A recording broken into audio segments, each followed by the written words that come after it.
us the opportunity. And also don't forget to bring your translation devices if you need so that comrades can speak in their respective language, because we have great translators.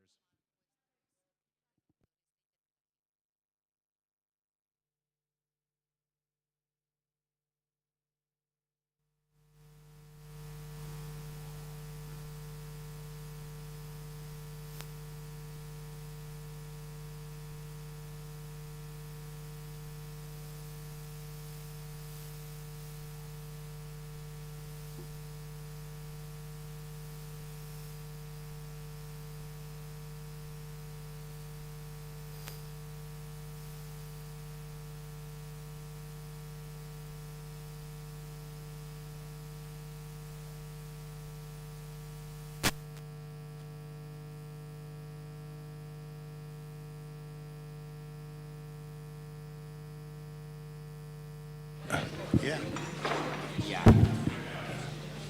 Great that we're all gathering here. I would like to maybe ask if people can all come a little bit closer so it doesn't feel like we're talking to some empty rows. It would be nice if all of us come a little bit closer.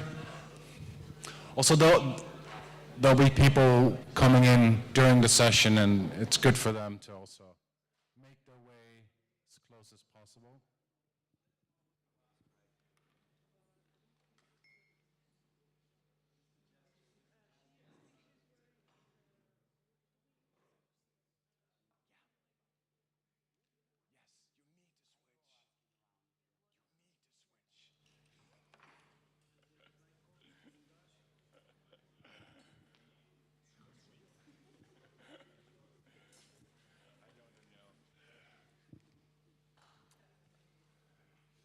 Also, if the comrades still taking their tea or coffee would want to join us, very, very warmly invited. A very good morning, everyone. My name is Niels Jongerius. I have the pleasure of moderating our first panel today, but also welcoming all of you here in Amsterdam. I live here, but many of you have traveled quite far to come here for these 3-day conference. So I especially welcome those who arrived yesterday and are making it to the conference for the first time. We were introduced by the comrades who keep an organizing role in this, also with an eye of like how we organize the conference.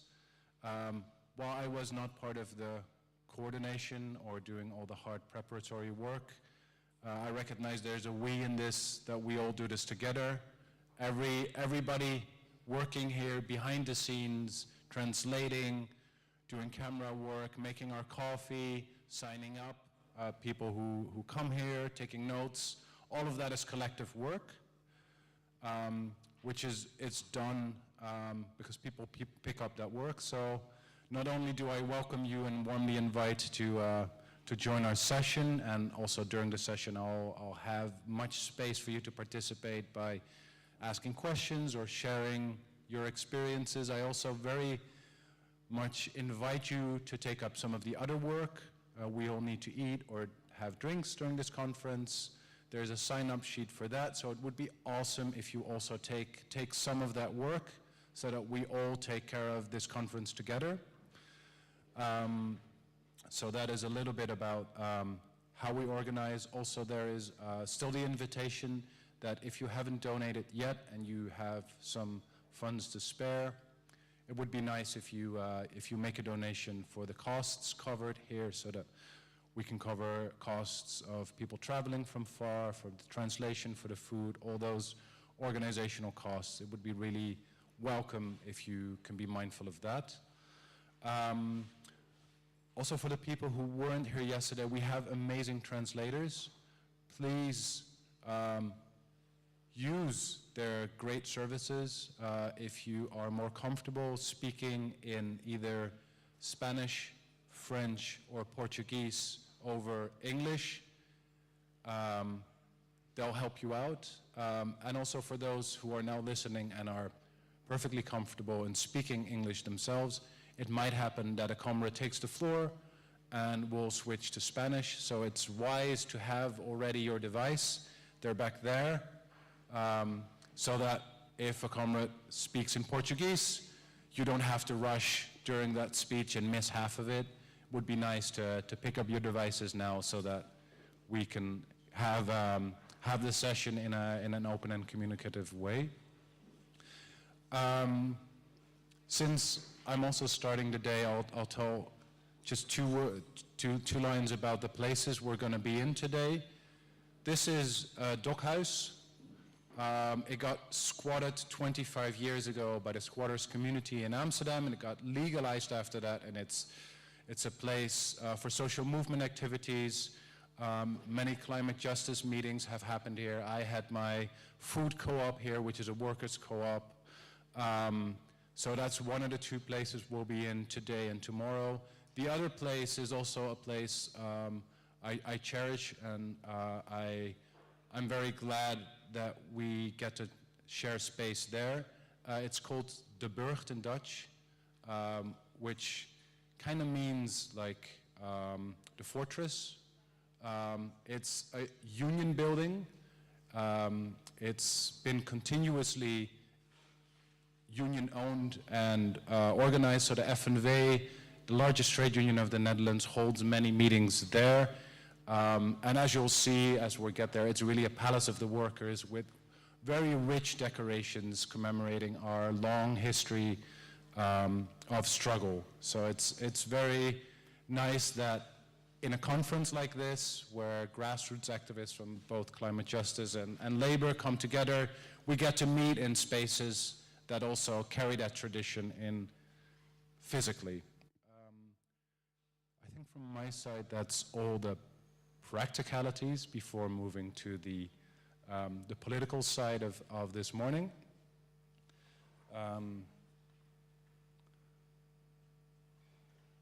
We have a very rich panel. I have the honor of hosting it with 5 great speakers who I'll introduce. I'll say a little bit about myself first, and then I'll introduce the panelists. They'll take about an introduction of 5 to 7, maybe a little bit more, so that there's ample room for all of you to participate, to ask questions or also share experiences, because this conference not only is a collective space, we really need your wisdom and experience as well to make this panel as rich as we can. So my name is Niels. I work at the Transnational Institute together with Danielle, but I'm also a trade unionist representing the workers from the non-profit sector at the FNV Trade Union. We have Annabelle, who shares both a history of trade unionism as well as climate activism. So you bring the both in a very embodied way with unionism from Latin America as well as Europe and Greenpeace experience. Leonor is one of the key organizers of this conference, who's done amazing work of crafting all the panels. You are with Climaximo, a Portuguese organization that has a very interesting description. Do you want me to read it out? Chris, can I do this? Climaximo is a word of Portuguese origin denoting a synthesis between organized labor and climate activism in common struggle from the local to the global, in pursuit of worldwide socialist transition that brings a present to the birthday party of the future. That's very poetic, thanks. And also very bright and like not shying away from doing that. It's very, very good to have you here. Sean is a longtime organizer with Trade Unions for Energy Democracy. We've heard yesterday already a little bit from Trade Unions for Energy Democracy, but you've been working with programs on collective ownership, like democratizing the energy sector, and sharing some of that work also with Transnational Institute, so that's very logical that we then introduce Danielle, a colleague of mine who works at the Transnational Institute, also has done a lot of work on democratic ownership of specific service sectors in energy and also other sectors, and currently also you are in South Africa teaching at a university. Last but not least, Franziska from Germany, who's done work organizing from the climate justice movement with labor unionists during labor struggles and strikes in public transport. So public transport workers were out being massively supported by climate justice activists. For me personally, that's something that comes close to what we're trying to do here in the Netherlands as well. So I'm keenly looking forward to your examples, lessons learned, and both honest successes and failures. And with that, I also want to remind that this is like a political space we share comradely, and it's good to hear each other's successes, but sometimes it can be quite hard to hear only like, oh my God, how did you get to that mountaintop, and not see the difficult path. So this is also a space where we can share more of those difficult lessons of what led up to the success, because many of us have experience in long failure before that final success. With that, I'm finally giving to the panel because I've taken too much space already. Annabelle, take us away. Oh God. Well, yeah, this is what's a trap. Buenos dias, bonjour, good morning, and of course I'm absolutely unable, despite having worked in Greenpeace International for 5 years and coming to Amsterdam at least once a month, my Dutch has not improved. But you all understand, you are so good on English. So I was thinking after yesterday what would make sense for this panel, taking into account that there has been a lot of experience shared in terms of how folks have come about thinking about allyship, the very strong consensus around the fact that we need environmental groups and social movements and labor to come together with alternatives to the capitalist system and how that can help us confront the climate crisis. So there is a lot of convergence already, and also there is a lot of convergence on how difficult that is. Like how tough it is to get there for real. I mean, when we are actually trying to weave those movements and yeah, that tapestry of ideas that is all around. So what I wanted to propose you for these 5 minutes to get ourselves going is to more think about what does it mean to try to move those agendas and that allyship when it comes to the where we want to do it. So not only the how we want to do it, we want to do it together. That more or less we agree, we want to do it together. But I wanted us to think a little bit about where. Why? Because yesterday, many of you, I mean, and I still remember Moises like articulating yesterday evening, this idea that if we want a just transition, we have to depart also from our collective understanding of the injustices that we want to face together. So, I mean, like the whole issue that everyone needs work, access to energy, access to water, to rest, to care, to a fair share of wealth, to a clean environment, to democracy, to dignity, I mean, and respect for all the elements of their identity.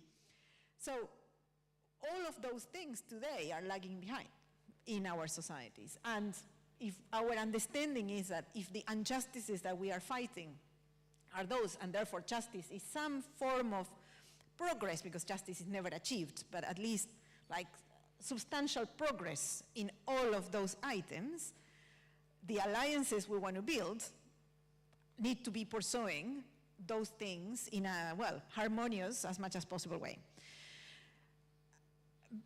This means also connecting much better the solutions.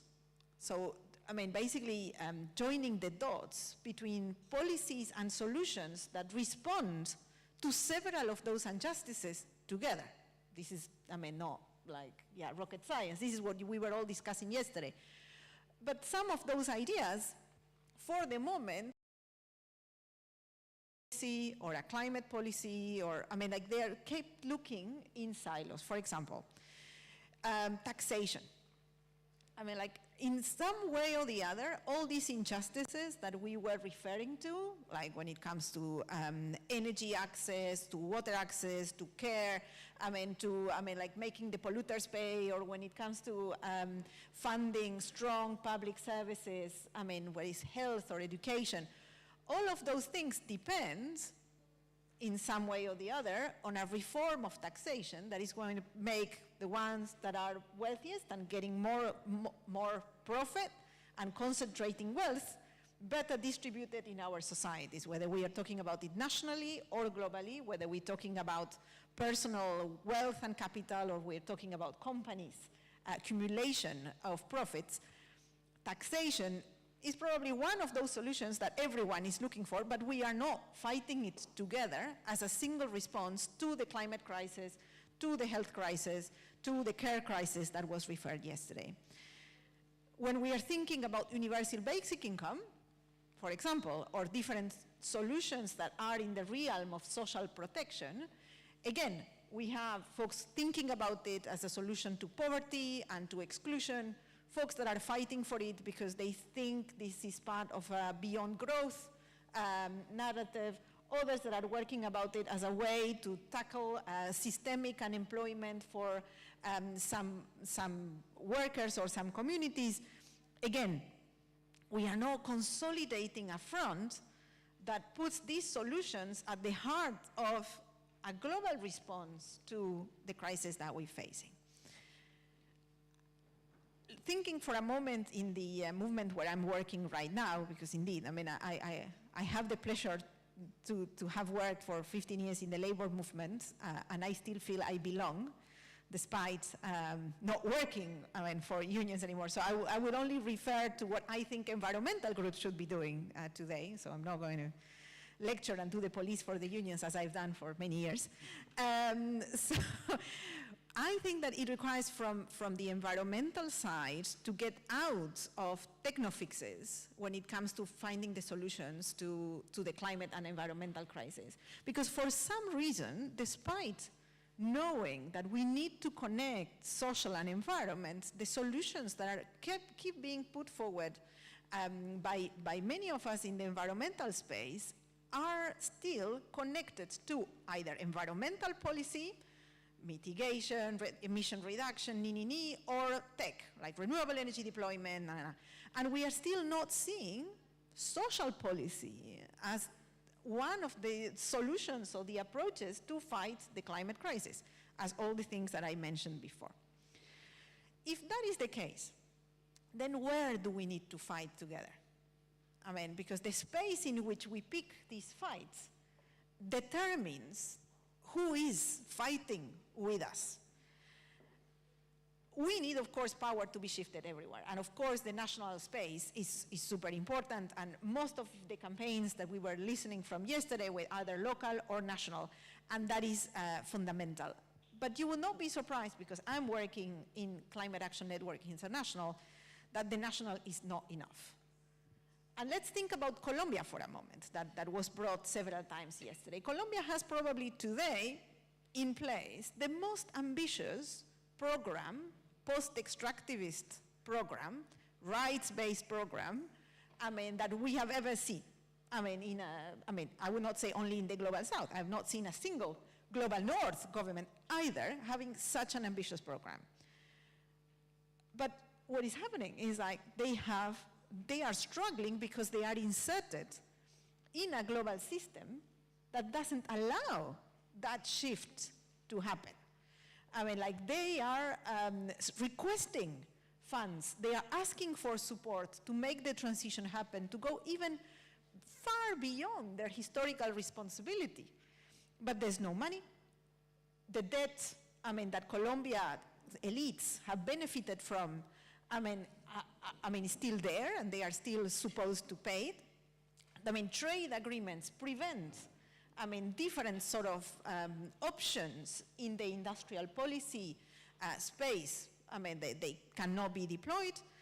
They also struggling with tax evasion and the pressure from those elites in the country that say, well, if you tax me, I'm running away.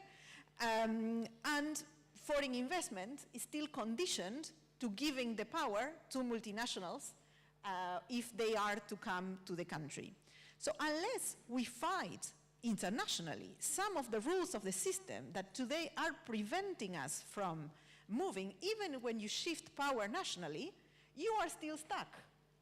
And very likely, if we don't manage to change that, those governments that embody a lot of what we would like to see will lose and be replaced by the bad things that we are seeing elsewhere, losing an incredible opportunity to shift and scale up that ambition.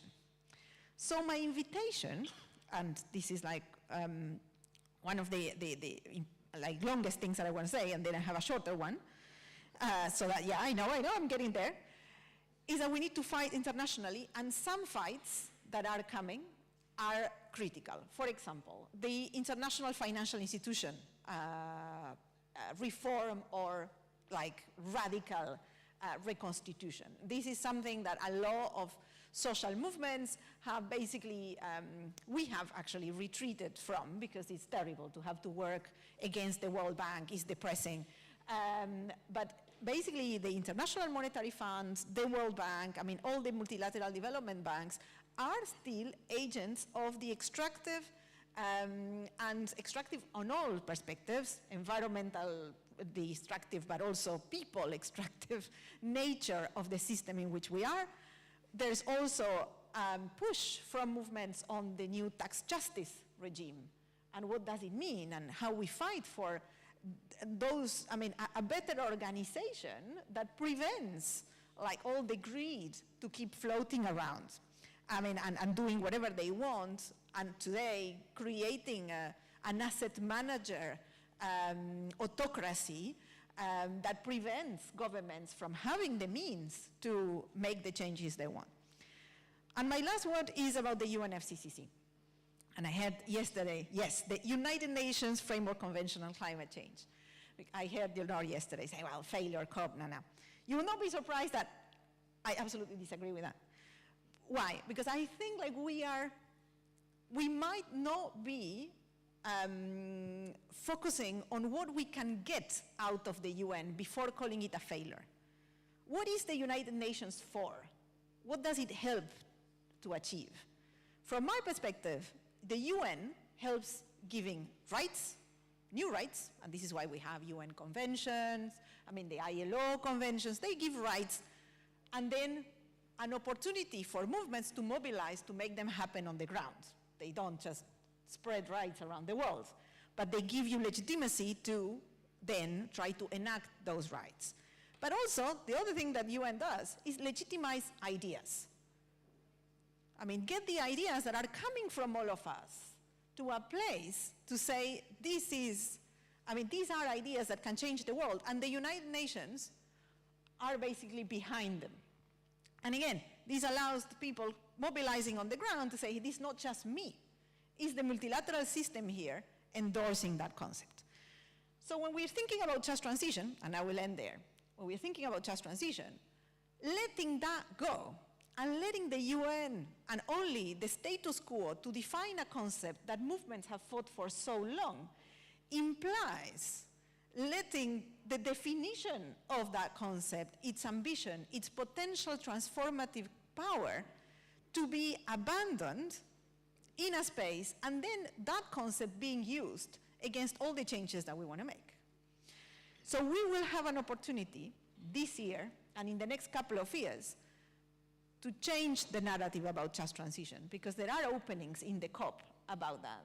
And this allows us to bring some of the injustices that folks were pointing out to, and probably later in the conversation, we can start strategizing about how this progressive group of people can start pushing from within some of the structures that have probably got a little bit too comfortable with using just transition as a synonym of social dialogue or working with businesses. Over.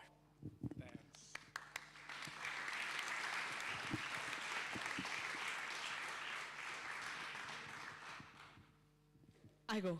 Okay. Yeah, well, okay.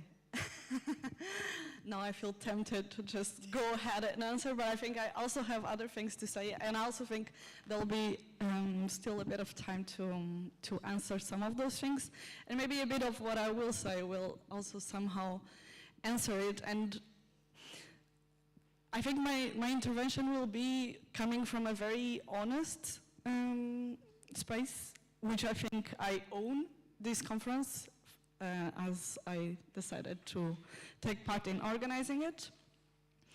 And that is that we yesterday spent the day discussing political program, and we've been through that, right? I think there may still be some disagreements, but I believe there's some consensus, at least in this room, on climate jobs programs, on public ownership, on mass public investment on the key sectors for the energy transition, on energy democracy, on universal basic services.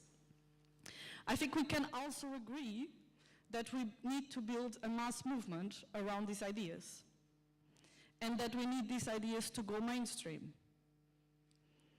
So now my question is, what is our plan for 2 degrees warming? For keeping global warming at 2 degrees and not 4? What is our plan for halting climate collapse? And if you do think your organization has a plan and a strategy that is compatible with keeping global warming at 2 degrees, then awesome, let us know. But do we, as a movement, have this plan?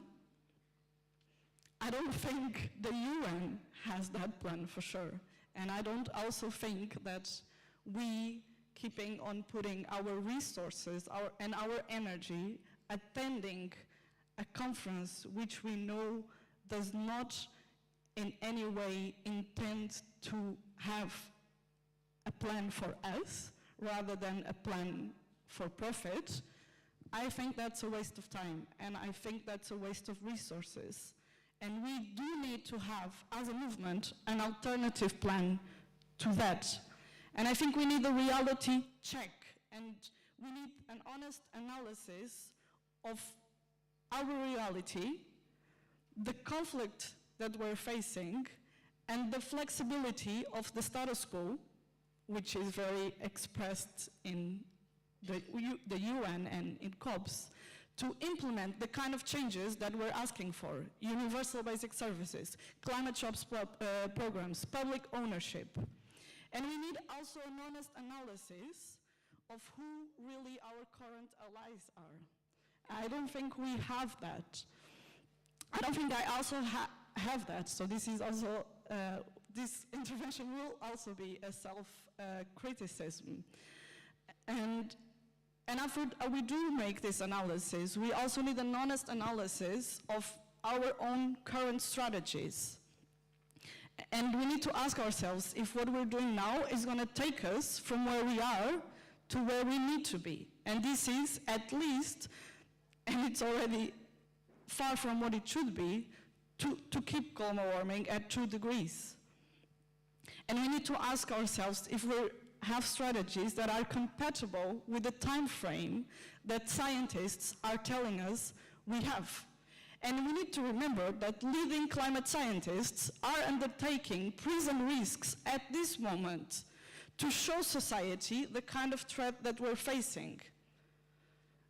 Are our current strategies adequate? Are they really? I've heard yesterday people say, and I honestly don't remember who it was, I think several people said it, so it's not really honest, it's not really personal, but that things take time. And things do take time, but this cannot take that much time. We just don't have that time. We cannot negotiate with molecules in the atmosphere. That does just not happen. And the kind of feedback loops that will be triggered by every 0.5 degree extra will just provoke an amount of devastation and death at a scale that I cannot for sure imagine. What is our plan to prevent that? We need to take risks. We need to be ready to take risks. And we need to accelerate our learning cycles. We need to try new things. We need to not make the same mistakes twice. We need to do better new mistakes. But for that, we need to take risks. And we need to dare to imagine strategies ambitious enough to take us from where we are to where we need to be. And that, again, that is the mass movement to build those policies and ideas that we've been discussing. That's where we want to be. But we need to be honest if we have the strategy to reach that in the time that we have. And so, yes, some things take time. These cannot take that much time. Time takes lives away. It's taking lives away. And I think it's good to remember that we actually have seen before mass movements rising very fast. We have historically seen ideas in society change very quickly. And we've seen the window of what is possible be shifted quite dramatically in very short time frames. We have to ambition that, and we have to build strategies that are making that happen. And something that I also wanted to make the question to the room, and that I've also been making it to myself, is whether we've been honest enough with ourselves and with others. When we go to meeting rooms and we try to mobilize new organizations, we try to build alliances, we reach out to people, are we being honest in those meetings with the people we're talking to? I feel often, and this again is also self-criticism, that we're being too complacent when they tell us that this is not their priority, that there's currently no capacity. This is also on us, that we're being complacent. If I tell you that I believe your house is on fire, and you tell me, I also believe my house is on fire, but right now I have to do some things first. This is obviously not an adequate answer, but if I accept that as a valid answer, then also I myself are also not acting accordingly. I'm showing you that I also don't believe that your house is on fire, but it is on fire. And you'll tell me, and we've told also each other, that working people are struggling on a daily basis to get by. They do not have the time to think about the climate crisis, and working class organizations have other issues as priority. I say I know that. I wrote the text that is on the Global Climate Jobs conference website. I know working people are struggling to get by. But we've also had discussions yesterday, and we've been having them for decades, that our climate policies are working class policies. A real program to tackle the climate emergency is the program that protects livelihoods, improves working conditions, builds justice and inequalities. So that's the program that the working class needs to be fighting for. We know the climate crisis is the mother of class struggles. We know that it is about power structures. It is about ownership relationships. Why are we accepting when we're told and we tell ourselves that this is not a priority? We are talking about humanitarian collapse, and I believe we have to dare in this room, also during this conference, and when we get out of here, to talk in honest terms about what humanitarian collapse means. And we need to expand the limits of what is acceptable, what is reasonable, and what is necessary to do. We need to dare to win power to implement the policy proposals that we've been discussing. We need to make these ideas explode in society, to go mainstream. And that's not going to happen unless we're ready to take strategic and organizational risks. That's not going to happen unless we stop being complacent with this fake normality and with the fake sensation that everything is going to be good, everything is going to be okay. It's not okay, and it's not going to be okay.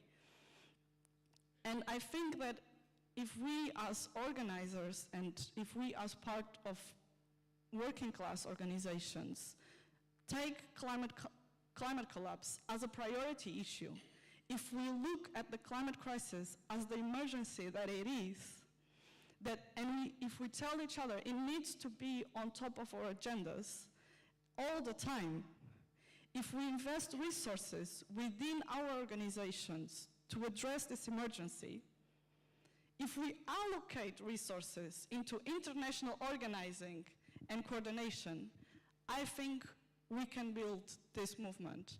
But I don't think we're doing that as we should be doing, with honesty, that we need to do it. And again, I also don't think that COP or the UN are going to do that for us. So it's on us, it's our responsibility. Thank you.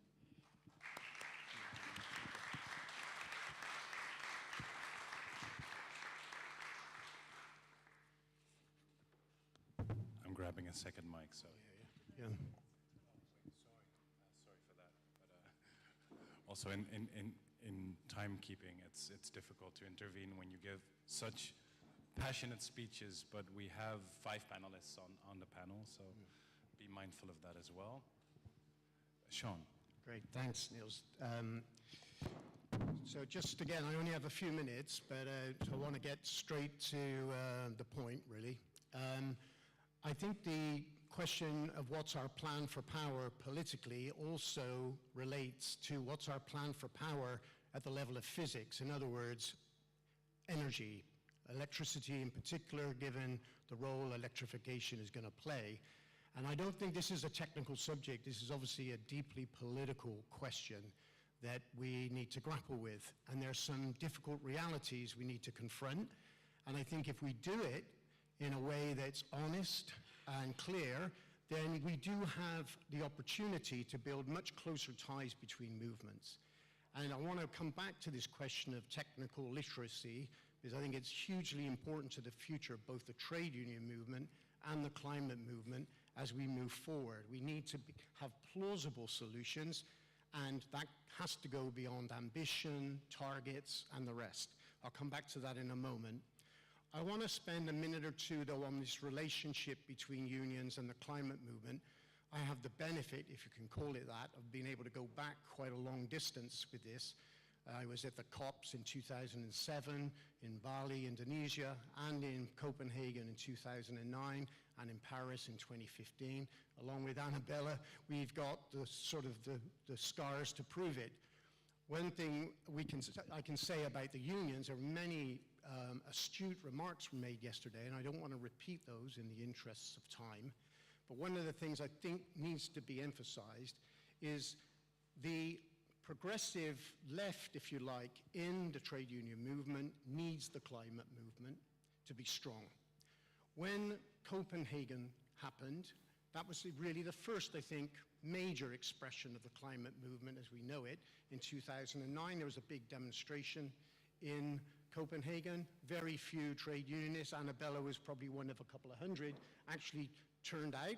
That's because the Danish trade union movement had made a decision not to participate in that movement because it would embarrass their government who were hosting the COP. And this speaks to the political challenge we have of the social dialogue model versus the social power approach, where we have to build energy and power in the streets. And if you want, versus a seat at the table, no one should be left behind, social dialogue. I said yesterday, and I'll repeat it, social dialogue is a malignancy in the trade union movement. It's also a neurotic obsession of union officials who are worried that if they reject social dialogue, they will be out on the street and they would have to come to meetings like this. That's their biggest anxiety right now. So, that point said, that point made, I think if we want to reinforce the left in the trade union movement, we need a vibrant climate movement that's got plausible solutions. 2009, after that, we did see unions get much more engaged in climate. We can fast forward to 2014 with the People's Climate March in New York. I was one of the organizers of the labor delegation there. What got labor out was the knowledge that there was a movement rising on the outside of the trade union movement that then inspires people inside the movement to take the kind of risks that Leonora was referring to. Secondly, at those demonstrations, we also saw in between Occupy Wall Street and the big movements of the tides in Spain, this too invigorates sections of the labor movement to take risks and to be bolder. When that movement subsides, it's very easy to go back to a business as usual, collective bargaining, let's just survive, because a lot of unions are in survival mode, let's be real. So those dynamics are crucial. So one of the reasons why these discussions are important is because the climate movement has a lot at stake in terms of its own future, but that also affects the trade union movement. Now I want to spend another minute what I think is the crisis in the climate movement. In 2009, 2014, 2019, all of these big bursts in climate action are not accompanied by really, I would call a discussion on what to do and how there is a plan, literally a plan for power. And I want to focus on the politics of energy because it's, I think, hugely important. Let me illustrate it. 4 or 5 years ago, when Jeremy Corbyn was leader of the Labour Party, Trade Unions for Energy Democracy started working with the Energy Shadow Minister, Rebecca Long-Bailey. We looked at their plan for renationalisation of the power sector, and I have to say, much of it was fantastic. Much of it was incoherent. It was talking about, we can leave generation, we're going to do 50 gigawatts of offshore wind, all of this, which made the party very vulnerable to highly kind of dismissive remarks, and even from trade unions, that that's not possible, we can't do it, etc., etc. In the context of a public system, those things were possible, but to leave it partially private was ludicrous. Let me turn to another example. In 2019, or was it 18, I don't remember, House Representative in the US, Anastasia, thank you very much, she initiated the whole global discussion on a Green New Deal. What was the document said? It was an aspirational resolution that said that the US would be zero carbon, I believe, or 100% renewables by 2030 or 2035. Everybody said, fantastic, let's do it. As soon as she was asked the question, how are you going to do that? What is the role of the power sector? How do we get off of fossil fuels? She was struggling. And of course, it's understandable she was struggling, because we have not done as a movement the kind of technical work that we need to do to explain to people exactly how that will happen. So we can't just say, by 2030, we need to be at this point. In the UK, there was a resolution on climate emergency said that UK should be off of fossil fuels by 2025. Now, that was a few years ago. But let's be real, that is not going to happen. It's technically impossible to do that. So we have to deal with the realities that 250 years of fossil fuel use, and there's more fossil fuels being burned every year than there was in the previous year. It's at record levels. It's not going down, despite all the talk about the energy transition.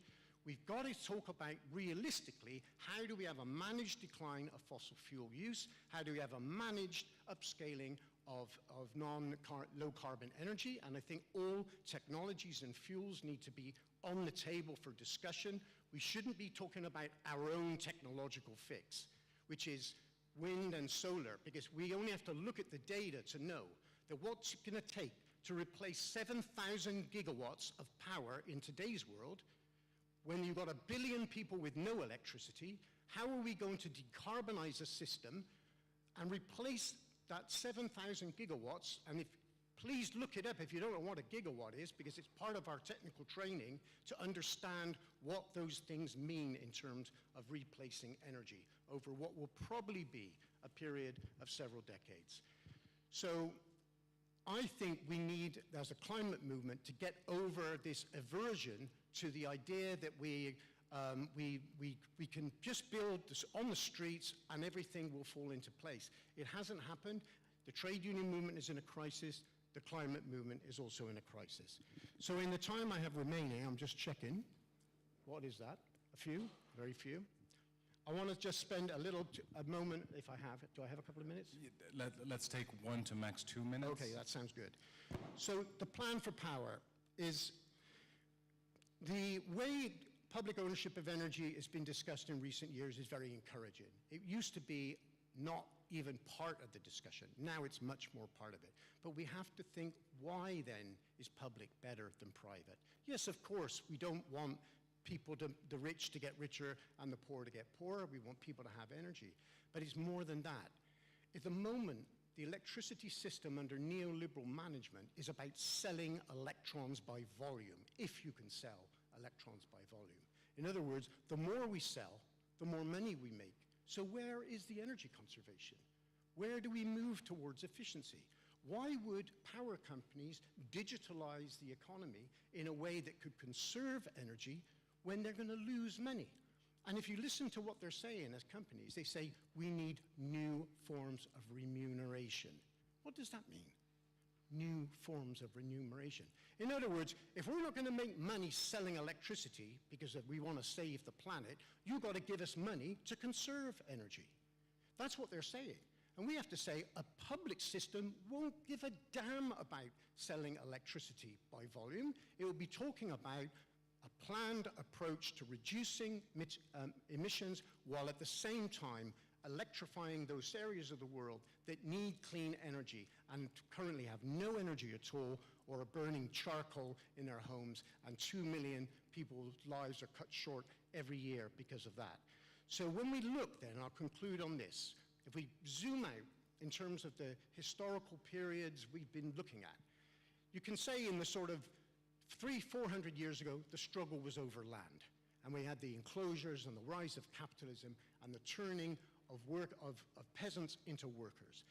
Then you've got the issue, the struggle of the last century and the century and a half has been about labor, wage labor, the proletariat, organizing around its agenda. These were the core struggles. The next big struggle will be the struggle over energy. It's not just an issue. When people say, oh, I don't know, climate activists say to me, I don't know anything much about energy, really. I think I'm for renewables. And I'm not being insulting. That was me. I would have said that. Climate change, to me, means you've got to get rid of capitalism. That's where I was 12 years ago. Later on, I realized doing that, we need plausible solutions to the question of how do we replace the current energy with the new forms of energy, with all our options should be on the table. But if we build our movement around also building the technical proficiencies amongst us, let's all spend less time organizing a demonstration with 200 people and spend 3 days in a room talking about these issues in depth and in detail, we'll be much better armed to build the movement we all need, the world needs, the working class needs. So let's try to commit to that. It's not one or the other. It's about a balance across both movements, labor and climate, in terms of setting a powerful, plausible approach to how to address this crisis we're in at the moment. So I'll stop there. Thank you.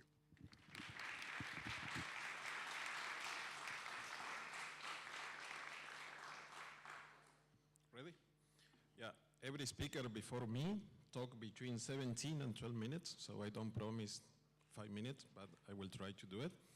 Yeah, I mean, it's a problem to come after Sean, because we usually tend to say similar thing. Usually Sean speaks first, and then I say I agree with everything he says.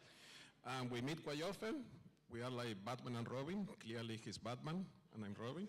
Yeah. But for once, I will try to say something different. And for that, I will try to follow as strictly as possible the 3 questions that were proposed by Niels and the organizer. And I apologize in advance if I say something that you discussed yesterday. Unfortunately, I was in another conference on extractivism and different forms of ownership at the University of Amsterdam. So I know this session is about strategy, but I missed the session on program, so probably I will refer to some issues that have to do with programs. And all of us come here wearing different hats. In my case, I am a researcher. I'm based in a research institute in Amsterdam, the Transnational Institute. I'm also based in South Africa as a lecturer and as a researcher. I'm a trade unionist. I'm a member of a political party. I'm a climate activist. And I say this because Annabella referred to how policy strategies are designed in silos, but also the way we usually think about the climate crisis and the alternatives or the proposals around the climate crisis are quite different. If I put the hat of a Latin American researcher, it would be quite different if I put the hat of an Amsterdam-based trade unionist, for instance. So I think we need to be clear about that. So the first question has to do with what is the left plan for power? I'm smiling because I'm thinking about some of my Latin American comrades who would say, yeah, that question is meaningless, because some of them follow John Holloway and they would say, yeah, we need to change the world without taking power. I don't agree with that kind of proposal. And I come from Latin America, and the left is very divided around these kind of issues. On the one hand, you have an autonomista current who doesn't want to have any discussion about public ownership, public policy, the state, and so on.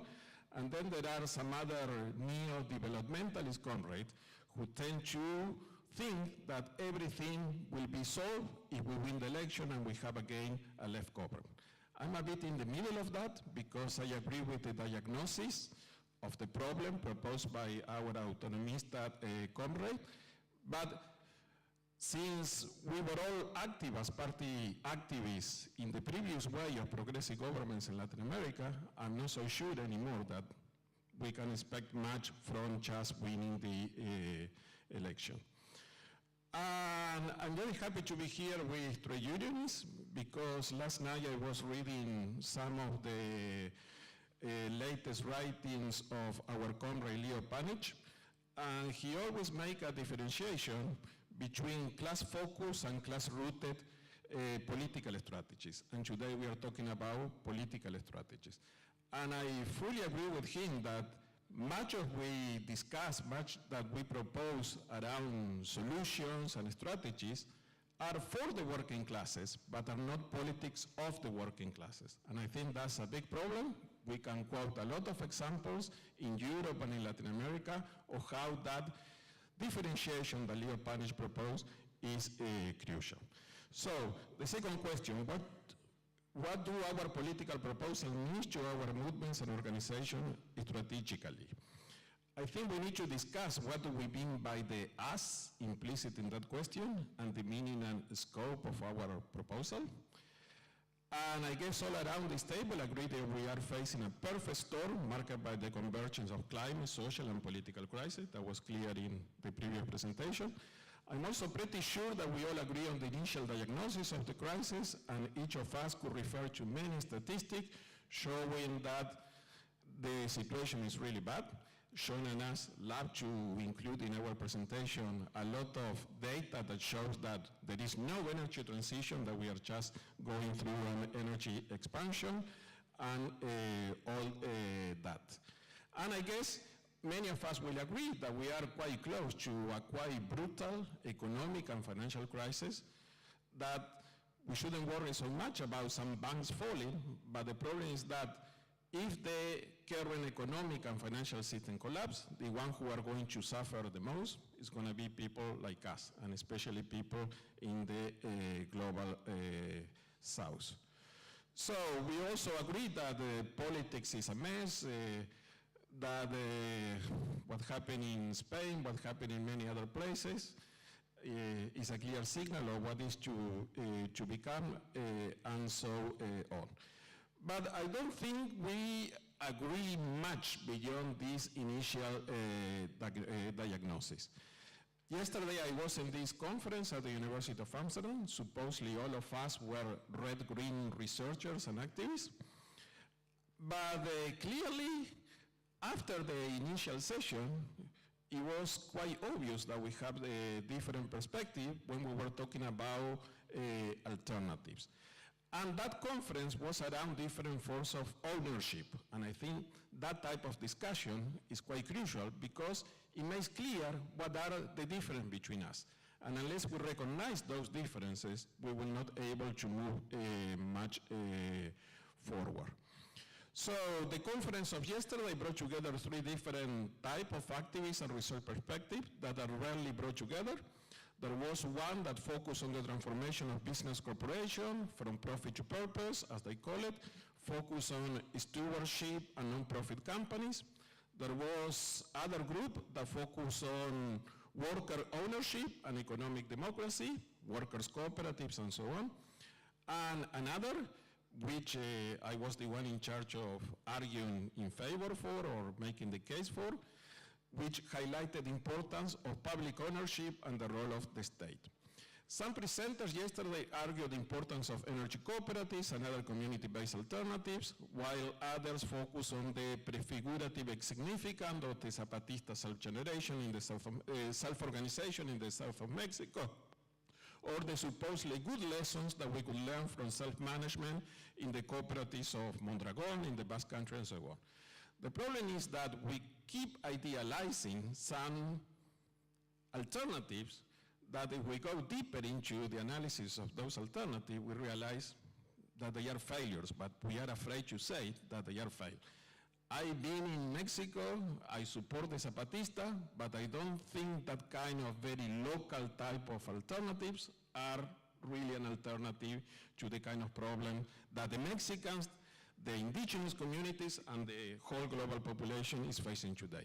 And if we look at Mondragon in Spain, we can dedicate 2 hours to criticize what Mondragon is all about.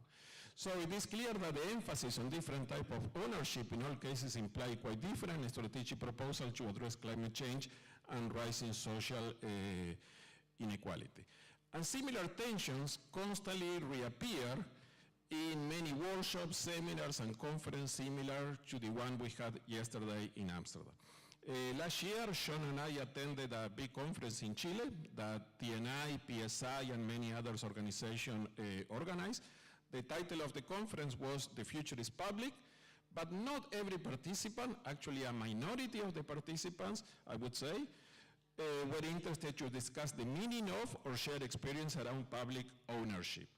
We had a wonderful debate around the right to say no of indigenous Mapuche communities in the Argentinian and Chilean Patagonia, but we failed to have any meaningful conversation around the importance of public ownership. Quite often I feel that we say, yeah, we are in favor of public ownership because that's part of our official progressive discourse, but many of our countries, especially in the environmental movement, are not really interested in public ownership. And I think we need to be clear about this. Similar tensions reappeared in a huge conference organized at the European Parliament in May, Beyond Growth. It was a beautiful conference, but there wasn't enough debate, sadly. And a recent conference in Zagreb last month focused on the growth. So clearly there seems to be a reluctance to discuss public ownership, which from my perspective, and I'm sure Sean would agree, is crucial. So on this statement to the final question, what do different organizations need from each other to build a strong alliance, and how we will organize to win? I'm not interested in telling a trade union, a political party, or an environmental organization what I need to do. I was never a Leninist, so I don't know what is to be done. And also it would be extremely arrogant on my part, and as I say, I wear many hats. But something that I would highlight is the need to learn and appreciate current and past victories. My criticism on part of the environmental movement is that they tend to focus on the very gloomy side of climate change, and that leaves very little room for hope or optimism. And we need hope and we need optimism. So we need to be reminded that we can win some battles, and we can change the way society and the economy are structured. So my second suggestion would be to have a serious and deeper conversation among different type of organization, different type of movement, around the desirability, viability, and achievability of the alternative that we are proposing. I guess those of you who are familiar with the thinking of the late dear friend Eric Olin Wright, I'm referring to him basically. What Eric says is what every alternative that we might think as a solution to climate change is not desirable.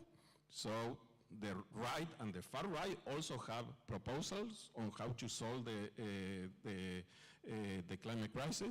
So he say we need some kind of netted hierarchies, because not all alternatives are desirable, not all desirable alternatives are viable, and not all viable alternatives are achievable. So I had prepared much more, but I don't want to abuse my time, and I want to hear what you say. Okay, great. Hi, Nils said a little bit about me. I'm Franziska. I've been part of the climate justice movement in Germany since 2018, and I'm also a trade union organizer. And since last autumn, I spent most of my time building the campaign Wir fahren zusammen, which basically translates to We Ride Together, which is an alliance of public transport workers in Germany with the climate movement. And it's always not really easy to speak as the last one, because some of the panelists also shared a few thoughts I had, but I tried to add to that a little bit. And there will be a session later where we share more about the failures and successes of the campaign. I will not be able to get into the details of it. And initially I would like to share a few basic thoughts on the question of where we need to move strategically if we want to organize to win. First, I think we need ecological class struggles relating to the class-focused versus class-rooted strategies. For that, strategically urgent would be a climate turn of the labor movement and a labor turn of the climate movement, how we call it. Second, I think we don't need mass proclamations, but mass orientation towards this strategy. We need concrete campaign proposals. We have to build ecological class struggle concretely, because nobody really knows how to do it, and for that we unite trade unions and the climate movement. And then third, I think that we need to focus and prioritize, because a decisive role in the medium-term strategic orientation is played by the struggle for the public sphere, what it is and what it should be in the future as an area of social reproduction, which is the basis for profound social transformation. On the one hand, I think this is where the interests of public transport workers, of the climate movement, of passengers, simply align and meet. And in this way, it's easy to discover the 90% that we have in common, other than the 10% that we might have not. And on the other hand, I think successes in this area can be the basis for actually being able to take on fossil fuel companies and to change the whole system of society we're living in the long run, and to develop similar alliances in such areas. And I do not understand those theses as abstract consideration, because in the Wir fahren zusammen campaign, we are trying to put this into concrete terms. As I said, the campaign is an alliance of public transport workers and the climate movement in Germany to bring about, first, better working conditions, second, more staff in public transport, as well as a political third, rerouting in the transport sector. And after first attempts to make common cause in 2020, we have now followed up on this. On the 3rd of March, on the Global Strike Day, there was a joint strike day actually by the climate movement and the public transport workers, organized in the trade union Verdi, which is the service union in Germany. That meant that in some cases, entire blocks of bus and train drivers or public transport workers in general took part in the climate strikes. And this is said to only be the beginning of the cooperation between climate activists and public transport workers, since in spring 2024, in the course of the collective bargaining dispute in the public transport, the workers will nationwide have the opportunity to improve their working conditions and to go on strike to do so. And with the joint strike day, we saw already the potential threat of such an alliance, and it's shown in the statement of the Confederation of the German Employers on the Joint Strike Day. Its CEO, Steffen Kampeter is his name, announced that he saw this cooperation as a dangerous crossing of borders, since mixing strikes within the framework of a collective bargaining dispute in the public sector with general political terms and concerns, Verdi, the union, was entering the terrain of political strikes. That's what he said. Which kind of helped the strike day, actually, so thanks to him. And in the meantime, there is no cooperation in 50 cities. So in some cities, for example, the shop stewards group and the climate planner meet together. They carry out joint strength tests or even discuss together in the collective bargaining commission. And we have set up common demands. We have next steps ahead of us. And in particular, we're building strike capacity not only in the workplaces, but also in schools and universities. And if in spring 100,000 public transport workers in Germany can strike for the working conditions, and thus for a different public transport, we want at least to be as many as by their side. When public transport is at a standstill, we also do not want to strike schools and universities individually, like just going to a demonstration or manifestation or whatever, but we rather want to raise the full potential of real climate strikes. This is an experiment. We don't have the recipe for that, really. And we want passengers who normally sit behind the drivers to take to the streets with them, and in this way we want to build up political pressure, really, and force the government to act. What do I see in this alliance? I think in this alliance we make demands, or try to make demands really, and hold background talks with politicians and everything like that as a basis for using our own non-mediated power resources, not as an advocacy process or policy proposal.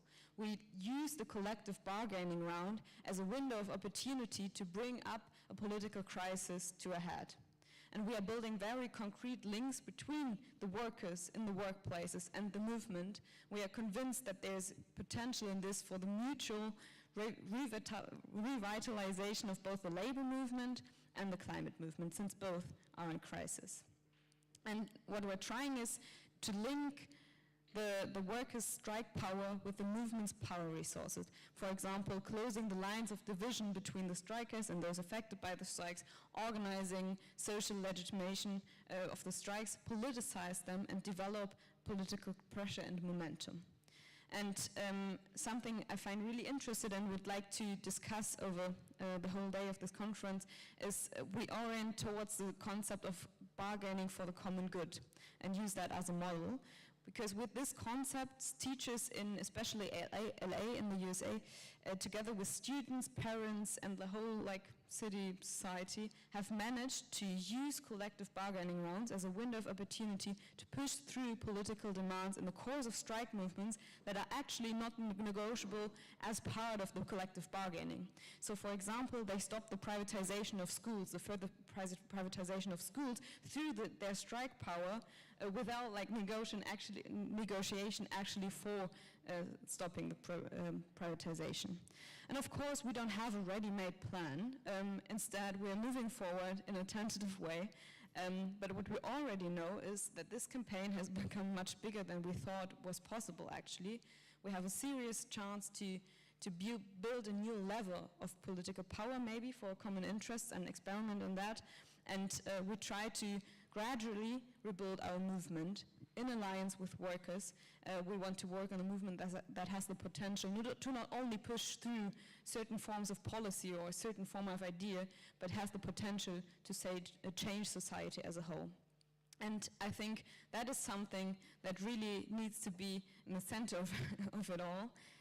Having the program, having the ideas, having the connection, having discussions is the one thing.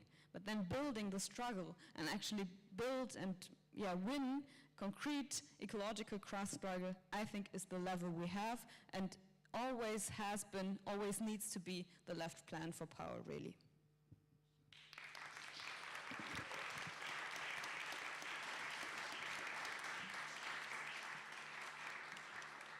Thank you all for this inspiring and also challenging and rough and honest setup for a conversation on strategy. Honestly, I think I have failed massively on timekeeping. Luckily, there's a collective responsibility here because we still have some 40 minutes left, and I'm very keen to hear your thoughts, analysis, suggestions, strengths, questions, case examples. So I want to take a solid half hour for that. I would need some help because we got 2 microphones here. One of them will be traveling. Thanks, Sinan, for taking that challenge. Please introduce yourself. Be mindful of maybe others who want to speak as well. And feel free to speak in either English, Spanish, Portuguese, or French for your contributions. We all have translation kits.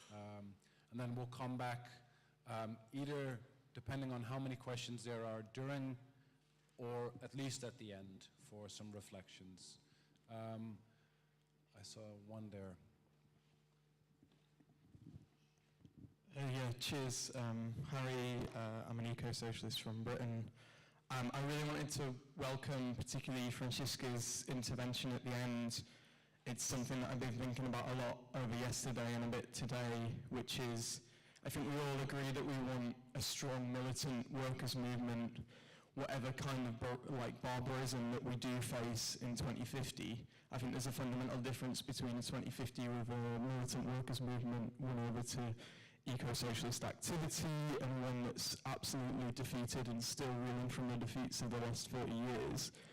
I think there's been a lot of talk over yesterday and a bit today about winning unions and the class over to environmental action, but there's a real need, I think, to stress the other relation, which is how do we win the environmental activists that we talk to, the parts of our class which focus its activity on environmentalism, to strengthening the workers' movement in general and the ways in which that's being done in our different countries so we can generalise those experiments.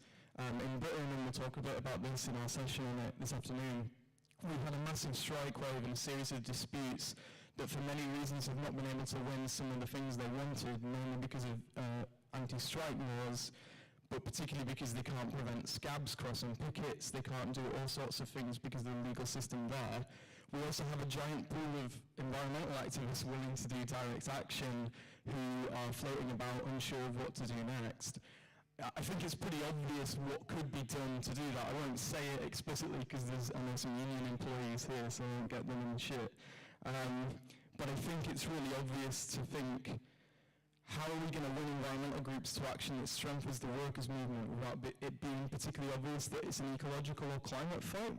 Because if we're going to build a real stronger unity, that has to be central to how we're doing it. I think there's a risk that we basically hide in these areas where there's intersection around heavy industry, or we retreat to high policy to talk about what kinds of ownership and what does the energy transition look like, rather than demanding what do we operate, how do we operate across the class. So thinking about how we build that bigger unity over the next 3 to 5 years, who in the class is unorganised, is the rank and file militant, how are we going to construct it, what resources might it need from our class in the environmental movement, how is it run round to the political struggle for power.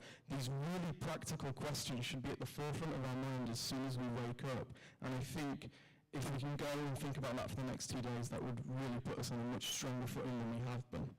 Thank you.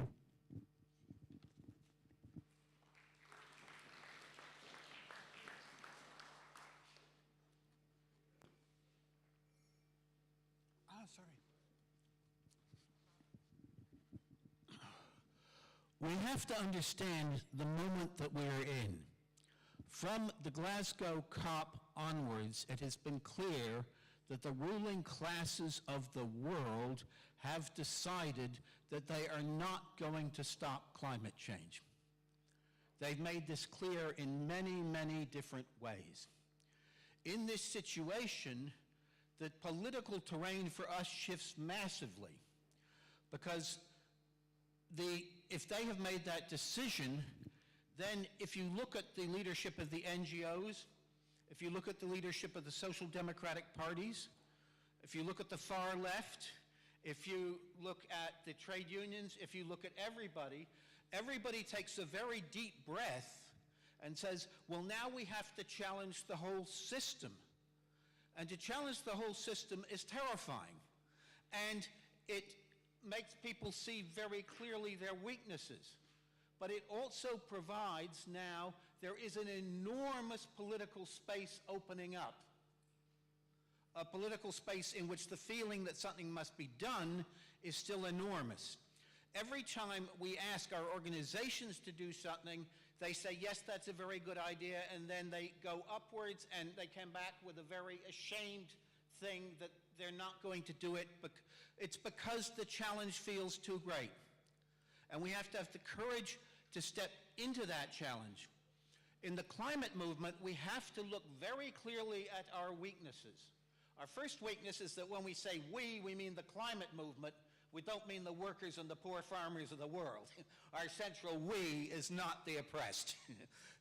But also, when we talk about the difference between the trade unions and the climate movement, there is an arrogance in that. Again and again, people in the climate movement say they, when they mean working people. Again and again, they say they're smarter than working people. And the climate movement has been, in great part, and the NGOs, politically opposed to massive government action. It's against the politics of autonomism. It's against much of the inheritance of the environmental movement, but it is what we have to do. So there is an enormous moment opening up. It is a moment full of contradiction.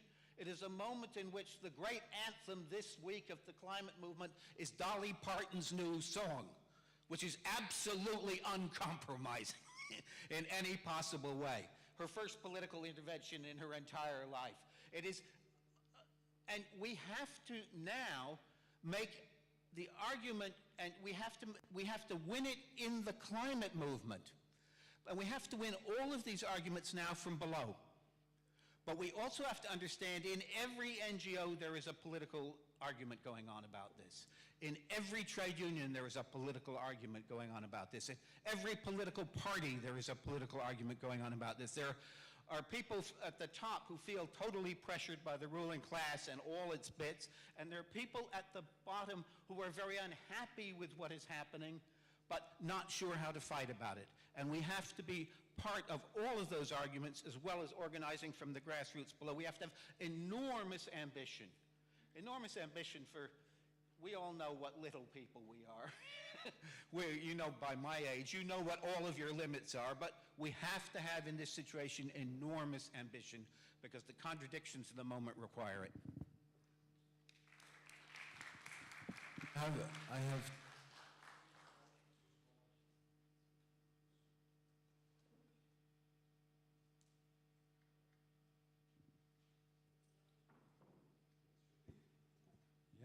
Okay, there we are. Two small requests moving forward. I saw two more people raising their hands. And a third person. First request, please do introduce yourself when you get the mic, because not everybody was there yesterday or remembers names. I don't. I know you were there. I know you spoke magnificently, but other folks might have missed your introduction. Secondly, I see all the people up until now and moving forward who raised their hands, who I'm identifying as male. I might be wrong, but I would welcome women and non-binary folk also to take up space, and I will definitely give you the opportunity to speak. This is not me saying there's no room for you, but I would encourage other voices to be part of the conversation as well, because I recognize we have a magnificent grouping of people here, and I would like other people to have that space as well. So I see 3 people here. So I think you were first, right?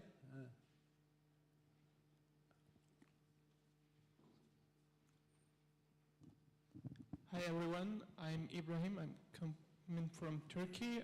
I would like to ask something about what you said about what Annabella said about United Nations. You said it gives rights and gives the opportunity for movements to mobilize and all. Is that really the case for an institution paving the way or justifying the atrocities, especially committed by Western imperialist states. That's one thing I'd like to ask that. And I also like to ask something about what should the left think when it comes to this imperialist and internationalist wars. I mean, it's one of the biggest sources of environmental degradation and destruction, and it causes lots of things, but climate change and stuff. And it's something that we are not allowed to take a part in the process or in the decision-making things. So I would like to ask you, what's your take on this issue? Thanks, everyone.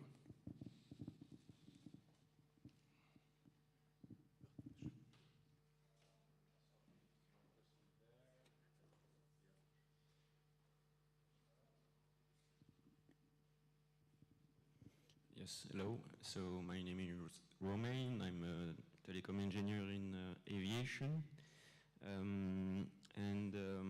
You said that we want to change everything, but yeah, it will be very, very hard in the system we are in. It does not mean that we don't have to fight for it. Of course, we need to win the whole table, but as you said, it will take time. And we don't have this time. So is there a way that we, as a collective, as everyone there, and we know that we are like a few in this world, but we are, is it possible to start a new world on your own, on our own, by, for example, quitting existing companies right now, and building new ones, like cooperatives or I don't know, because we are workers, so we know how things are working. So you were speaking about energy sector. We are doing it, so maybe we are the ones that can make it work without capitalism. Is it the time that we can quit our companies now and build new ones? Thank you.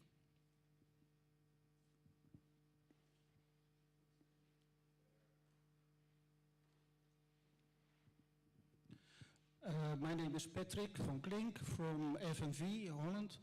I want to say something about bridging the gap and hope. The bridging the gap, we want to change the system, and there is we are in a deplorable state as a labor movement and a climate movement to make the world a little bit flat on that. And I agree very much with Sean that from the one hand we have to work to find a common language about the solutions, not only the political but also the technical solutions.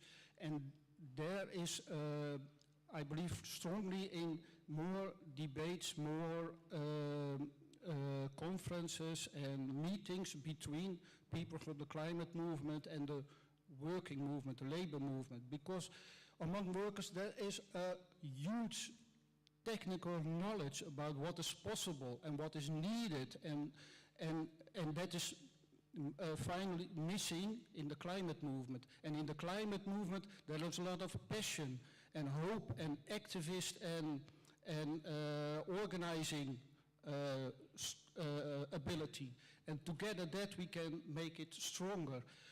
But then again there is a huge gap between us, and I think we can get a lot of more hope of bridging it by just not these big meetings, but also in connecting to each other in all kinds of solidarity work. And that is not on climate issues, for instance, but every day there are workers'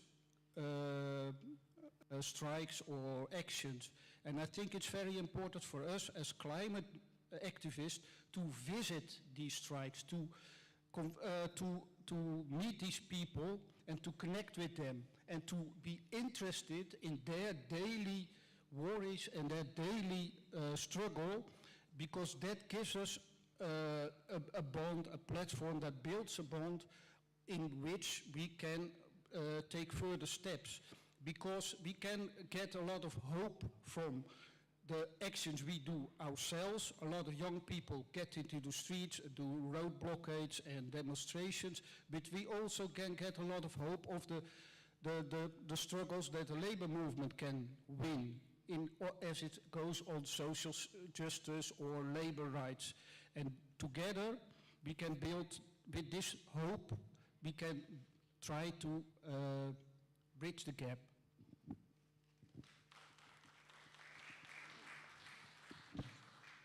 A comrade at the back, and then I saw a comrade here, and I'm still doubtful if, exactly, thank you, if women take space, and I see that's happening now, that's massively, and yes. Yeah, I think quick question to the point on technical solutions of spending 3 hours thinking about the plausible solutions instead of going for the demonstration. I think it's a super interesting point, and I think in terms of, I'm Jana, from a climate movement background, fairly recently joined the union and still not entirely sure, to be very honest, what the newsletter is inviting me to do. So I think on the point on more and more about the solutions and the alternatives, is that really the role of the climate activists? And if so, how should they implement those discussions into their actions? Or is this really more on the convergence of them doing that direct action and working with the Just Transition Plan into the refinery? Or are we more talking about having those voices infiltrating or joining the union in different forms? Yes.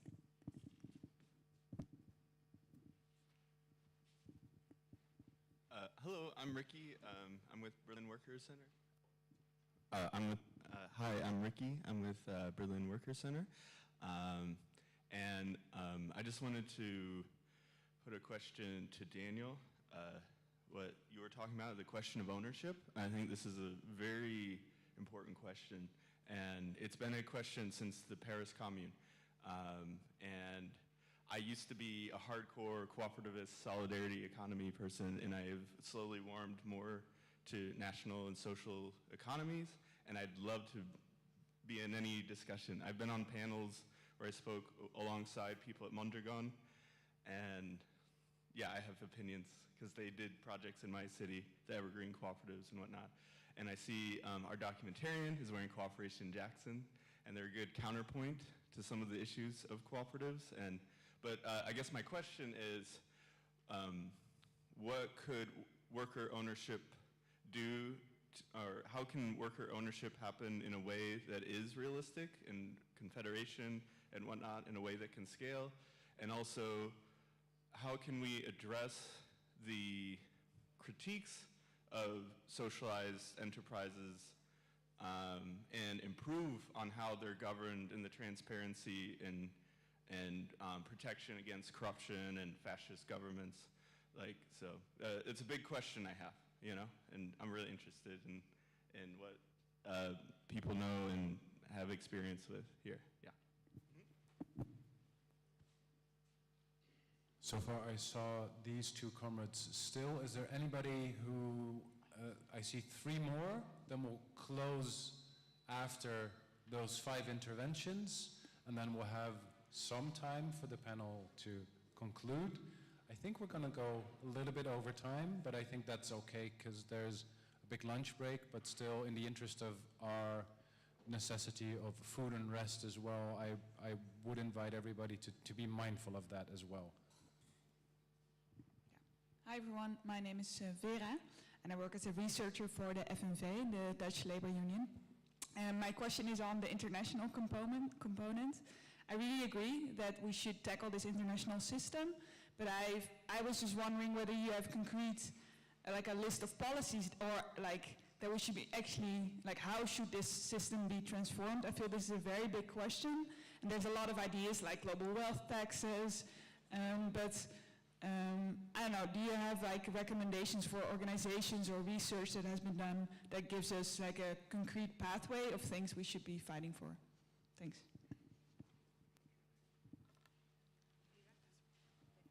Over here,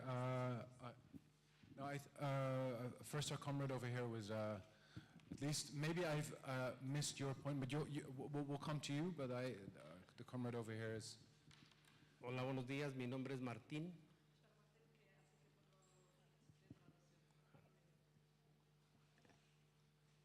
So indeed, if you don't understand Spanish that well, please do use the translation kits.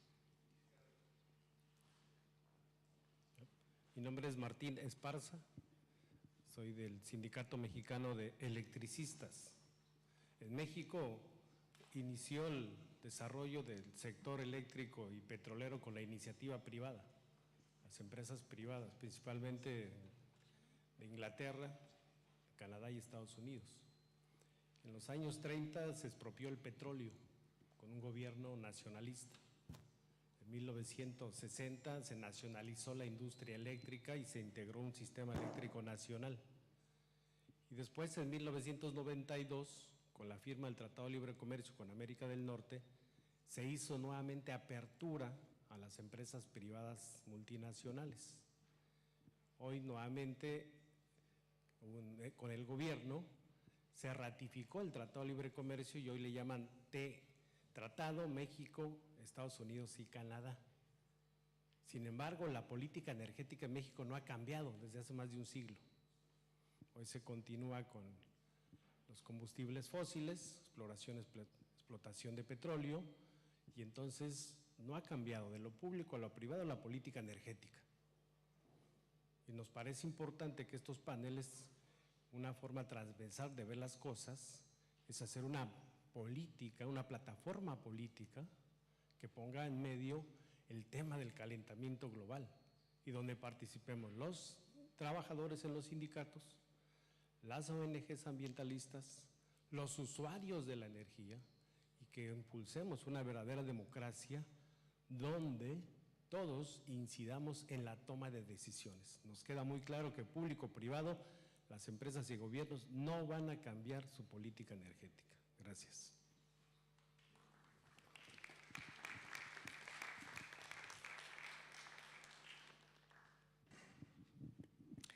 Hello, I'm Julie. Je suis désolée, je vais m'exprimer en français. Du coup, pour la traduction, est-ce que c'est bon? Ok. Donc moi, je suis secrétaire nationale de l'Union syndicale solidaire, un syndicat de travailleurs et de travailleuses. Et en fait, d'ailleurs, je n'étais pas là hier, mais dans les discussions de ce matin, ce qui ressort un petit peu, c'est qu'on a l'impression qu'il y a un problème de langage entre le mouvement climatique et le mouvement ouvrier. Et nous, ce qu'on a commencé à mettre en place, qu'on développe depuis 1 an et demi dans notre syndicat, ce sont des formations écologiques où justement on essaie de faire prendre conscience de l'importance des luttes écologiques et qu'elles peuvent se mener depuis les lieux de travail en fait. Et on voit que ça fonctionne parce qu'aujourd'hui, nos camarades de Sudrail, donc les cheminots, sont très impliqués dans cette lutte-là, notamment en dénonçant le Lyon-Turin. Et c'est vraiment quelque chose qu'ils ont pris à bras-le-corps. Au début, c'était porté juste par quelques camarades. Aujourd'hui, c'est porté par l'ensemble du syndicat. Donc c'est quand même bien ça nous permet de voir qu'en fait, en faisant des formations, je pense vraiment qu'il faut qu'on fasse des formations, nous en interne, en tant que syndicalistes, pour faire prendre conscience de toutes ces choses-là.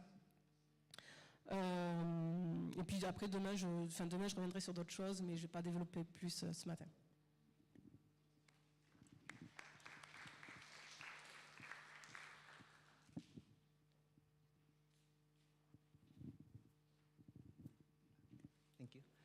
Hello, I'm Benjamin Alvero. I'm from Centro with an S. So we in Philippine, it translates from Filipino to the Center of United and Progressive Workers. We are a national labor center, an umbrella organization of trade unions in the Philippines. And my question would be, since we're talking about strategy, that while it's clear that most of us here at least agree on the need to talk about at least the questions of power, collective action, and anti-capitalist perspective. But I think for many of us here, our organizations, we have many victories and we are very competent when it comes to localized struggles. Factory takeovers, community struggles, strikes, etc. But when we scale up the scope of action towards how do we manage citywide struggles, regional struggles, national struggles, global struggles, I find that we as progressives start to struggle with providing coherent answers and alternatives. And that's very problematic because while we are, I hope most of us here, or all of us here are anti-capitalists, but capitalism is a global system today. But when we look at interventions, when we look at alternatives, we focus at the local level or at most at the national level. But I strongly agree with what was said by the panel, by Annabelle, that interventions at the nation state is not enough. Right? We've had many cases of entire governments, for example, in Syriza in Greece in 2015, I think, when you have an anti-austerity government that had a plebiscite before negotiating with the EU financial institutions, and then the institutions just said no, and they had to implement austerity, despite of being opposed by the vast majority. So that's a problem. And for us progressives, there remains a gap, especially at the global level. So how do we strategize taking power? How do we form alliances? What do we do? If we win in the Philippines, we will not last. We will not survive long if we just win in isolation. Does that mean that we have to win simultaneously? So these are not new questions. This was the question and the perspective of the socialist movement, for example, before Stalinism. So I think today with neoliberal, with the globalized capitalist world we have, I think that's something we also have to go back to theorize, strategize, and to really think about, so how do we oppose capitalism globally? So I'll end there. Thank you.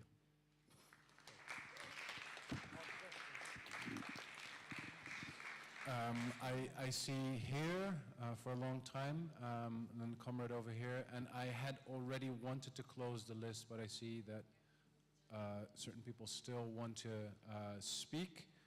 So we'll allow for that, but please also be mindful of time and also knowing that our panelists also have a few words to add at the end.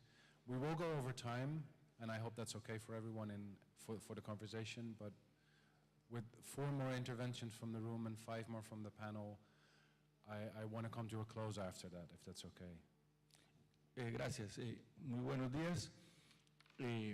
Yo quiero plantearle una pregunta a John Seat, pero quiero también dejar un planteamiento alrededor de si estamos entendiendo que estamos en un momento de la historia de múltiples transiciones y si entendemos que esa transición está en disputa. A partir de eso, señalar que nosotros tendríamos que establecer claramente también desde los lenguajes, pero también desde las formas de articulación, qué tanto esfuerzo estamos haciendo por entender los relatos que está construyendo el sistema, el capitalismo, el imperio, para posicionar su propia matriz fósil y para posicionar su propia idea de cómo debe desarrollarse la relación del Estado, la sociedad y la economía. Y a partir de ese elemento, entonces, dejar planteado, John, qué estudios rigurosos se tienen que nos permitan establecer metodologías que hayan puesto en diálogo a la clase obrera con los movimientos ambientales. Porque creo que esos cortocircuitos en la comunicación y en el poder entendernos en términos de las lógicas de intereses y necesidades nos puede al final de la tarde jugar una mala pasada. Y decir entonces, frente al asunto de la esperanza que se sitúa a veces en esos organismos multilaterales como la ONU, pues nosotros como clase obrera tenemos que decirles, a propósito de la capacidad, el poder y las experiencias, es que nuestros grandes problemas no nos los ha resuelto la OIT. Nuestros grandes problemas los hemos resuelto en la huelga, en la parálisis de la producción y en las acciones directas de los obreros. Muchas gracias.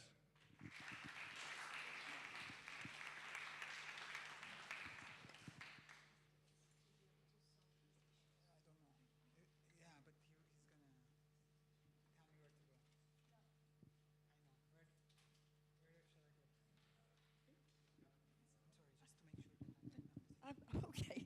Hello, I'm Nancy Lindisfarne. I've been associated with the Climate Jobs campaign in Britain from the outset, I suppose. And I want to address the biggest elephant in the room. We've been hearing how we need to be much more courageous in what we're doing, how we have to make international connections. I thought what Benjamin said from the Philippines was enormously important. But there's only one person that I've heard in these 2 days who has actually mentioned that elephant, and I believe it's our comrade from Colombia, and yesterday. There is an enormous oil war going on in Europe right now, and no one, not one of us, has really actually stood up and said, this is a position that we need to look at, to actually have the courage to address in climate terms, in terms of food poverty, given the stoppage of grain coming out of Ukraine and so forth. We have to think about these things and to connect at this kind of level as well. We're not that courageous yet, and we need to be. Thank you also for being brief, because I was reminded that our translators also need a rest, so we will try to come to a close.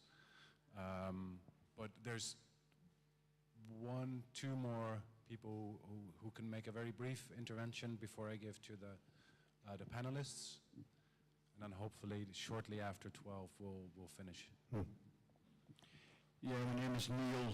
I'm from Scotland. I'm here with Scotty 3, and I was a lifelong oil worker on the North Sea.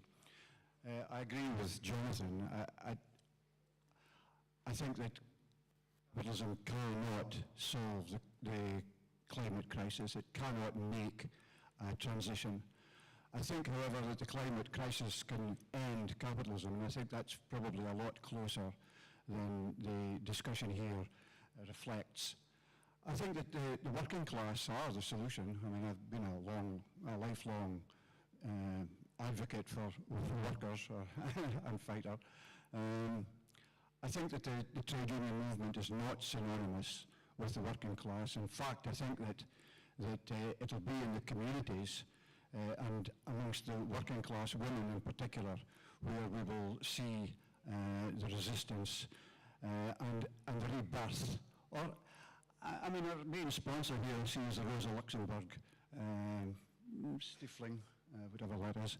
And it does, it does remind us of the saying that we are facing socialism or barbarism, and I think it'll be how working class communities organize in the face of the collapse of capitalism, in the face of an inevitable climate-induced crash.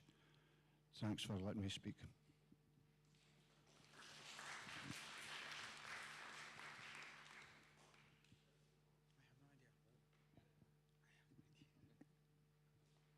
Cool, thank you. I'm Philip from International Socialist Alternative.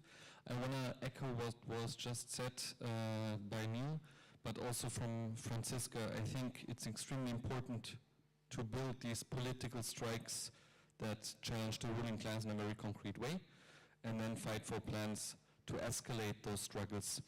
And I think key part in that is being clear also that as Neil has said, that the unions are not the working class and that unions are not monolithic. So you have bureaucratic interests at the top, and we've seen it again with the movement in France against the pension reform, that they were the ones break on the struggle.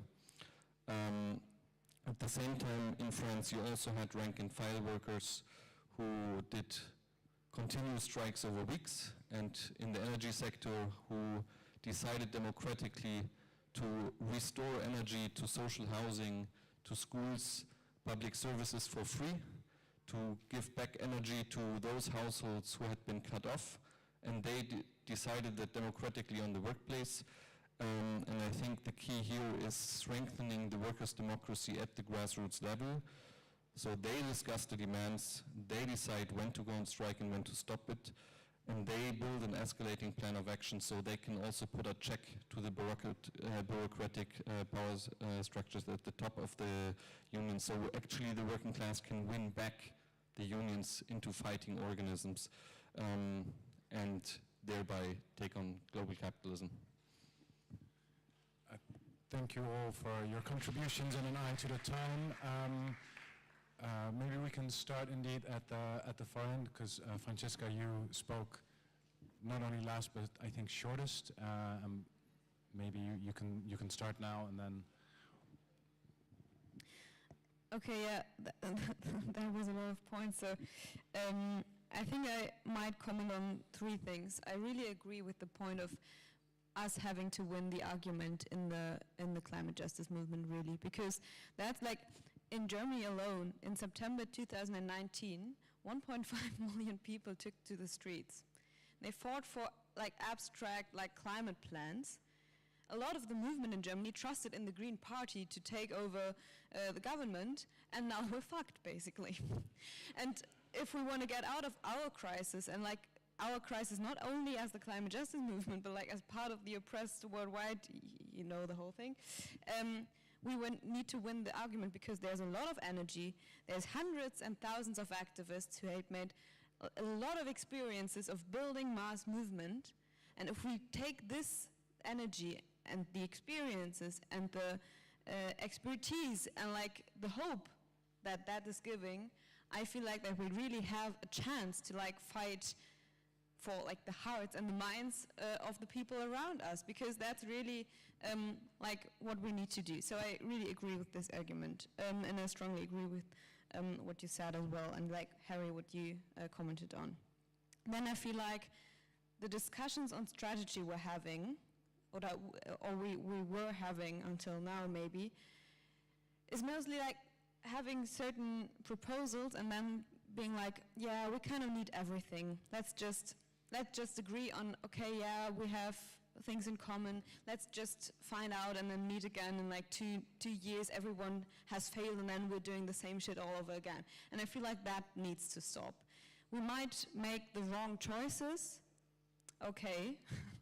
No one of us knows how to throw over a capitalist system. I've not been part of that until now, at least. So we might make the wrong choices, but we need to make those choices at least, and then really focus on things. And I feel like it's not just, we need to look at it sector by sector, international and transnational link by transnational link, and then decide on where we need to focus on the first place, and then compare strategies and like evaluate what we're doing. I feel like from the perspective of climate justice movement, we tended, and this is we as like the movement, speaking from like the most of the like the German climate justice movement, is we talk about labor movement as people who need to be like waken up or something. They didn't understand what is the problem really. And I feel like that's completely wrong. There is all this anger. People feel hopeless all the time, and they feel isolated in their workplaces, in their lives. They get that they don't get to decide over the things that matter to them. And I feel like this is where we need to start. For example, in Germany, 10 years ago, everyone said, okay, in the hospitals, like the care system and like the hospital system in Germany, there will never be strike in this field because they're just too involved with their patients. Now there's the huge hospital movement. There was the largest movement like in the hospital sector last year. 11 weeks of strike, thousands of nurses going on strike, and they didn't only fight for like more staff and everything, they actually began to fight against a system that's profit-oriented. And I feel like in the concrete struggles, what we can implement is like the thought and the hope for a world that's actually really different from the world we're living in. And maybe the hopelessness and all this anger is the start. And also there are examples like, for example, the Collettivo di Fabbrica near Firenze in Italy, where we see that building those struggles is not a thing of like, okay, going there one time, going there 2 times, then being like, okay, they don't want to work with us, they're against us, let's just not do this anymore. It's a process of building structure, of building power, of like testing our power again and again and again, over years maybe, I don't want to say, okay, we have all this time, let's just like take this time and everything. We need to be faster than that. I agree with that. But at the same time, there is no shortcuts. And I feel like this is like the contradiction, one of the contradictions we need to live in with and like fight with, for example. So yeah, that's my comments on that. Sorry for taking so much time. And on the excellent point of choosing what to do, choose which topics to answer, because we are running over time from now on. Yeah. Daniel. I'm not going to answer all the question and comments. I will refer to your question about the relationship between climate and war and the military. In TNI, we started a research project in 2015. We published a book that is available online that is called The Secure and the Dispossessed, How the Military and the Corporation Are Shaping a Climate Change World. And after that, we had been following this conversation and this line of research because we see a clear militarization of climate policy, not only in the north, but also in the south. Unfortunately, not many people are working in this area, and we invite anybody who's interested in this to join us. The second question I would like to address is about the international sphere. I think that's crucial. When at TNI, we refer to the international sphere, we don't really focus on the COP. We decided some time ago not to send anybody to the COPs because we think we cannot have any meaningful impact in that kind of spaces, but we do support international struggles. And there are some victories. For instance, the Energy Charter is an example. There was a lot of mobilization of trade unions, environmental organizations, etc., and that meant that several governments have decided to leave the negotiation table. We expect some progress around the negotiation of the Just Energy Transition Partnership. So, for instance, Sean and I dedicate some time to work with the South African trade unions. There are also our Senegalese comrade, Indonesian, Indian comrade who are also interested in this partnership. And we are hopeful to have some kind of impact in this negotiation. The same around the Mercosur-EU agreement. This is something that can be potentially quite big and have a big impact in climate and in social welfare and on many other things. The negotiation has been stalled for a while. It's not because of the power of social movement, it's because of intra-capital differences between the capitalists of Europe and the capitalists of Brazil and Argentina. But we can exploit some of these differences and make use of it. So, and the Brazilian Union, for instance, have a concrete proposal about this type of agreement. I would love to answer your question about energy and public ownership, because I have very strong about energy cooperatives and public ownership, because I have strong opinions about that, but I think I already abused my time. Come find each other at lunch as well, comrades. Yeah, I'm like Daniel, and I'm going to just take a couple of questions, and regret we won't be able to respond to all of it. I want to take up, I think, Jana's question, and also, which intersects a little bit with Vera's question and what Moise has said about the question of, like, what do we do and the technical dimension of this. And I was being provocative when I said, don't organize the demonstrations, but sit in a room and talk. We can do both, and we must do both. I wanted to get a rise out of you, and I think I was somewhat successful in that. But here's the thought. If we want to get down and dirty with the issues of transition, the technical as well as the political, then please let's talk about it in a small group. For those who are interested in digging into that, let's try to organize something, because this has been top of our agenda in Trade Unions for Energy Democracy now for a number of years, of helping to raise the technical literacy of the movement. I'll just illustrate with an example why that's important. I think it was in March, Greta Thunberg got arrested. Was she complaining about blah, blah, blah? No. Was she outside of a fossil fuel company's headquarters protesting? No. She was protesting wind turbines in the northern part of Norway, which had been set up on the land of indigenous Norwegians. I think they're called the Sami community. I may be wrong about that. Because they were opposed to the wind turbines disrupting their lifestyles, ecosystems, and economic welfare. So I think this is an incredible, issue in terms of we should be sitting down and discussing what does that mean when the world's most visible and in many ways the most courageous climate activist in recent years is taking that stance. Did Greta ask that question of herself, or did she feel that wherever people are in struggle, we need to be on their side? And that's a good instinct for any person who wants radical change.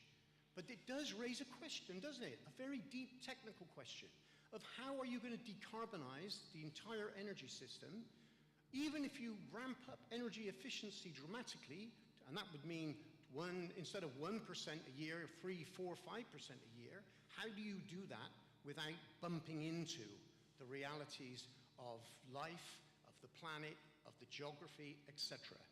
And I think that is going to be, that's the sort of thing we're going to have to deal with in the period ahead in terms of talking about a planned transition, because we do have to prepare for power. We're nowhere near power at the moment, we know that.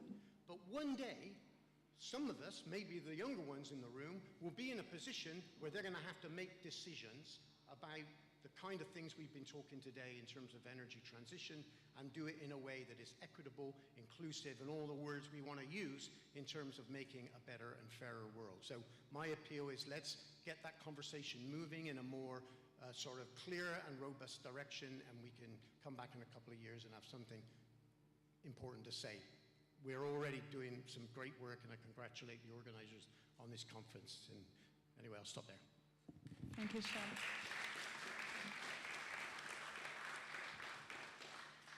Yeah, thank you. So also trying to just answer a few together, and actually just kind of shout out to what Sean said, and like in regards to what Anna said. Yes, I think it's also our role as climate activists to understand the technical viability and the technical solutions. I studied agriculture. I wanted to be a farmer. I now spend a lot of time reading all of the energy reports and technique, and also from TUED, and I think it's key that we have, as Sean said, a plan for power and to what to do when we are in power. We need to prepare for that, but that doesn't mean that we don't have to be doing all of the other things at the same time, and we need, that had to do with what I wanted, or maybe was able to say before on, we need to analyze our reality. And for example, in Portugal, where like we don't have NGOs in Portugal, or like any kind of think tank doing the research for us. So we had to do it by ourselves with our means, which led to maybe not the best reports, but we still did it, and we looked for people who could do it with us. And I've had meetings with workers from the energy companies, the transmission companies. I've tried to reach out to academics and all of that. But then we also need to understand, okay, like we've had the report, we have a new report, I've read 100 things, but I still don't have the movement to back up the plans that we have, the plans for power. So then, like, that's the analysis that I was mentioning. Okay, if you already, like, even if it's a not perfect plan yet, and I would be very happy to learn more about all of this, and glad that Sean is available for that. If you don't have the people then to back the plan that you have, then maybe you need to take a step back, and then maybe you need to take some organizational risks and like strategic risks, like those that I was talking about. And of course, there are no shortcuts, but we need to take some risks now. I think that's the time to do it. And that also means that obviously, like totally agreeing with Benjamin, we need a global, an international movement, because capitalism is a global system. And that also means that we need to have different grand strategies in place. We need to build different movement capabilities, and we need to be doing different things at the same time, but we still need to do them, and we need to take those risks. In Climasim, we have been talking about as like a framework to think about the movement that needs to be built to overthrow capitalism as a global system, we also need we need a movement as a party structure, a global movement as a party structure, because one party won't do it, one organization will not do it, but we need to create that coordination, the coordination that often maybe we would think a party would have, because a party won't do it. We need to build that power structure at a global level, but we need to allocate resources to build that kind of coordination. And we need to risk our organizations and empower and force power and force discussions within our organizations so that there is that kind of resource allocation, so that we can do it, and we is actually we here can do it.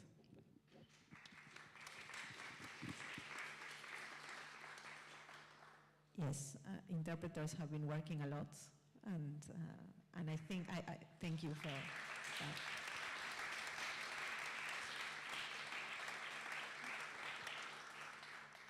And I absolutely have no answers to many of the things that were said. So I would only refer to two things. I entered this movement with the anti-globalization movement. I mean, we were fighting in the World Social Forum, we were fighting against WTO. There's where I met most of my comrades from TNI and many folks, I mean, in that space where I started working with unions in Porto Alegre, I mean, and there our fight was WTO. And we were focusing a lot of energy there and saying, well, we have to dismantle this thing. And I think our strategy was maybe right, was maybe wrong. The point is that we got that. WTO almost disappeared from a space of ruling, I mean, trade dynamics. But what followed was even worse. Bilateral trade agreements popping up everywhere, and civil society playing whack-a-mole, trying to figure out which one we were going to fight with no access to what the negotiations were, no access to clauses, and things that were even worse than what we were seeing in the negotiations in the WTO. I'm bringing this because by no means I think that the United Nations are going to save us. Of course not. Of course they don't have a plan. They will never have a plan that is of the scale of the transformation needed. But what does it mean to abandon it to those that can set the rules? And I absolutely, can understand Daniel's points. We cannot influence, therefore we don't go. Fair enough. Each organization has to make its own choices. My perspective is that if we are seeing today the development of just energy transition partnerships, is because, in particular, the developed world doesn't want to pay its climate debts, doesn't want to respond to all the legitimate accusations that are brought to them to the UN in COPs, and is going into this segue that allows them to greenwash out their way out of their climate commitments. So, I do hope we can still affect those partnerships, either kill them or radically transform them. But I personally think that the voices of climate justice, of which this movement is part of, need to be heard also in those spaces to make people feel uncomfortable, to bring some of the ideas that we are pushing. And because the wealthies and almighties are withdrawing from that space, we might have something to win there. And my last point is about urgency. And this is, I think we all feel like this is heavy on us. Many of us have been on this for a long time, and we know how tough it is to hold that responsibility of knowing what is coming our way, in particular to the poorest in this planet, and not seeing the change happening. But let's do also acknowledge that urgency is being mobilized against justice, that is being mobilized against organizing, that is being mobilized against system change. Because every time we mobilize, I mean, we see the 1.5 degree talked about in the spaces of power. Basically what we hear is the only thing we can do is make adjustments at the margin of the system because there is no time to confront capitalism.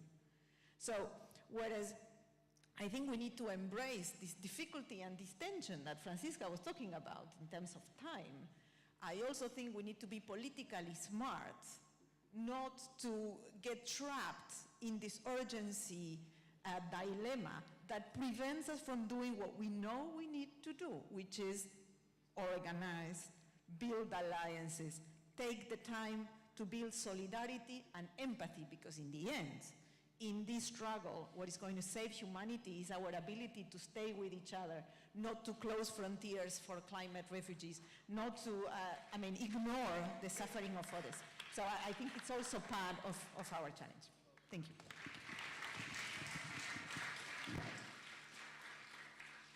Thank you all. Firstly, our wonderful speakers for a very honest and wise conversation about strategy.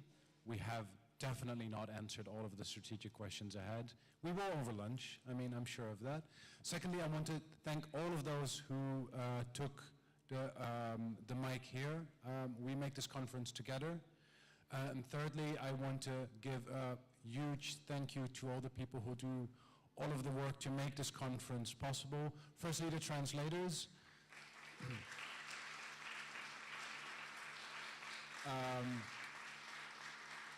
People doing recordings, doing note-taking, and doing the wonderful cooking and bar duties that make this conference possible. Thank you all.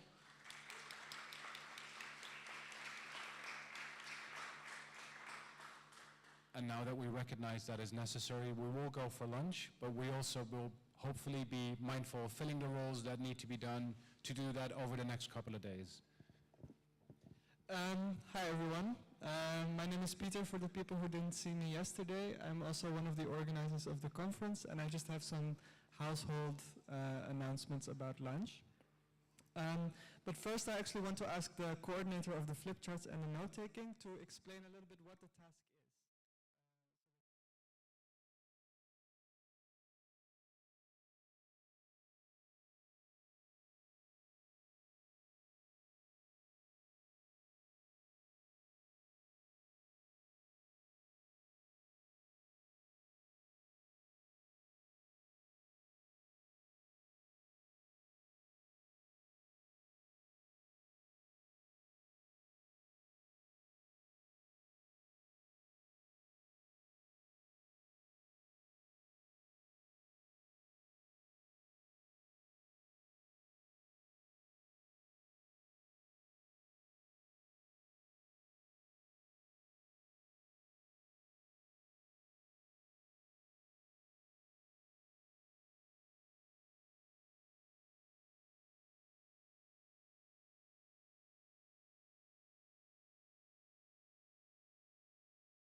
Test, test. This one is two dots. Okay. But do you want to switch now? No. Okay.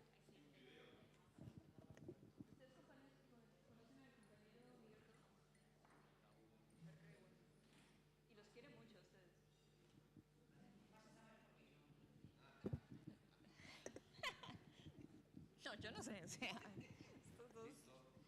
Habla primero. Moisés. Moy, te toca primero a ti.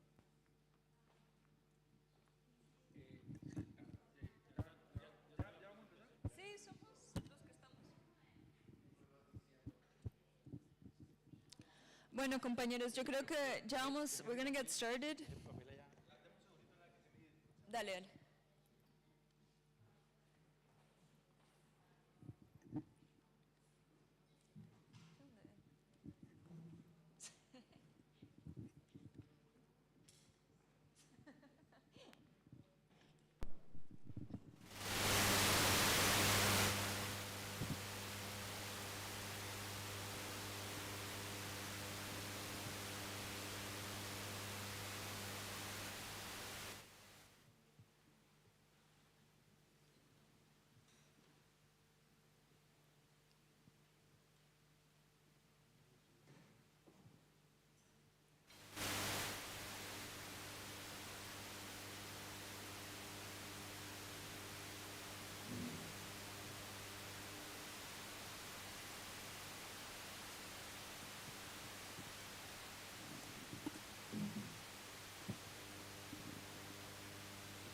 Entonces, ya llega Moisés, pero bienvenidos a la sesión sobre las oportunidades y los retos que tiene el movimiento sindical en América Latina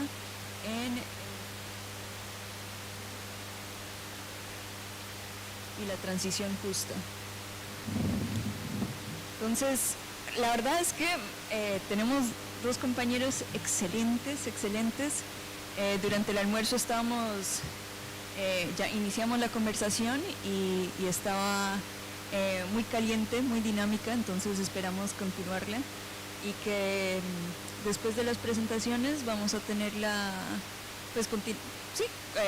recibir preguntas de ustedes y que podamos yo creo que para mí el objetivo sería aterrizar muchas de las propuestas más abstractas que hemos discutido en esta conferencia en cosas más concretas.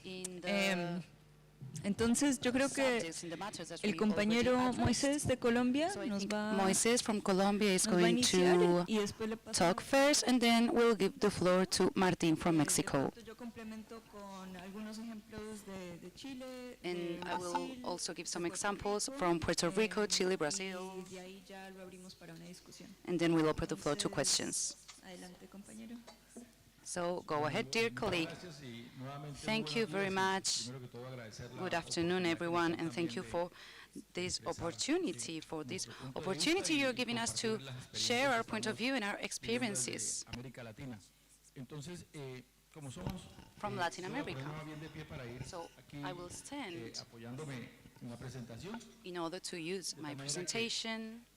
La idea es poder plantear unos retos tanto para la sociedad We como would para like to nosotros show the como clase challenges that trabajadora. we face Pues as la a idea working de class construir una respuesta común para conquistar justicia in social order y justicia to climática. give a common answer to conquer climate and social justice. Aquí esta imagen que la tomé So recientemente. this is an image that I took in a recent visit from our comrades in Mexico, and we're using it to show the conflict that's currently taking place surrounding the water supply.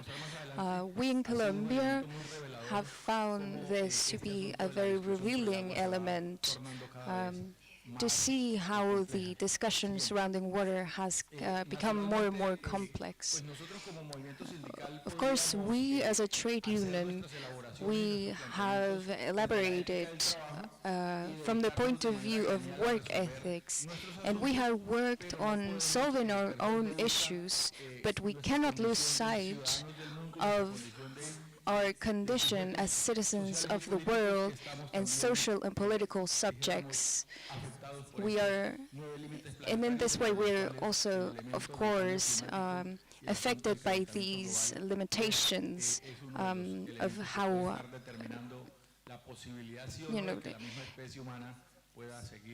even the human species is limited by, especially within this crisis. When we, as trade unions, talk about just transition, we want to take into consideration that this discussion was promoted within the trade unions when factories started to shut down after the environmental measures were taken, were implemented. So there were many jobs lost, and we needed a transition for decarbonization, but this could not go against the rights of workers. So as you can see here, we say that transition as a reality has an impact of us and must take into account our participation, which must be informed and qualified. So with this formulation, we are asking how to involve the social class in a debate that affects all of us. We're not just talking about the governments or about the big think tanks.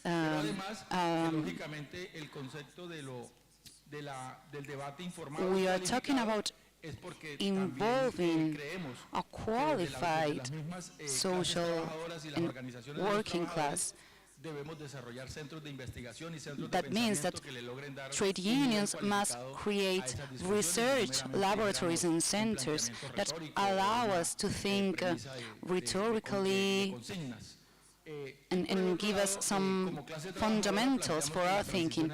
Then as a working class, we suggest that energy transition must be based upon our participation in order to guarantee our right to work and to a decent life. So these are our bases: the right to work and a decent life. We cannot leave those concepts behind while building the just transition.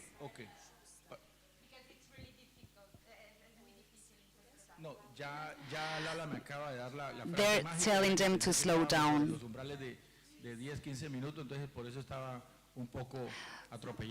Sorry, because they told me that I had just 10 or 15 minutes, so I was talking very fast. I will try to slow down. What I'm trying to show here is an example that is addressed in our country. We have Gustavo Petro in Colombia representing the progressive change. He is suggesting important changes as far as the political debate nationally is concerned, and this has to do with the role of our main company in the country, which is Ecopetrol. This company was originated by a very big demonstration and labor movement in 1948, but the different governments took it gradually to a privatization process. So when the government says that this is the company that must lead the just transition, we are confronted to the public ownership versus the commodification of the goods and the resources. So this has a company that has political power. It has been based on oil and petrol, and now they should use this power for the just transition.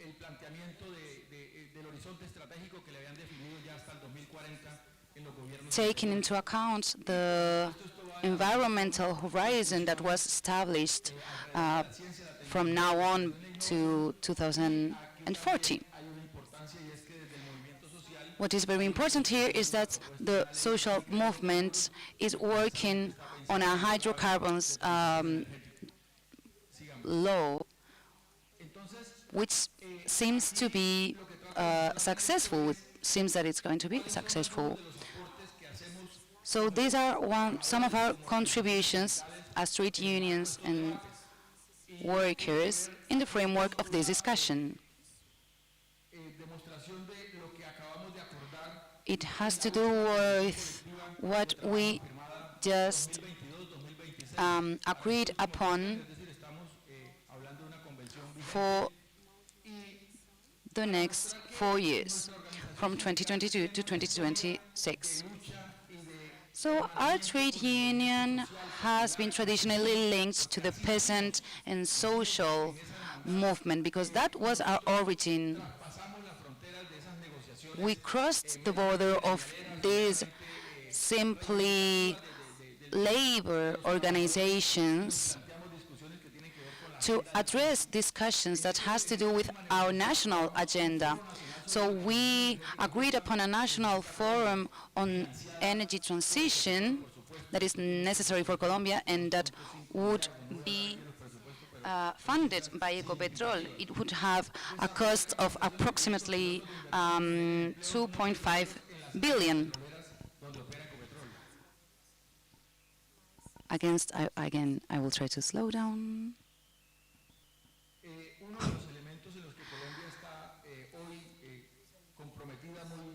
Colombia is now deeply engaged with peace building. We have also ratified the Habana agreements, and we are now negotiating with the NL, the guerrillas movement for liberation, and we are working towards the peace in Colombia. This third assembly has to do, of course, with the results of the second assembly, not only in terms of participation. We had 53 under-regional organizations participating, and the results was that they mandated to have a General Assembly for the Peace of Colombia when we gathered together with the labor and the climate movements on the country. That was why I was asking Sean before if what was his experience joining together social and climate and labor movements, because that's what we are doing in order to achieve peace in Colombia. So we will have the feedback of this third assembly in order to keep working. We created CIPAME, the Center for Research and Innovation for Just Transition in the mining sector in Colombia. And it is important because it allows us to bring together the knowledge of the three main sectors in Colombia: the mining, the gas, and the oil sectors. So that allows us to keep working on a qualified research that encompasses social and climate and labor rights and demands rather than only profitability.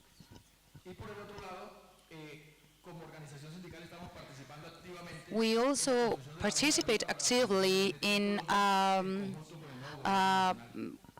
framework for energy transition in Colombia together with the new national government. This is a first time in our history. We had never been called to participate in a recommendation on transition and energy, but this new government opened democracy for us and said, okay, we're going to discuss with the society, with the workers. I took this from Mexico in order to show you something that we cannot ignore if we want to work for just transition. It is about how much specialized staff we need in order to work, and how complex, how difficult, and what's the cost of training these people and having these people work for us. Because we talk about clean energies, but we don't talk about what's the cost of it. How can we train engineers in order to be experts on this? Sometimes it can take 15, 20 years for them to learn about wind energy, about biomass energy. We need to know how long it's going to take to train these people. ASTM is an organization composed by technicians,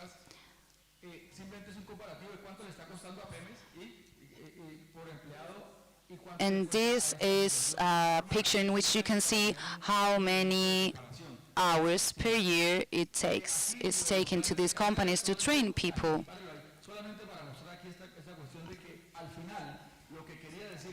So what I meant by all of that is that our experience, according to our experience, we learned that training a person technically would require at least 10% of theory, 20% of accompanying this person, and 70% of practice. So when we are stepping into a world that is completely unknown for us, we also need to establish such a pyramid in order to know what type of knowledge this person will need, what type of training they will need. So with this picture I show that in Latin America and in Colombia, the fracking companies arrived with this idea of system,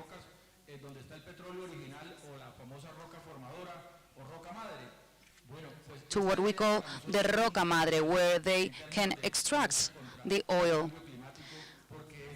That is what we want to reverse. We need to move away from this idea and move away from fracking and from fossil energy in order to move away from this fracking and harming energy. I would like to step away from the idea of the orders of magnitude and how really we have to step away from and look at how much land is left after for agriculture and for other things that are necessary for the society after it has been taken over by this type of energy creation.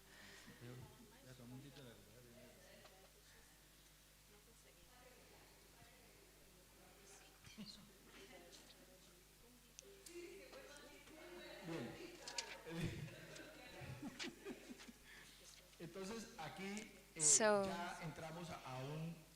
now we are going into a social and climatic transition with social justice.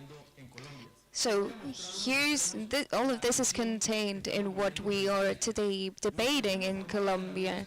Those who grew up in the old school heard a lot about the means of the production in the hands of the state, but now it turns out that there's different ideas that says that no, actually the means of production can actually be in the hands of communities, and this can actually lead to an advancement for communities and also in terms of creation of energy.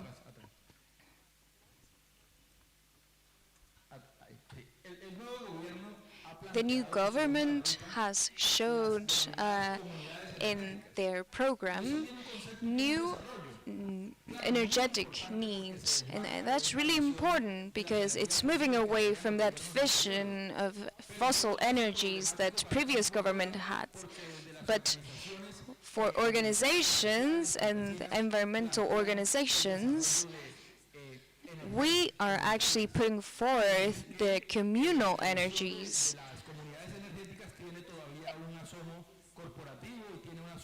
And this still has a trace of profit and of corporativity and other things, but at least this is moving and shifting the debate to different issues, and I think that's a good thing. So, along those lines of that work and those lessons, fundamentally, we'd like to transmit to those of you in Europe 5 main principles. The first is that this transition will be reflected in the culture. The second is that this transition will be a result of constructing new knowledge, which also involves the knowledge of different cultures and also indigenous people and originary peoples. The third is that a just transition has to keep an eye on power transitions or power exchanges. We have to be honest. The government is not the one that necessarily has the problem or the power. It's also the banks, it's also the corporations, and they are the ones who don't want to let the new laws to be put forth in order to improve our conditions. I thought a lot about how the transition also is based on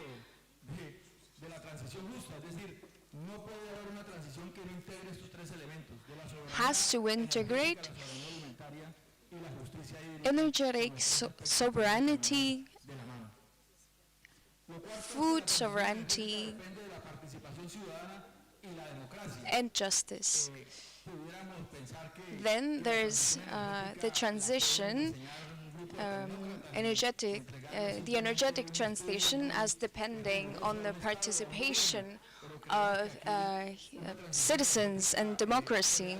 We believe that a true and just transition is going to respond to the needs of every specific country and the society's needs, because the citizens will be involved in its process.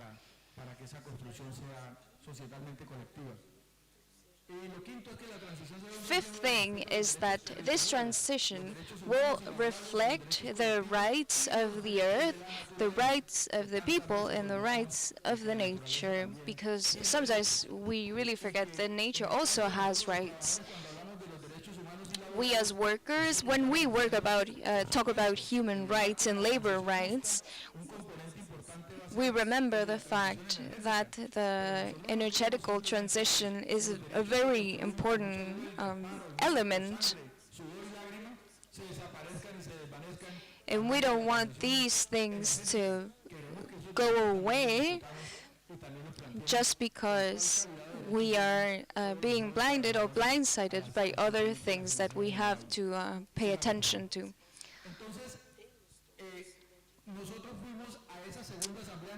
We went to this second Assembly for Peace in the year 2006.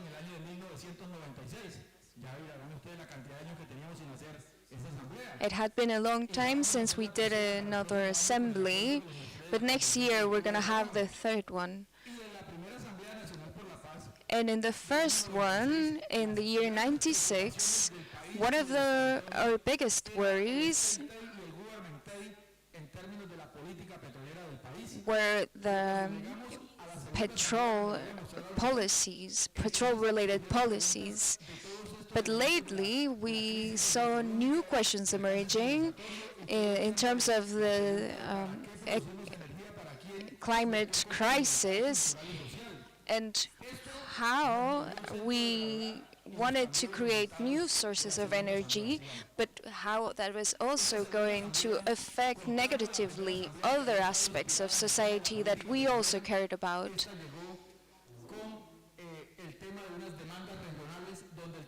We also found that there were very specific regional demands, and many of them were related to climate issues. And they were the heaviest elements in our conversation. And we needed to create new propositions of how to deal with these issues. And most of those propositions had to do with climate issues as well. So this situation showed us how one of our main concerns wasn't just the petrol issues, but in general the climate issues, and a central movement, the issue of water supply. The community was really emphasizing the importance of being able to access good quality water.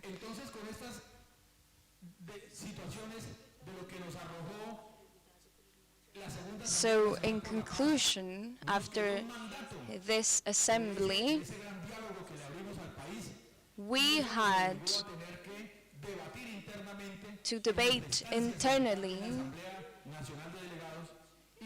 in our delegate assembly, and this was our conclusion. And that was to prohibit fracking,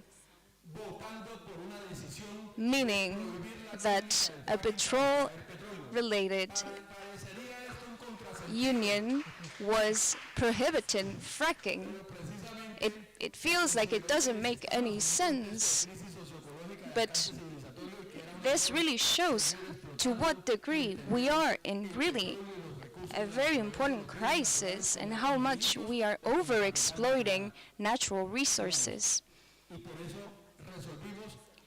And that's why we decided to approve the prohibiting of fracking in Colombia and every attempt of trying to generate any new fracking in terms of the energetic transition.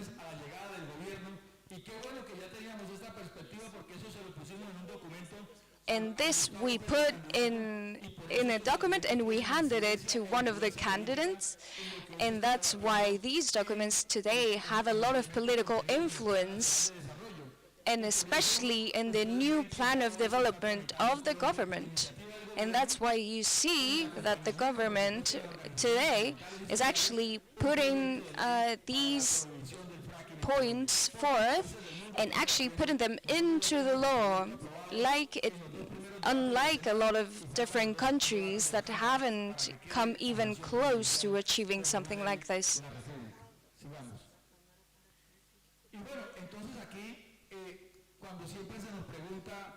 And as always, we are asked in the trade union world, how can we support the workers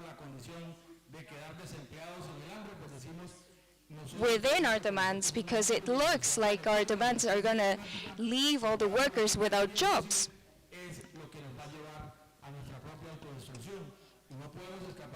But we say, if we continue doing things the way we are, that's just going to lead us to self-destructions. So even if we want to create riches for the nation and are for democracy, we recognize that we need to step away from world consumerism and focus on keeping the land as we have.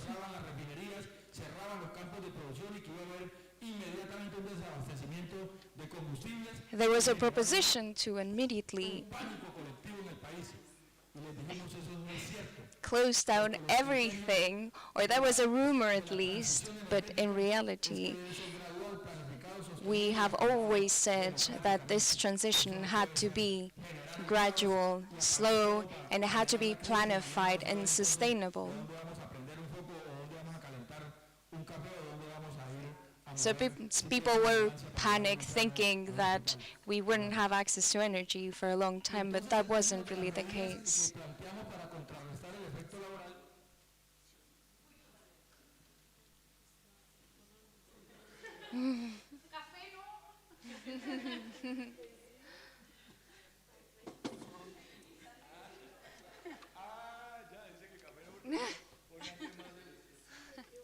She says no coffee because that's gives you more energy.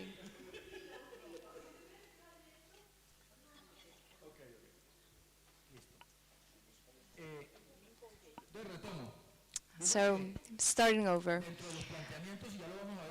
So, within the issues that we are putting forth, the transition being communal and communitary is for us a fundamental part of it.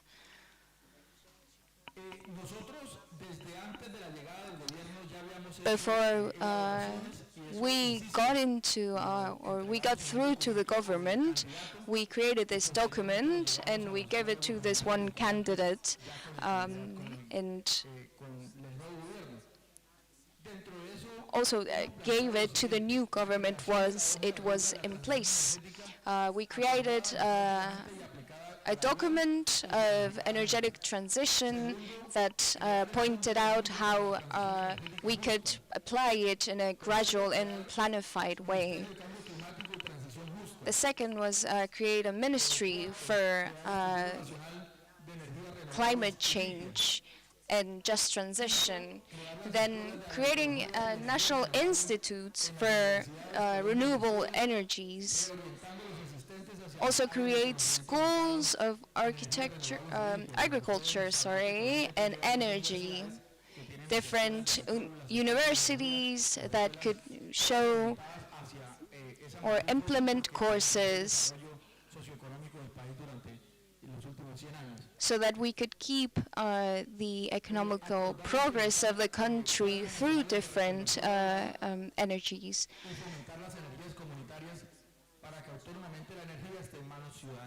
And also find a way to make energy come into citizen hands in a communal way, of course.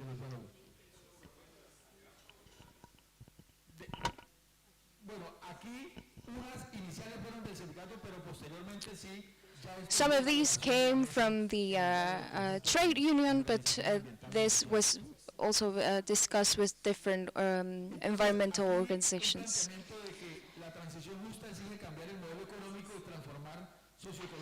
So just transition includes changing the economic model.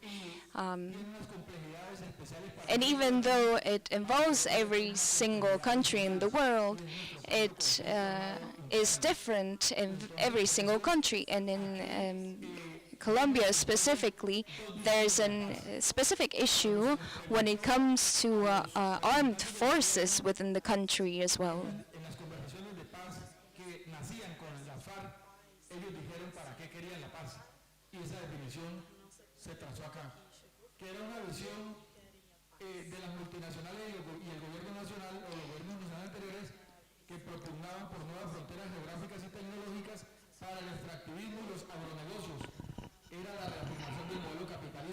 So this was reaffirming the extractivist and capitalist model. They didn't hide the fact that they were trying to build peace in order to reach new territories and extract new resources. So this vision of peace is completely opposite to the concepts that we reached thanks to our second assembly with the participation of indigenous people. They said that their lands needed an environmental and social justice in order to live a decent life respectful of their culture, identity, and their future plans. So you can see this paradox in Colombia. When we talk about just transition, we talk about our own complexity, how to build this just transition when we also have to build peace within our country. So I just want to tell you that we have a new government, we are in a very new context in our country, and that is why we are building this just and fair roadmap. And we already finished the feedback phase on the 24th of September, so it is an undergoing process, and I invite you all to read it and to have a look at it. So, which are my conclusions? In this complex reality, we still work for social and climate justice. And our political struggle made it possible to have a political positive change with a new government that is building with us this energy transition roadmap. Secondly, in Colombia, we are building a new way thanks to participation and democratization of the decision-making processes in order to build together a transformation national program. And the second paragraph has to do with the central and main element of the discussions that we are carrying out with the liberation movement. This is the content of what we are discussing, the political and economical system as well as the environmental model. We had never discussed about this. These matters had always been considered as foreign to the debates. So when the Colombian society has now the opportunity to keep progressing towards a new model that reviews the political, economical, and environmental models, this is a revolution for us.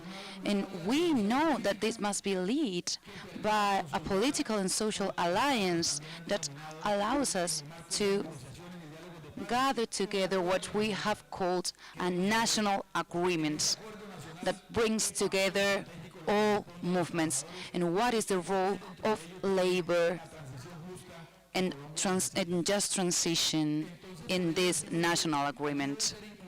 We know that the working class must be included in this national agreement, such as a historical agent for change. We are not the center of the world, but we are a historic subject that has played an essential role throughout history. And that is why we are actors for change. Just one last conclusion. We from Colombia invite you in the framework of this conference on climate jobs, on climate change, to which we have invited by our colleagues from Rosa de Luxemburgo. We invite you all, brothers and sisters from Europe, and especially your working class, to have this type of meetings and debates in order to provide us with the means to build a joint and common struggle that allow us to live respectfully of our climate and our lands.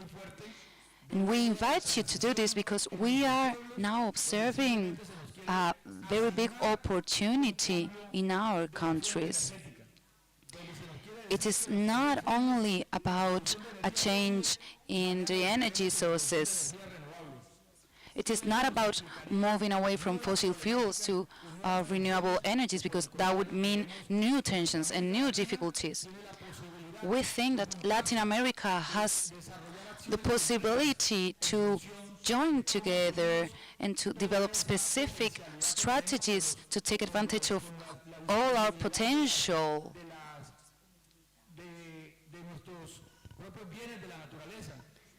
and actually use our own resources, our natural resources, to keep progressing towards an industrialization so that we do not only depend of external currencies on exportation, but to use this transformation and industrialization to build our own redistribution of goods, of richness and dignity for our people. We do not want to remain the exporters for those so-called renewable energies throughout the world. We think that we fight now, we will live in dignity in the future. Thank you.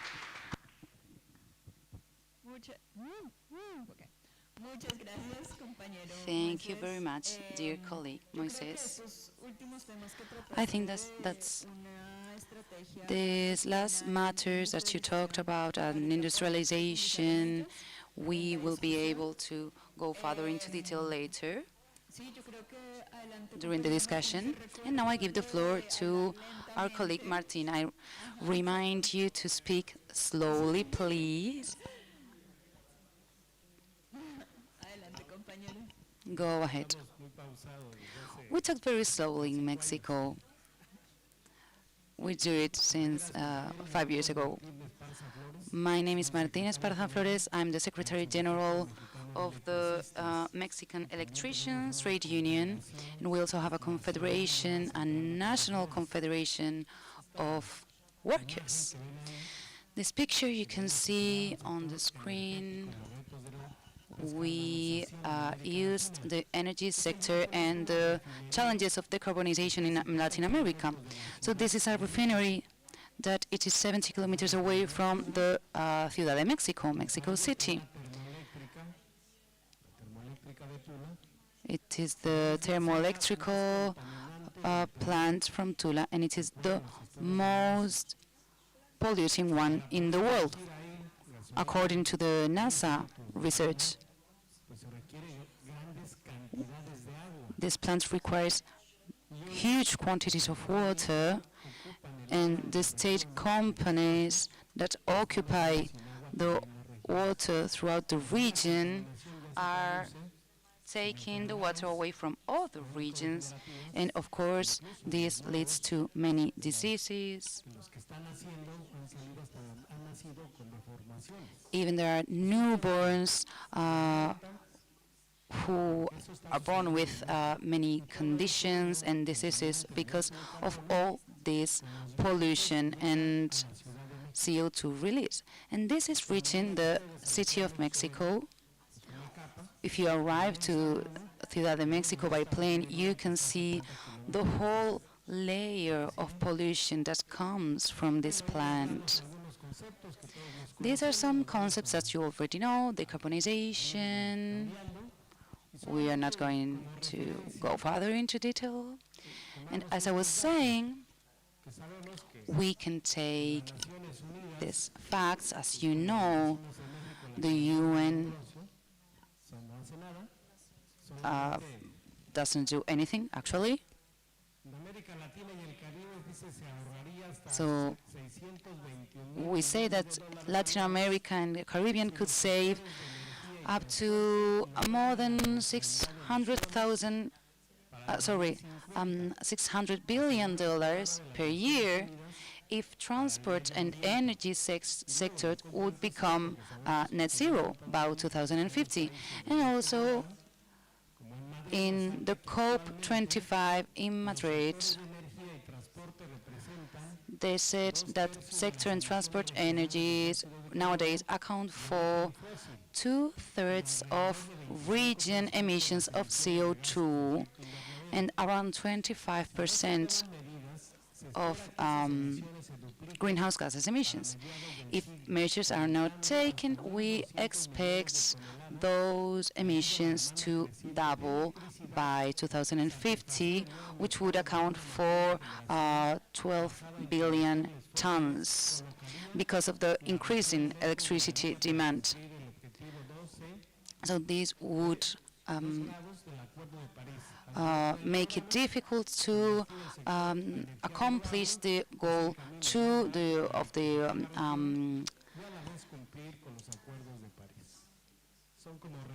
of the goals established by the UN, which sets the goal of the 2 degrees of global warming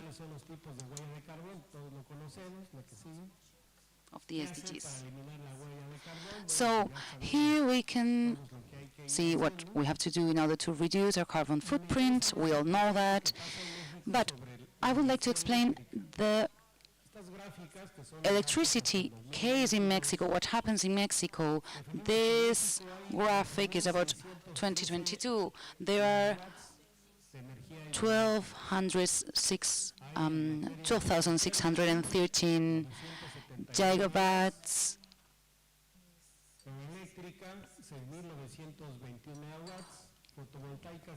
and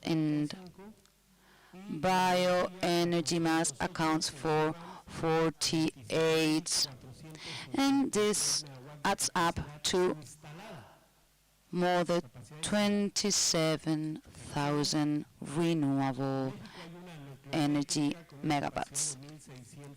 So we have a nuclear electrical plant that accounts for more than 1,600 megawatts, and another one efficient cogeneration plants, and the total is nearly 4,000 no renewable megawatts in Mexico. So this is the dirty energy generation. So thermoconventional accounts for more than 11,000 megawatts. Combined cycle, which uses oil after it is treated in refineries, and accounts for more than 34,000 megawatts. Then internal combustion, internal burning using fossil fuels, then turbogas, carbon electrical, and the total of dirty energy is more than 55,000 megawatts per year. It is used for boats, mainly to China, and what Mexico is doing right now is to build storage tanks, and they are burning most of it in thermoelectrical plants. And this volume of dirty energy is increasing year per year. We need a just transition that reduces the use of fossil fuels, despite our efforts. Our democratic government, which is in place since 2008, doesn't take into account global warming and the use of fossil fuels. It has not decreased. In Mexico, we have 6 different refineries. It's almost 1,022 barrels of petrol that are processed within these refineries. Last year, Mexico bought 50% of a refinery in Houston, and that refinery belonged to Shell before. You might know it better here. It used to be a partner with Mexico with 50%, and since Shell here is trying to eliminate its carbon footprint, it just sold it to Mexico in $1,500 million. Now it's working, but on top of all of that, in Mexico, we are building a new one. It's a refinery called Olmeca in the state of Tabasco near Campeche, the biggest petrol producer in the country. In this refinery, that is supposed to create 306 barrels per day is being currently built. And there's a big controversy because it was supposed to cost 800,000 $8,000, and now we have spent $20,000 million dollars, and it's still not built. And some of the published data show that the enterprise has almost $13,000 million in debt. So it's really not going to give us anything, and anything that it produces, it will be used to pay off debt and not to contribute to our country's development. We're just paying off the central bank.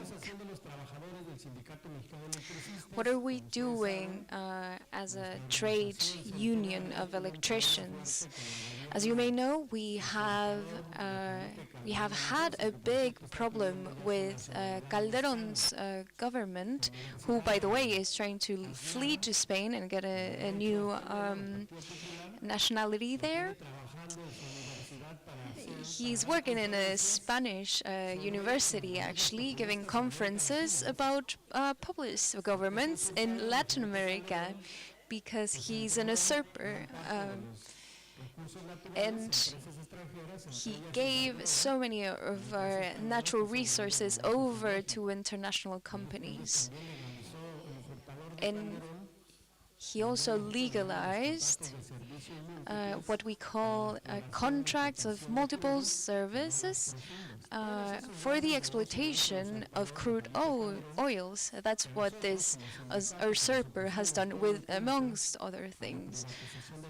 We, as a trade union, were always against the privatization of the energetic sector.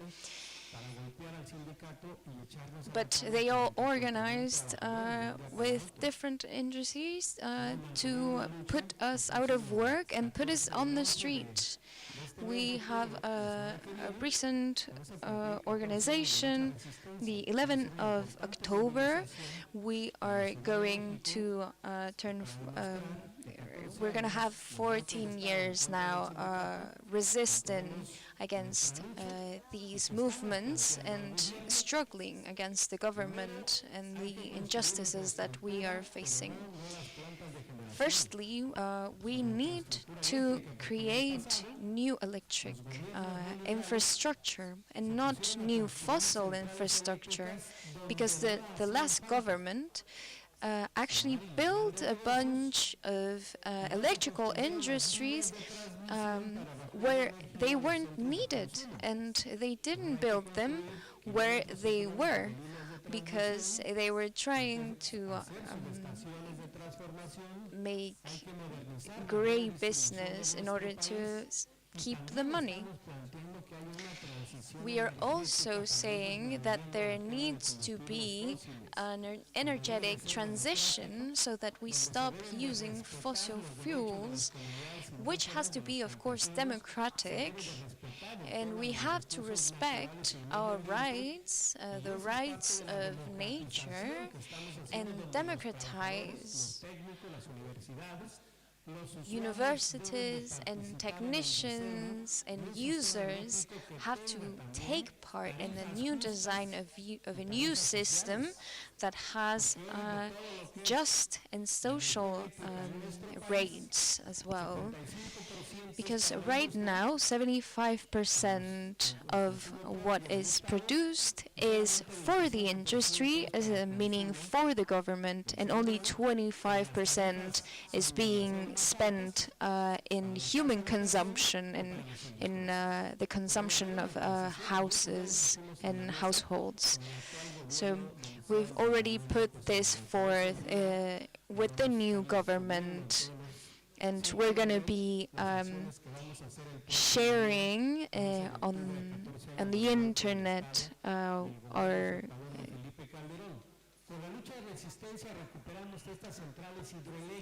With the resistance, we have recovered this electrical station that was abandoned, actually. It's almost 100 years old currently, and it was completely vandalized.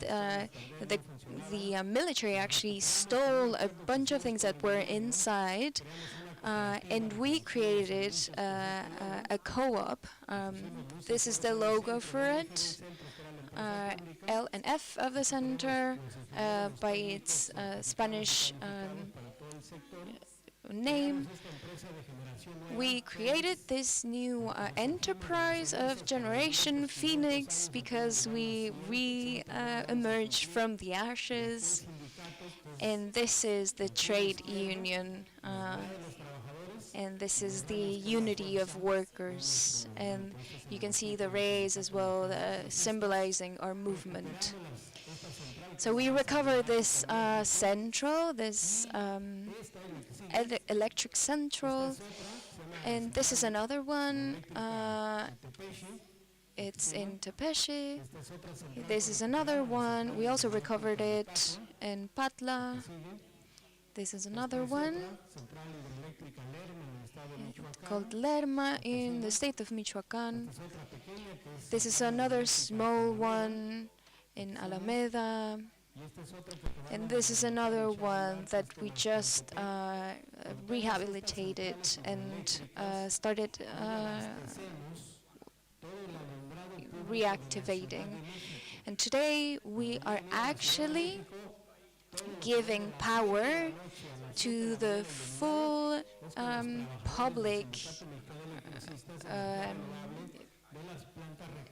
lights in the whole of Mexico City. So if you go to Mexico City, every single light bulb that you see on from 7 p.m. onwards was powered by us.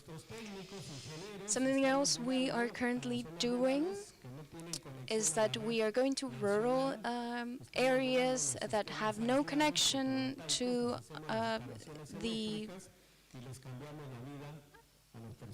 electricity, and we are changing people's lives.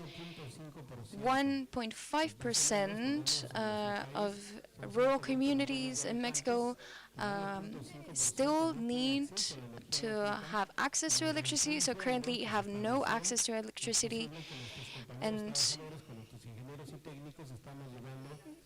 thanks to us, we're starting to carry these provide these communities with electricity, which they didn't have before.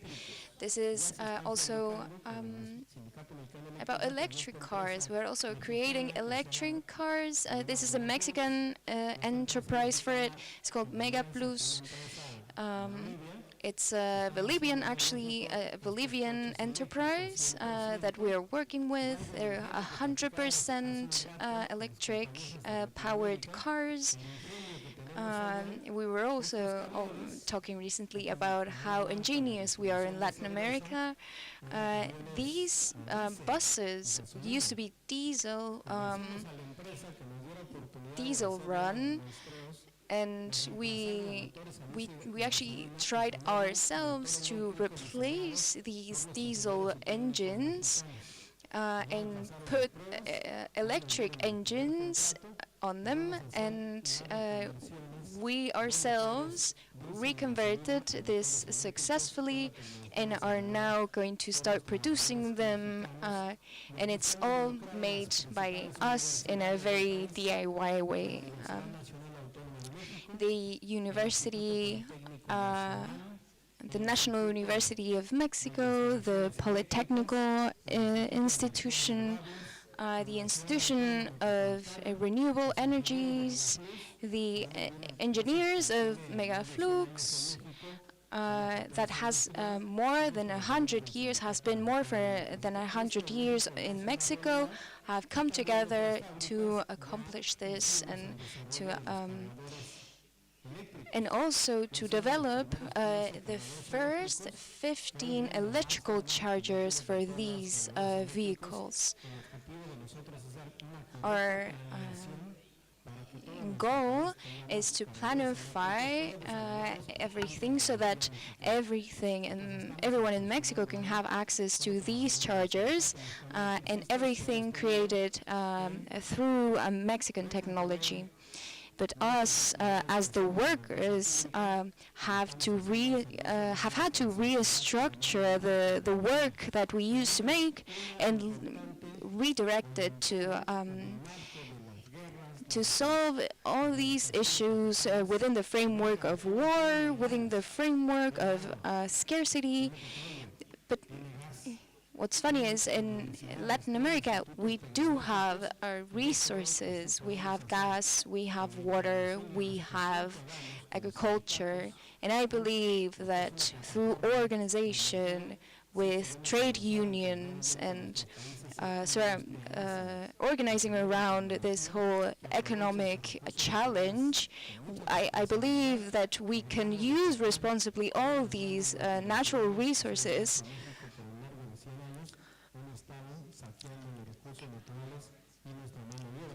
in order to be able to create a just society. We have been ransacked for so many years before and left dry of our resources. But now I think that there's a good future for us.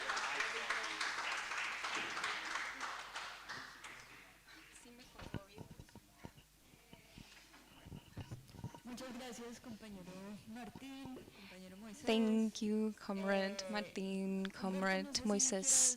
Humberto, I don't know if you want to add something, maybe later. Okay.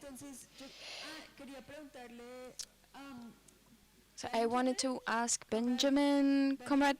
I'm wondering if, I know this is Latin America, but I'm wondering if you want to, add anything from your perspective of the Philippines. Yeah, like just join the table, we're global south. Yeah, you're the Latin Americans of, yeah. No, I mean, obviously you don't have to. It's just, no, please come. What we can do is, you can go ahead and then we can open up to the floor, or I don't know if we open up to the floor first, and we're such a small group that I think, go ahead. Well, in the context of the Philippines, our primary struggle is with the commodification of the energy sector. But I'm not sure in Latin America how energy is generated and distributed, because in the Philippines, outside of the capital city, it is given to electric cooperatives. So there's that model that the provision of electricity in our provinces is provided by electric co-ops. However, in recent times, the danger that electric cooperatives are facing is the entry of big corporations that aim to privatize this entire industry. So that has been, politically, that has been the struggle. How do we resist and reclaim public services from attempts to privatize by huge conglomerates in the country? In terms of switching or moving away from carbon, the Philippines has a lot of frameworks for encouraging the production of renewable energy, but again, the issue lies with the implementation. So for example, we have a Renewable Energy Act, but we are seeing, to meet the country's energy needs, we are seeing the opening of coal plants. So that's still happening in the country. And in terms of a just transition or a transition towards climate jobs, we are not seeing any serious effort on the part of our government on actually delivering on this. However, our union did create a projection for the possible amount of jobs that be created if we transition away from carbon, coal-based economy. But and I was tasked with writing a huge section of that outside of the data because I can't count. But the problem that I found when I was doing the research, when I was looking for data, information, was that there's no information available in the Philippines. We don't have projections on how many jobs we can create if we switch to renewables, so solar and wind power. Our government doesn't have that. We have no think tanks that are actually involved on that work. So we had to do that in-house. Fortunately, we had economists, we have people good with data, even within our movement. We have a education labor NGO.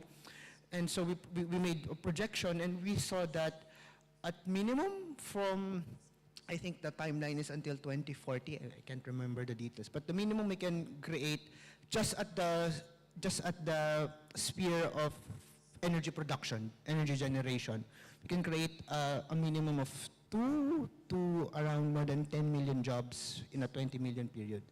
But the problem is that data was generated in-house by our union.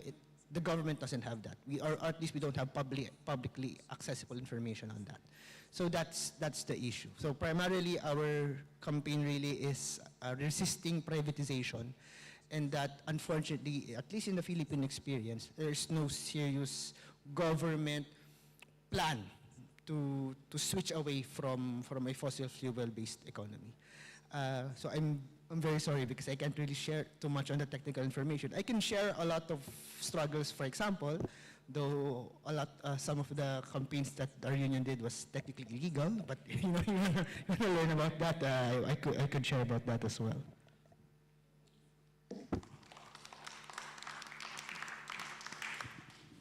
So I have a lot of questions, but I would love to hear from the floor what questions there are for any of our comrades. Gonzalo? Oh yeah, of course. And then Daniel. Thank you. Thank you for your presentations. I think it was very interesting and very cool to learn about our struggles and also your achievements, because it does seem that you're making a lot of achievements.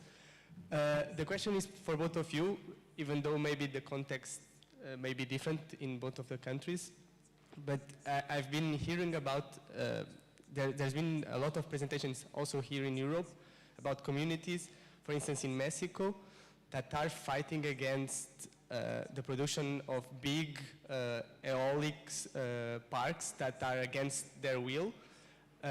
I'm wondering if there is any connection between your unions and these struggles, and if it's possible to construct some kind of new alliances and understand how the transition can be built like you want to, and instead of being imposed by foreign companies that are building these huge parks. I'm wondering if there's any link between you, and if these struggles can be, instead of being kind of opposite, because they're talking about not building renewable energies, if instead they can be mobilized to, okay, let's make the transition that we need instead of the transition that the people are imposing on us. I'm wondering if you have any thoughts on that.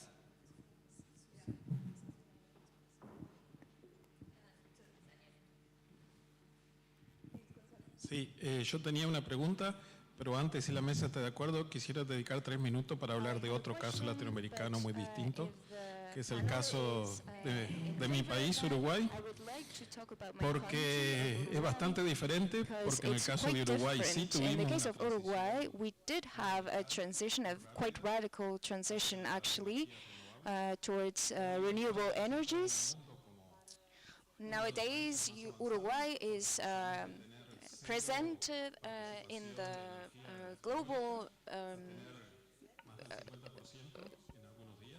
plane as one of the most advanced countries in terms of our wind-created energy, and we believe that it's really important in the sense of the climate gains that happened, but it came along also with a big amount of privatization that we were not happy about.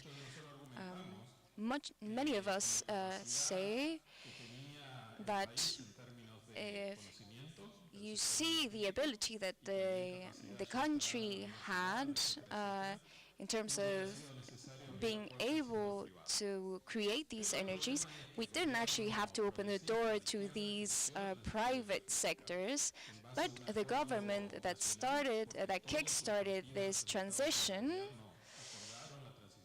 because it was actually agreed by every party in government in that moment. And they also said that they had to open the doors to private investment because it had to happen as fast as possible, and the government was unable to do it by itself. And this caused that a big chunk of the eolic, the wind farm, electricity is private owned and not actually owned by the state, because and it's just creating profit for the private sector. And I wanted to share that because we don't only have this exceedingly positive impression of the transition, because we are for the transition, but we don't agree with the way that it happened.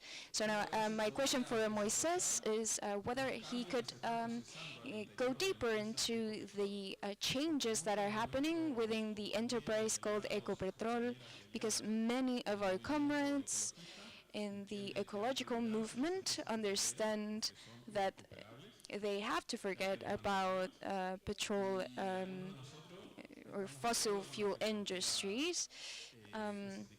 Many of us also agree with what your trade union is saying, how the transition has to be planned, how it has to happen little by little, and it has to be led, of course, by the communities. So if you if you could go back to how we can recover and in a way transform these current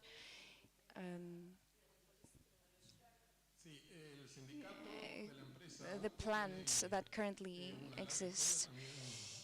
Yeah, our trade union has a very long story of struggle. It's one of the oldest trade unions.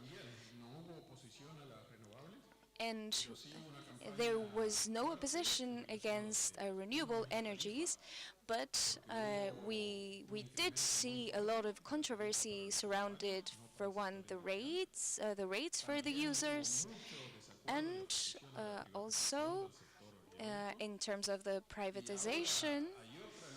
And now we have even a bigger controversy, because within the last few weeks the government allowed private generators of a large scale can buy and sell energy within them without going through the main enterprise. So that's a big current controversy.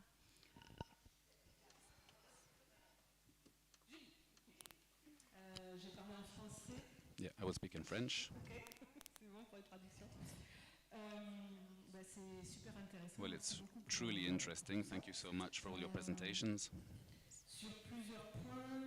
A few points. First of all, the first presentation.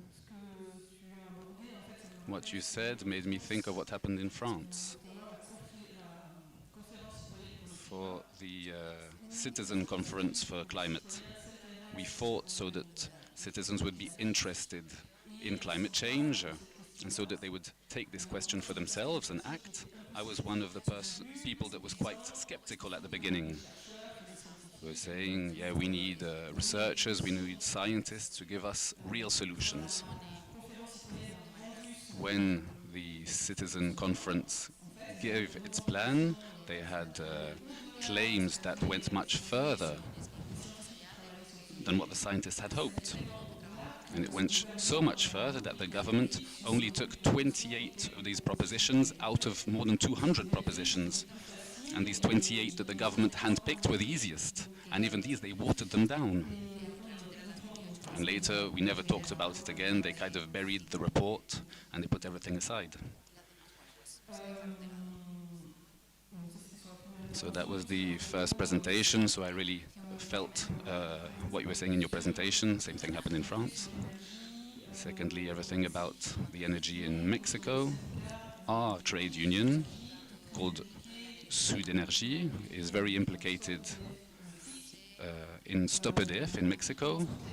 So a French energy company that privatizes everything in Mexico. It's a French multinational, so we're fighting against our own multinational that we created. We created a monster in some way. Because we say Mexico should own and build its own energy, its own renewable energies, and France shouldn't be implicated in it. Also talking about environmental transition, one of our claims is the limit of salaries, of wages, because some of our comrades, well, we say it too, not only our comrades, the rich don't know how to use their money, and when they have too much money, they just do whatever, and so they pollute much more.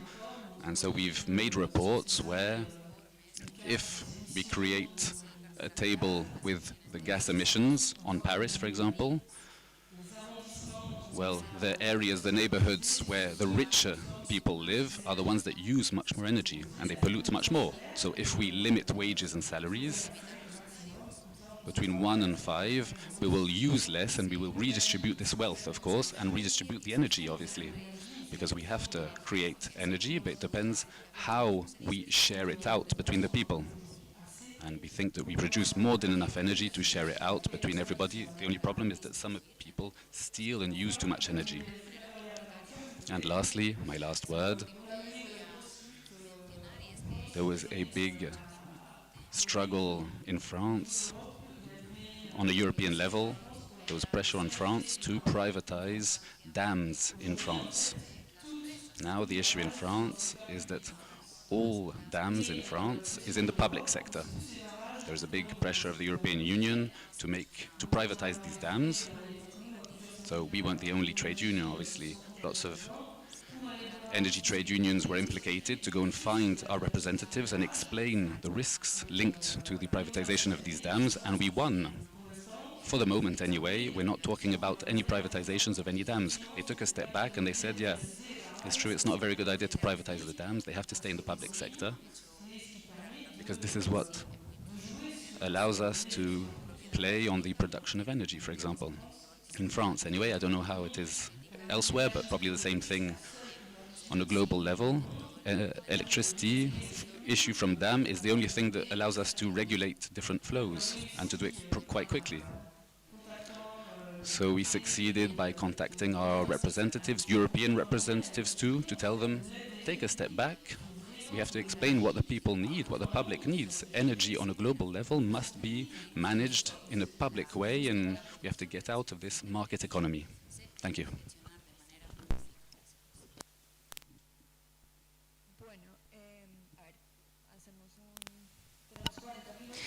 So we still have 40 minutes. You can answer to the questions or formulate new questions. Also for Comrade Benjamin, if you wanted to add more things to your intervention, because yeah, but feel free to add, to complement. I think we have much more in common than we, have differences in terms of challenges.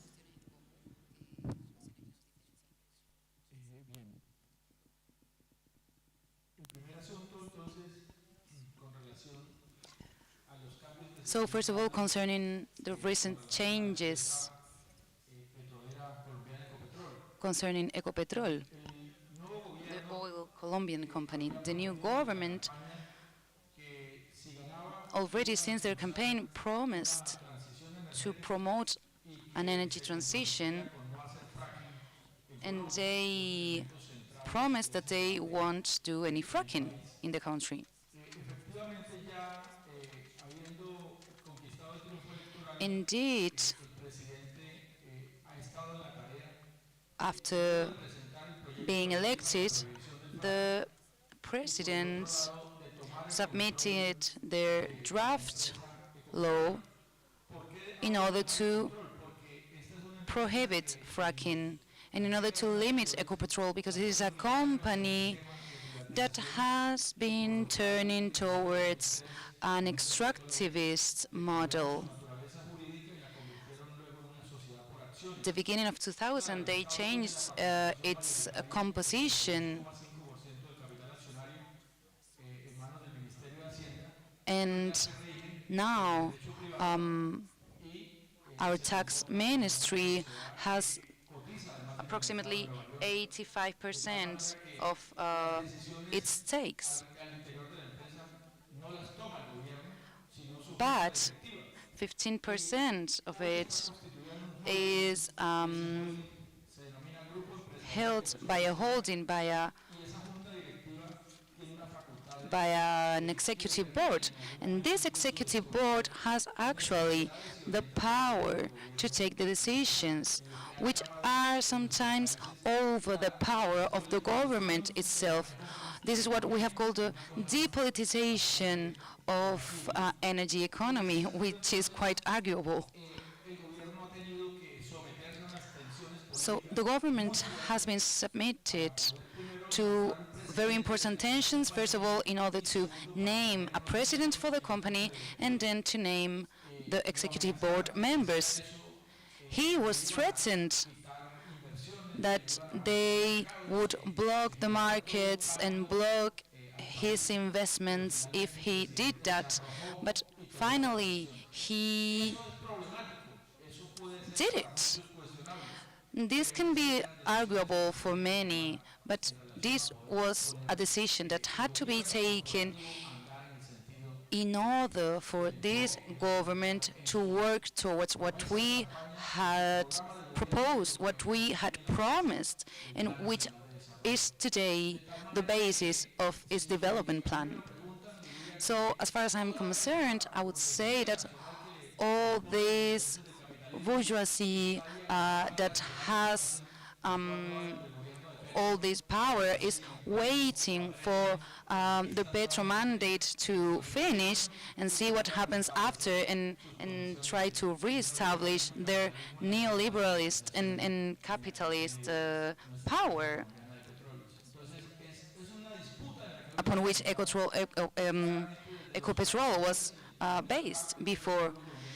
But the majority of the Colombian people supports the president on his attempt to control these assets of the national economy in order to use it for just transition, for this necessary just transition. In the case of Uruguay, this has an impact on us. In Latin America, in Latin American trade unions, we have supported energy and social sovereignty from the public and the collective point of view. When we saw this Uruguayan experience that was so quick, so fast, and as our colleague has described it, coming from a government such as the one from Mujica, it is a context where people have hope, and we expect the changes that we have always claimed.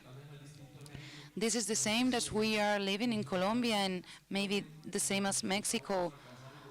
As Pedro said, people always reach, people may reach the government, but they not reach the power, because the governments, after all, are usually controlled by the multinational and the banks. So they do not have the power to actually implement their agenda.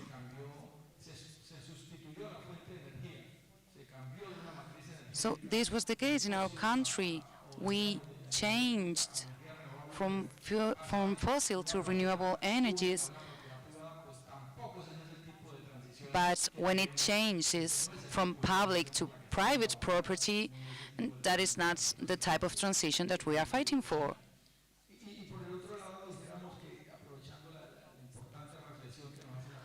Also, to answer to our colleague from France, I would say that after this citizen conference for climate in France, this has some level of responsibility because participation is not enough. Having our voices heard is not enough. Of course, this tells us a lot about our need to organize, our need to be aware that this is part of a political struggle, and this has to do with strength and power relations. And that is essential for us because we can have very wonderful ideas, but we need organizational skills. We need a political and social strength to put these strategies forward. Otherwise, they will end up by just using our slighter demands. But we need a strength in order to have all of our demands taken into account. And yes, you talked about consumers, about energy consumers, and this has to do with the energy distribution.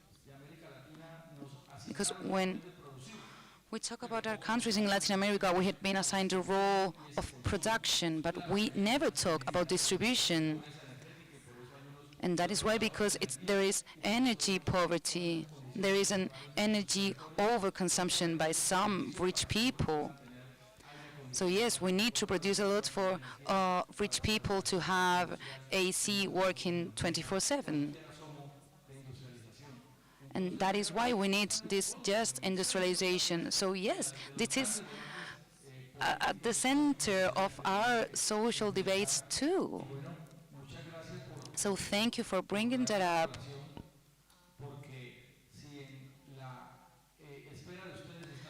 Because if you are discussing this matter in order to not privatizing plants, we are talking about shutting down plants, because we cannot be told that they are clean energies while they are draining our rivers.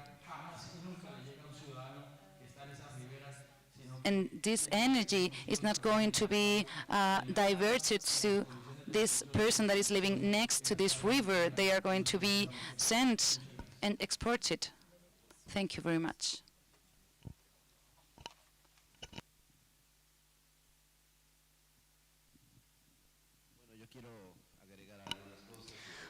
I would like to add some comments and answer some questions. We were asked whether the trade union had connections with the indigenous people that defend their lands against big projects. So our trade union generally has a solidarity policy together with indigenous and peasants organizations. We have organized 2 demonstrations at the north of the country in order to defend life, water, and work. We put our struggles together in a single platform to hold a campaign to defend water, life, land, and work. So this is our policy that, of course, doesn't reach levels at the extent that our colleague from Colombia told us about. They have a more integrated connection, an immediate connection that is, of course, based on a government that supports effectively policies against climate change.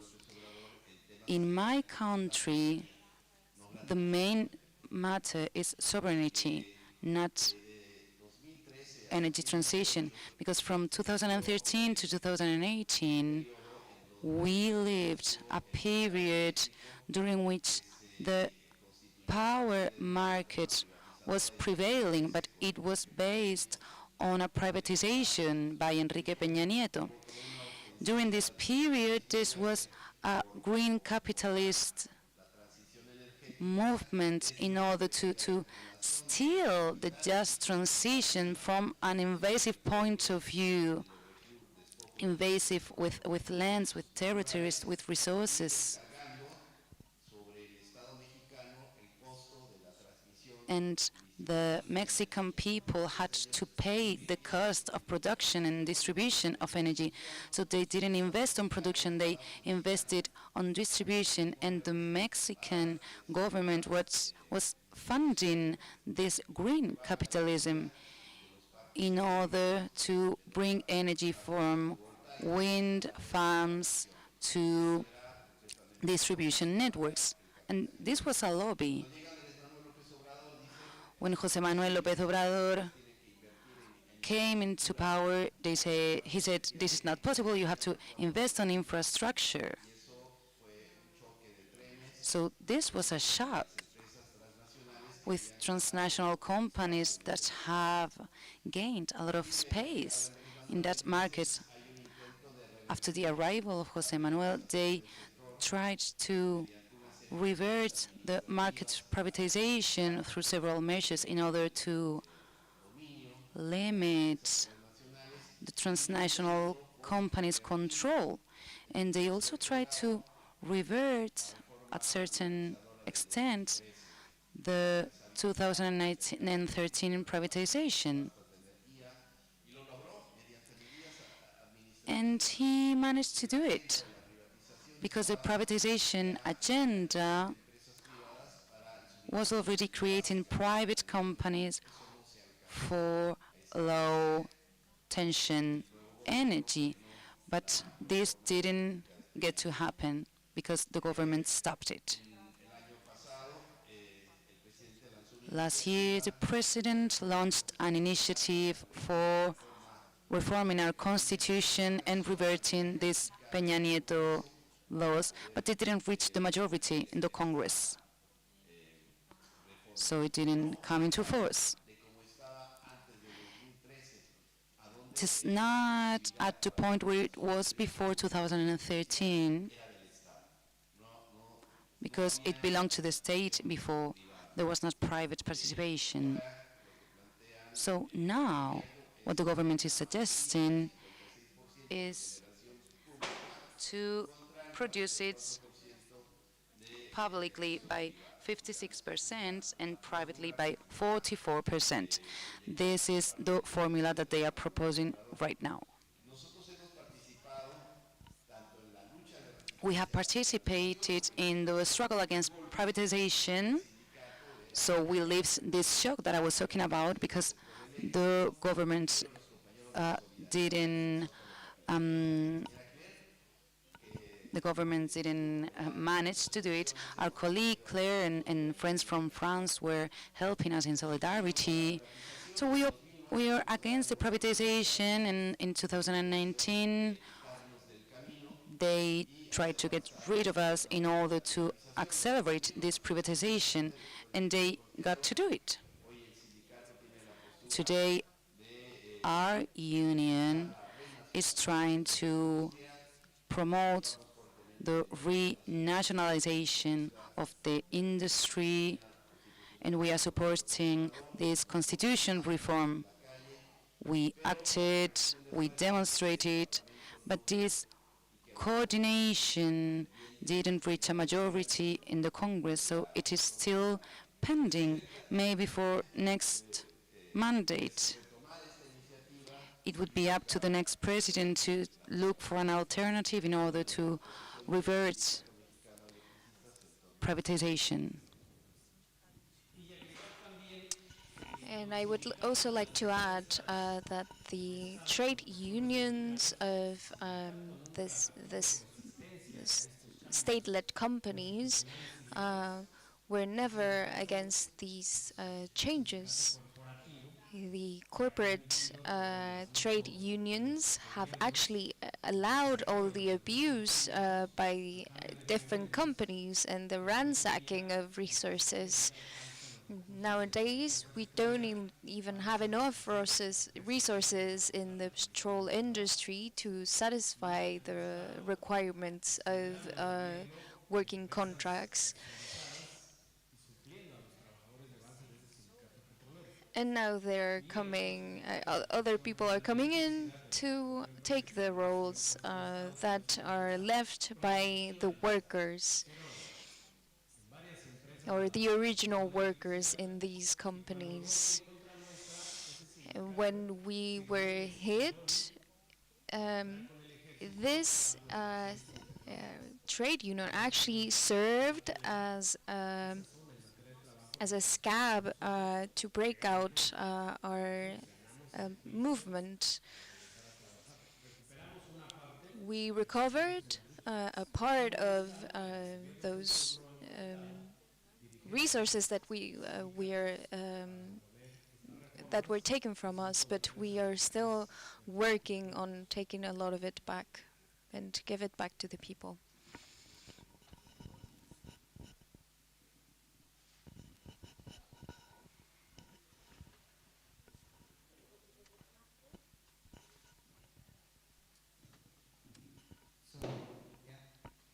Just a minor fact check. So our internal study actually projected that, assuming that we win this year, and that we embark ambitiously on a climate jobs program in the Philippines, we were looking at minimum of 6.7 or a maximum of around 7.3 million jobs in the construction and the operations and management of solar and wind energy sources in the Philippines. So again, this is information that the unions have to provide themselves. So this is not available. The government does not have such an ambitious database that is a crucial benchmark for any sort of ambitious planning for transitioning our energy production.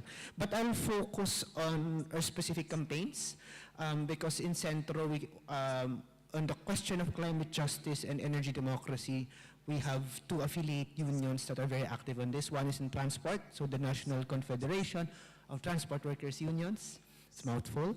And the second is power, so our unions in the electric cooperative industry. Maybe I can share a bit about our experience in power. This isn't recorded, right? So, it is? It's recorded, so never mind. Just a part of the story, just for this one. But well, because the tactics are kind of we didn't kill anyone, don't worry. But we didn't do anything that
cooperatives in the same way again. So we managed to stop their attacks for at least a decade. They're trying again, this time with a different strategy. What they're doing now is they're trying to get the legislative franchises granted by our Congress for the operations of electric cooperatives. So they're trying the legal route because it's easier to influence politicians than it is to fight in the community level. So that's our struggle in the electric cooperatives, the struggle for energy democracy, essentially. Oh, we can record now, don't we? Now, the next one focuses on transport because compared to other countries, especially here in the West, the Philippines does not have a modern transportation system. So can I just say, experiencing the commute here, night and day. So anyway, in the Philippines, the bulk of our transportation system still relies on what we call jeepneys. So these are repurposed World War II era surplus American jeeps, repurposed for public commuting. So that's what we still rely on them in the Philippines. Beautifully painted, very creative, but from engines from the 1940s. You know, the Japanese invaded us a long time ago. I wasn't alive then. So in 2016 to 2017, the Philippine government announced that they plan to modernize our jeepney fleets. Okay, that's good. That's not bad, of course. But the manner of modernization completely sidelined the jeepney operators and drivers. So the jeepneys are operated by small, either they're owned by the drivers or they are operated by small businesses. So they're in the informal economy. No wage, no contract, no wages, essentially. It's governed by what we call the boundary system. So drivers are not given a wage. They earn money based on how many passengers they get in a day. So that's our transport system is very chaotic. So in that context, the modernization would displace all of them because, for example, the price of the new electric jeepney units that would replace the old models, I think they range a minimum of 2 million pesos. So if you're a small-time informal jeepney driver, you couldn't afford that. You were automatically sidelined. So our unions, this was a broad intra-movement effort across different tendencies and perspectives. We launched a general transport strike in 2017, and we forced the government to put a moratorium on the modernization. It was supposed to finish in 2020. It's still ongoing now. And a crucial component that we won there, specifically our union, is the push towards the formation of transport cooperatives. Because our union, the NCTU, believed that while we are for modernization, of course, we don't want old dilapidated vehicles as the backbone of our transportation system. But the transition has to be worker-centered, and it should not abandon those that are providing the services. So that was our principle, no modernization without just transition.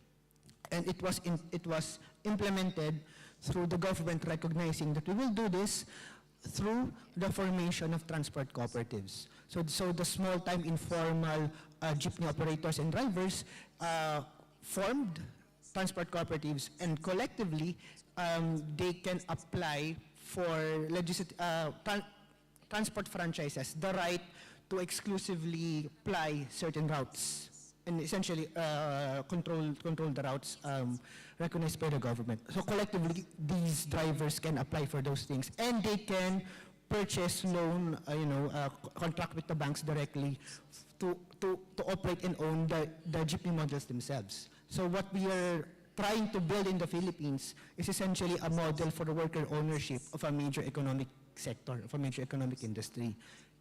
Easier said than done because the government is forcing all jeepney drivers and operators to form cooperatives whether they are ready or not.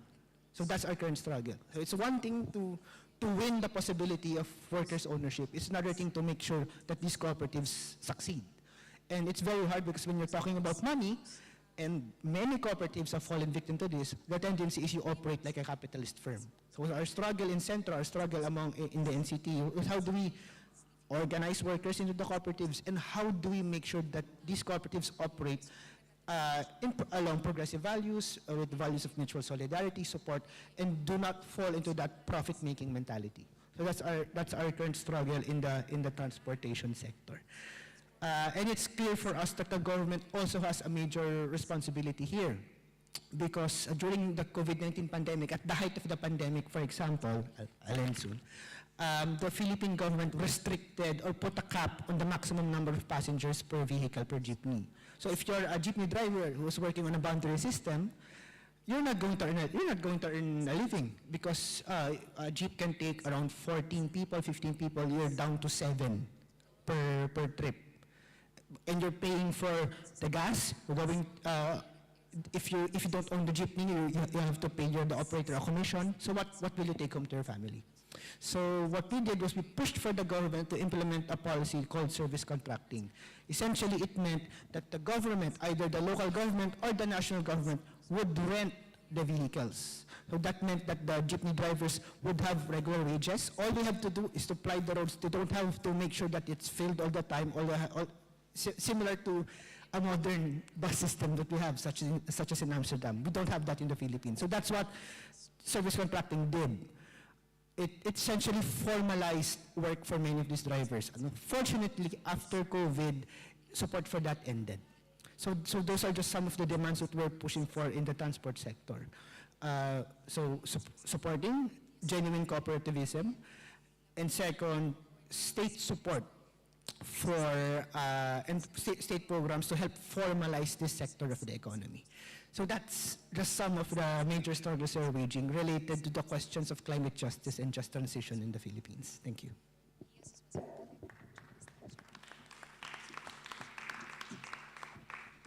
And obvious as it may be, to be a trade unionist in any one of these three countries, the Philippines, Colombia, or Mexico, comes with risk. So, especially right now in the Philippines, comrade. So, a lot of respect for these difficult organizing processes. We're just about at time. I guess maybe we could do like a roundup of comments, last words. And if you could, well, first of all, let's see if there's any remaining questions from the floor. And then maybe you can include those in your comments. No. En realidad es una pregunta fácil cuya It's respuesta a lo actually mejor sea an un poco más easy complicada. question, but the answer might be complicated. I was wondering, taking into account the different contexts within which you are working, where do you think cooperation or international cooperation, either with other trade unions or environmental groups, unions, how do you think that all of these elements could contribute to the just and economical transition? Could these elements contribute to improve conditions and to push forward the transition in each country?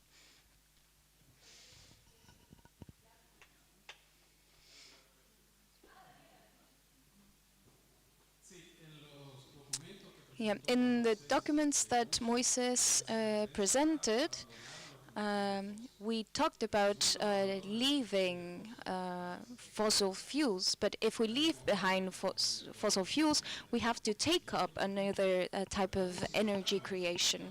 So even if we lower the levels of productions and consumptions, we do need energy, and if we don't have fossil fuels, we do have a need maybe of for different minerals.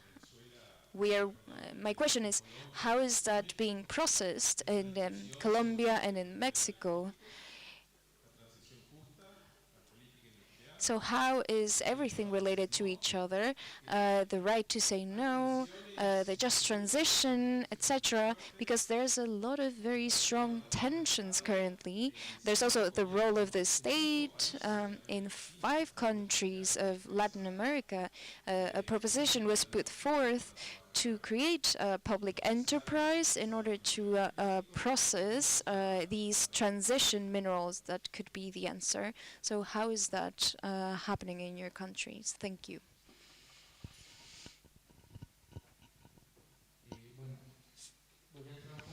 Very well. So I'm gonna get into this. In our country, we are actually discussing a new mining code, and it comes along with the new government proposition of mining as well. And I think these are elements that open up a discussion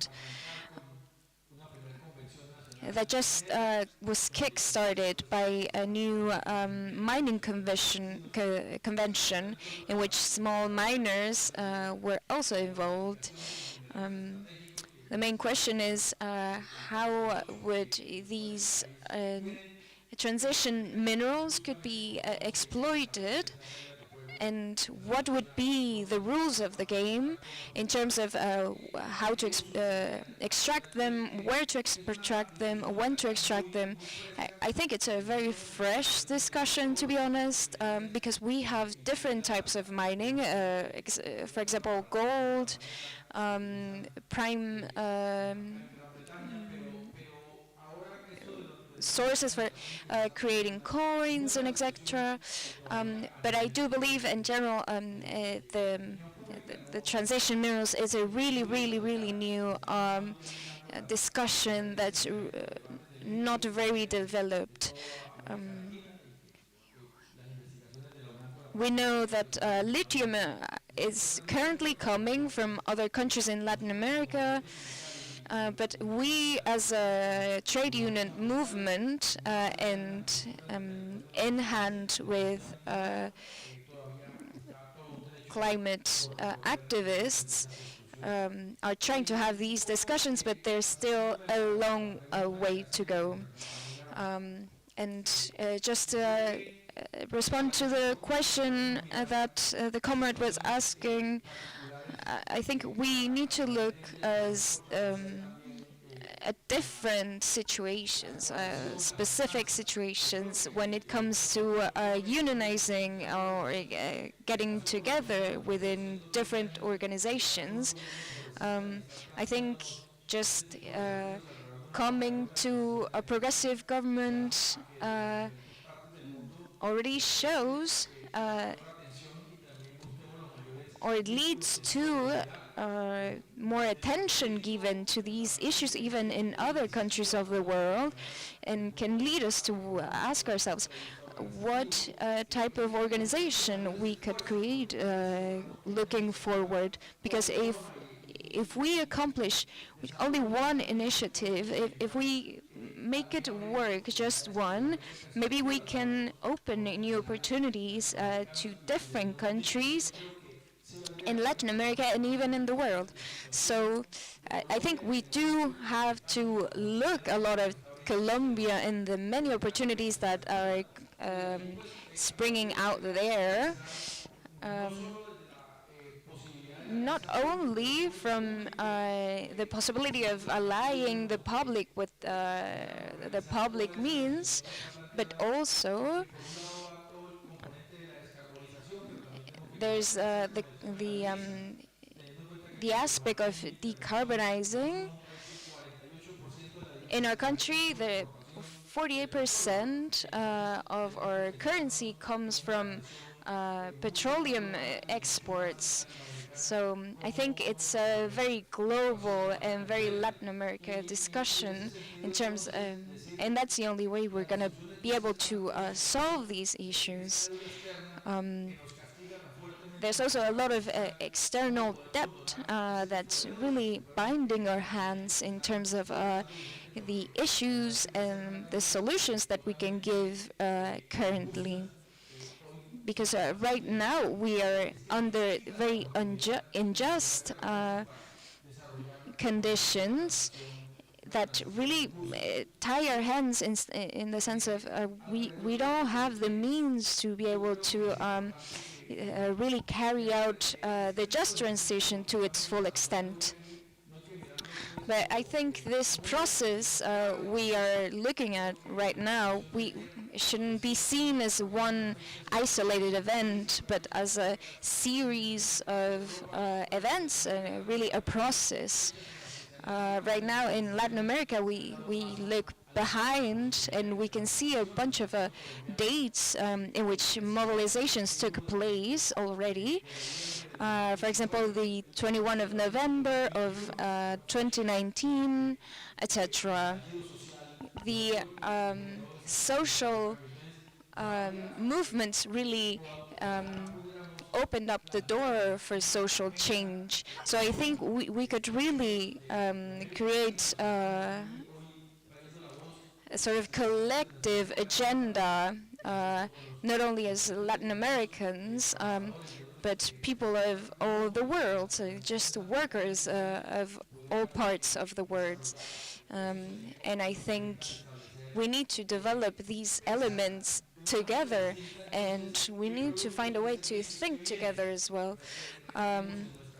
What goods, what services do we need in our specific communities, but also how do we establish different types of cooperation and solidarity in a way that's sort of separated from neoliberalism and its policies. I think coming from the comments and also the questions, we can draw a few conclusions. The politics in Latin America were in a big, were greatly, mainly designed in the US. So, for example, we have invested a lot in natural gases and petroleum. And previous governments created contracts or signed contracts with the petrol industry. And that's what we can see in terms of transition, stopping the coal use and also the natural gas use in the next stage. So that transition is already within the scope of what's being planned. And now that we have this new government with López Obrador, we see a sort of accord with multinational agencies where our president said, if you don't respect our regulations, then we're going to suspend entirely the trade with you. So the contract had to be renegotiated. It started out as a 25-year contract with the US in terms of buying petrol from them. And then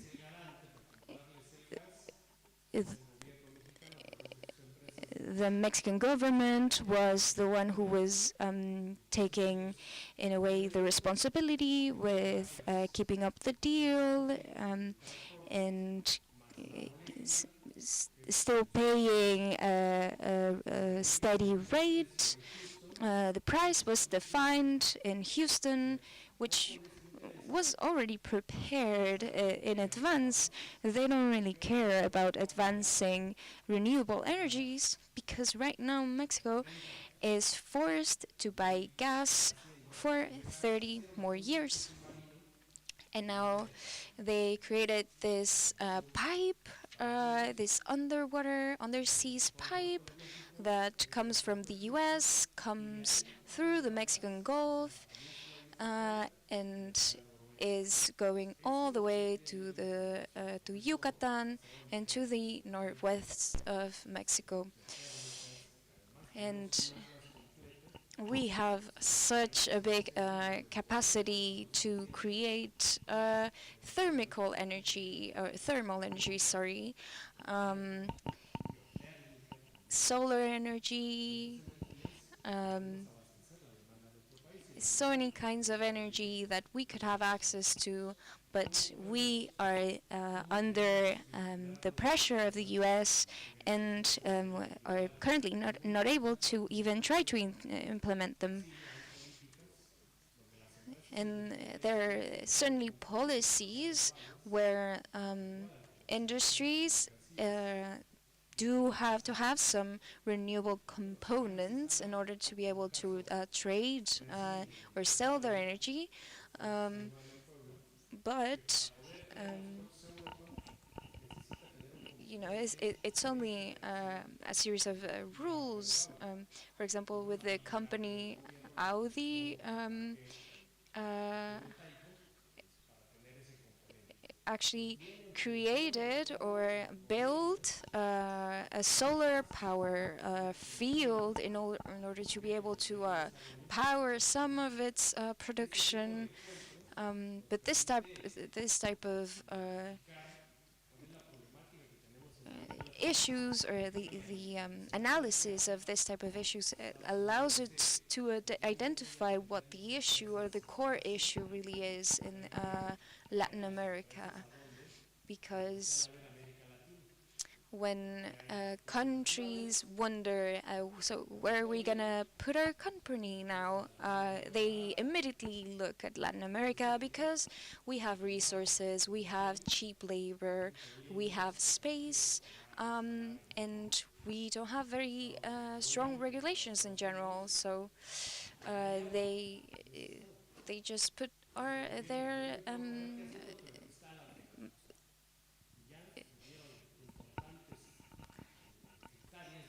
and the government really just allows it, and they go to states that don't have access to water, and the government actually helps them find sources of water when.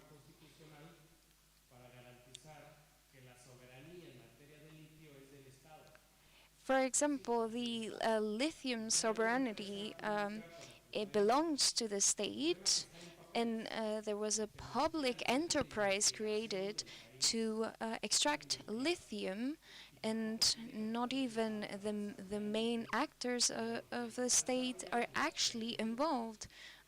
It's the private companies who are working on that. We had Evo Morales in Colombia and the coup that happened there because of lithium, and the government really were involved there in order to be able to take the main resources for lithium. That is the same case for Mexico. We know that those companies are not interested in environment, in trade unions. They just say, I'm going to establish there, and there were some voices from the government saying, okay, go ahead. While they were one of the wildest employers in the country. The whole production is diverted to the US.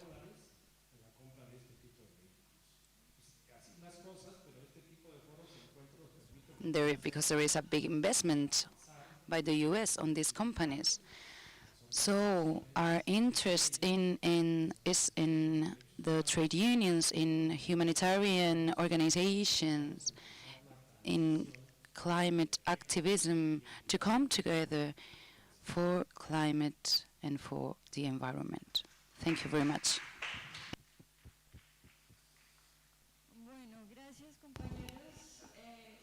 Thank you very much, dear colleagues. We still have one more intervention. So in order to answer to our colleague, I think her question was not answered. And it is about the need to go further into detail in our strategies in order to elaborate a common agenda, which does not exist for now. We have to achieve it, and I think this is the kind of pace that can allow us to establish some matters, some themes to launch an initiative to articulate ourselves, to articulate our trade unions. We assist to capital relocalization. We try to redistribute richness and goods. And we need a strategic alliance with a future point of view. Otherwise, a new capitalist domination will be imposed on us, and the foreign intervention will keep sucking our resources, our workforce, and this will deepen our country's dependence because we are indebted, there's no transfer, so if they want to invest in our countries, we need to set the requirements and the conditions that allow our countries to develop with our own interests and benefits and stop being a victim from colonialism and capitalism that rule the world today. So this needs to be addressed by the trade unions. There are initiatives in the South because the governments, the progressive governments, even within their differences, try to come together with the unions, and we need more protagonism in order to make more proposals and suggestions. Regarding the question on how do we mobilize, no? The question of mobilizing international solidarity and collective power inside and outside our countries, I think that can be put into the service of defending and expanding the democratic spaces available to us, because it's a crucial requisite for being able to intervene on issues like climate jobs, climate justice, is the ability to stand in the first place and speak out. And this is easier said than done in places such as in the Philippines, and I think in many parts of Latin America. But specifically in the Philippines, since 2017, our country has consistently been ranked as among the worst for working people, not just in terms of compensation and wages, but also because of the dismal record for workers' rights. For example, since 2019, we had around 69 trade unionists murdered. I think it went up to 71. That was the last time I was updated. Out of all of these murders, only one reached the prosecutor's level, dismissed for lack of evidence. That's our situation in the Philippines. And in terms of the environmental campaign, environmental justice, we are the most dangerous in Asia and the 5th most dangerous in the world. In 2022, 16 murders were recorded in Asia, 11 came from the Philippines. So a crucial requirement for us to participate in questions of climate justice is the ability to freely organize in the first place. And here, international solidarity, in particular the trade unions and our allies abroad, is very helpful. For example, we are able to pressure the Philippine government to comply with human rights standards, labor rights standards, or to scale back in repression because of international intervention. For example, at the ILO level, International Labor Organization, we were able to put the Philippine government on the hot seat. Basically, they're now on the short list of the ILC, International Labor Conference. Basically, that means that the ILO is looking at the Philippine government and is expecting them to come up with concrete plans, a concrete timeline to address labor rights violations in the country. This was made possible because not only were Philippine labor unions united in pressuring the Philippine government, our allies abroad, our sister unions, human rights organizations, were very consistent in pressuring the government at the ILO level, state to state, etc. Our sister unions were consistent. We are concerned about what's happening with our fellow workers in the Philippines. We want the government of the United States, we want the government of Germany, of Finland, etc. to use their influence to convince the Philippine government to comply with human rights standards. That was our current theme from government to government negotiations at the international institutions, international spaces. So that gave us an opening to push for the expansion of our democratic spaces in the country. Second, I think we also have to again re-emphasize the important role of the state, in particular the public sector, because in the Philippines, our government has essentially abrogated its responsibility to social development. Instead, for example, instead of problematizing how do we modernize transportation, how do we make a world-class competitive airport, the government would say, give it to the private sector. So a crucial struggle for us in the Philippines is really rolling back decades of commodification, decades of privatization, and really reasserting the developmental responsibility and power of states, that states should and are perfectly capable of decisively intervening in the economy and directing economic development, something that is of course being resisted and undermined every step of the way by multinational corporations, etc. So that's the context, and it's a necessarily international struggle, the defense of democracy and the recapture of the public sector and the decommodification. That won't happen within specific borders. That requires cooperation at the international level. Thank you, comrade. So this is our Ruta de Acción. These are our next steps as we close this panel. We have the CUT Brazil Congress just next week. We're going to continue this discussion there. Public Services International has their World Congress. We're going to continue these discussions there. In early 2024, we're going to have a TUAD South Asia Pacific Regional Policy Meeting, and with our comrades in Centro as well, taking place in Jakarta to discuss these, to elevate it to concrete proposals that trade unions in the region can demand and defend. Then what was born out of this discussion is that we're going to have a meeting in Colombia, ¿cierto? Para continuar esta discusión, ahí nos vemos. Eso no quedó entre el tintero, lo vamos a hacer. Y para finalizar, in November, October of 2024, we're going to have the International Trade Unions for Energy Democracy South meeting in Buenos Aires. All of this, we hope, will also prepare us as international trade union movement for a public pathway to position ourselves strategically in the COP 2025 conference of happening in Brazil. It's, you know, on our turf, and we better show up and make concrete demands. I made a list of the demands that came out of this discussion, and hopefully we can make we can continue to deepen these.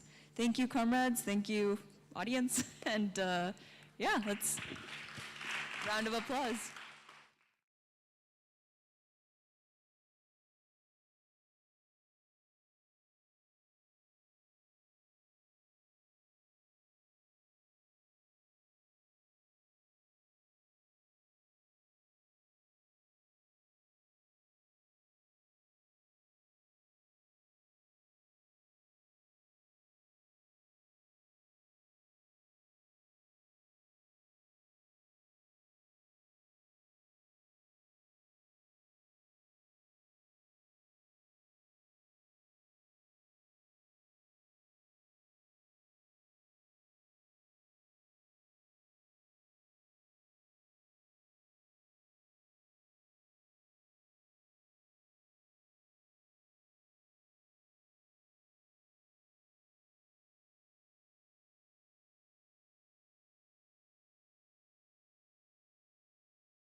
1, 2, 1, 2. Hi, everybody. If you want to start getting your seats, well done to everybody for still being here. It is a long day, so it's great that we've got people staying for this last session. So yeah, please come and join us. And how is everybody? How is your energy levels? So, you know, if you're full of energy, you go like this. If you are medium level of energy, you go like this. And if you are on low, you go like this. Okay, so how is everybody? Show me your energy levels. Okay, that's all right, okay. So maybe as we are starting this session, we just want to like keep awake, raise our energy level. So I'm just going to propose a very short stretching session. You don't have to take part if you don't want to, but I will encourage you to, you know, maybe like stand from your seats and stretch your body, reach out high. Or if you've got space, you may want to stretch your back a little bit, or if you can do it. Maybe you want to jump around a little bit, do a little dance. And maybe stretch your neck as well. Take a good breathe. And we can reconnect with our bodies, because our brains have been really engaged. And, you know, look around, being present in the space. And maybe look at each other as well. Hi, hello. See, maybe you can look at each other and acknowledge your neighbors. Okay. So yeah, hopefully our energy levels are a little bit back up. And I'm going to pass on to Simon to introduce the last session today. Okay? Hello. So I'm Sinan from Climaximo. Me and Clara, we were offered the opportunity to facilitate this plenary. This plenary is about making sense of the last 2 days and starting to make sense of the third day, that is tomorrow. So taking stock and looking forward, right? So the whole idea of this conference was that it is one conference and not a bunch of panels.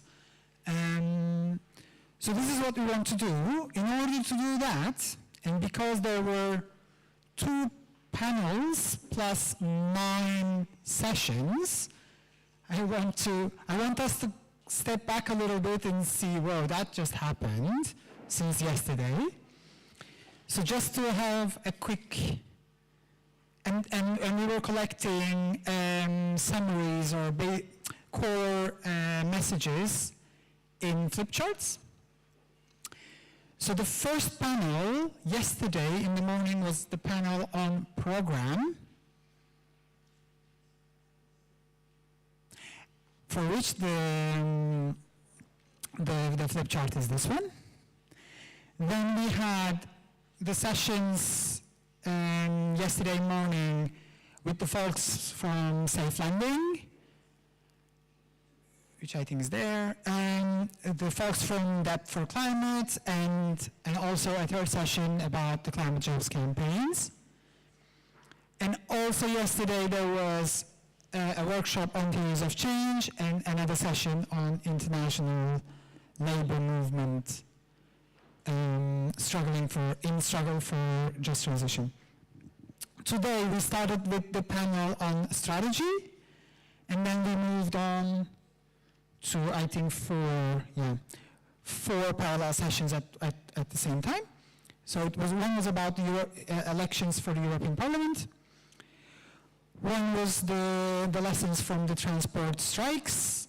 One was the workers can win. So folks from Britain and folks from GKN, I don't know how to say it in Italian, from Italy, and they held a session, and there was also here the debate about with the Latin American comrades and more. So this happened, and of course a lot of things happened, and a lot of discussions happened. So the first thing I think we want to do is to create some space for you to first engage with stuff that you didn't participate because you were somewhere else, you were in some other session, or maybe you were there, but maybe you want to refresh your memory of what happened. So the first opportunity is to give you some 15 minutes to walk around the room, ideally in silence. This is the personal stock taking. Then we want to create some space for going a little more deeper in the sessions, in the flip charts. But for now, I want to give you just 15 minutes in silence, look around. So there are flip charts over there, over here. There's some scattered flip charts on this wall, and then there's also more on the back. So is that clear? I'll just give you 15 minutes. Let's keep it silent for now, in the sense of like, let's not have the debates or discussions, so that everyone can focus. Some flip charts have a lot of text, so people can concentrate and look at them. 15 minutes, then I'll check the temperature in the room to see if you need more. But for now, let's just walk around and engage with what just happened.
Okay, everybody, great. You don't need to go back to your seat, but hopefully you've been able to go around the space and take in the theme of the sessions, have a look at some of the information on the flip charts. And now we ask you to do that in silence, but now actually it's a time where you're able to exchange with each other. So we're still going to continue a similar exercise, but there may be some particular sessions that resonate more with you, or that you may want to have further discussion or raise a question about that particular session. So you may want to gravitate in this area. We are going to ask people who led a session or facilitate a session or were a speaker on a session. It would be great if you can be next to this flip chart if you're still here. So when the rest of the participants are coming to this area, you may be able to engage with them. Does that make sense? So we continue to engage with a different session, but this time you don't necessarily have to look at all of them. You can gravitate to a particular area of interest, whether because you want to have a bit of a discussion with others particularly interested in this session, or you may want to ask a question or raise an issue or a link. So now we're not going to be in silence. We can now talk to each other, and we're going to have at least another 15 minutes to do that. We'll take a temperature check again in 15 minutes. Thank you.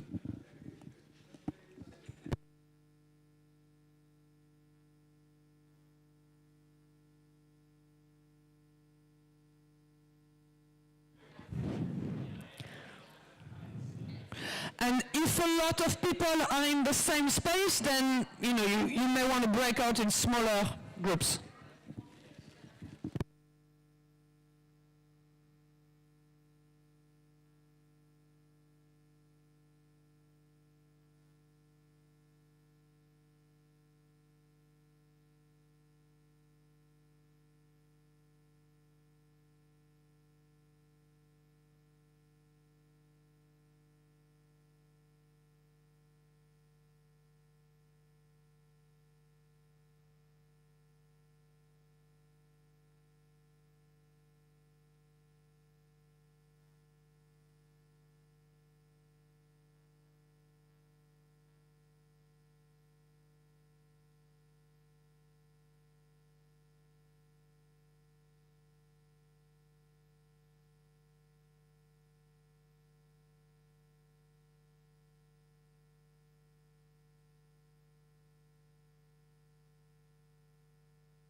Hello, everybody.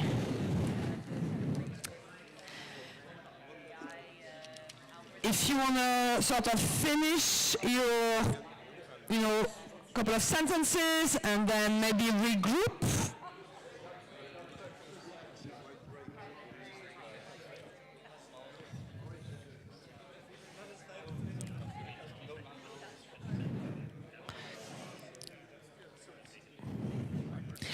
So don't worry, we're gonna allow you to carry on those conversations, okay? But just, bringing you back into space. It's great to see that everybody was chatting and exchanging ideas and experience. I note that there were a lot of people on this side of the room, which is interesting, and I don't know if they were focusing on those flip charts and those activities. There were also small groups in that part, maybe less in that corner. But, hopefully that was useful to this, and people are just continuing the conversation, which is fine. I hate interrupting conversations because that's why we are here as well, to exchange. And we're going to continue this dialogue. So if I can have people's attention for a moment. Excuse me. Sorry. Okay. But if we can have people's attention for a moment. Sorry. Okay, well, thank you. So the next moment we're going to carry on those conversations. But we're going to ask you to go into groups of 4 people to have those conversations. If it's 3, if it's 5, it's also fine, okay? But as a guideline, we say we're going to have to find 3 other people to go in your group. And we want to encourage you to choose your group with people you haven't talked to before, if possible, okay? Because what we see is that, if you've come with people you know already, or you've done a lot of work with, you've spent a lot of the social time with, this is an opportunity as well to talk to new people. So when you look for your group of 4, bear that in mind, okay? And once you're in your group of 4, we're going to ask you to look at 3 questions. So, attention. So we're going to ask you to discuss 3 questions. And, excuse me, 1 conversation? Sorry, okay. So we're going to ask you to look at 3 questions that are on this flip chart. If you don't remember the questions, they will be here, so you can go and take a picture or have a look at them. But first of all, share with your group which sessions did you go to. So you've got an idea which sessions you took part in. And then we're asking you to think about one thing. Hopefully it's more than one thing, but think about one thing you learned that you will bring back home. Okay? So you may discuss a number of things, but ultimately try to say, what was the most important thing I've learned so far? I'm going to take back to my group, to my trade unions or my climate justice group. And thirdly, what should we do with the information we gathered? What should you do with this information? So what should we do as a collective, as a group, but also what will you do with some of the information we gathered? Okay? So which session you've been to, one thing you learned, what should we do and what should you do with the information we gathered? Is that clear? So we will have at least half an hour and we'll take time for it to check. Okay? Half an hour? Maximum? I mean, if the conversation finishes before half an hour, we can make it shorter as well.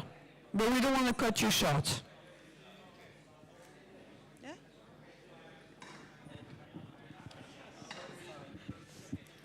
And remember, don't just hang around with your mates.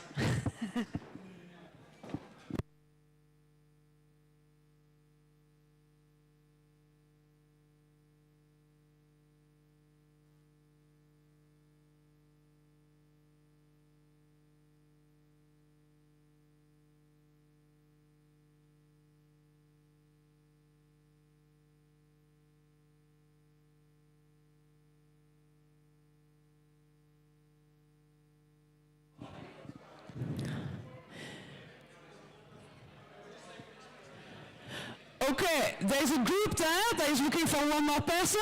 If you haven't spoken to them yet, please join them.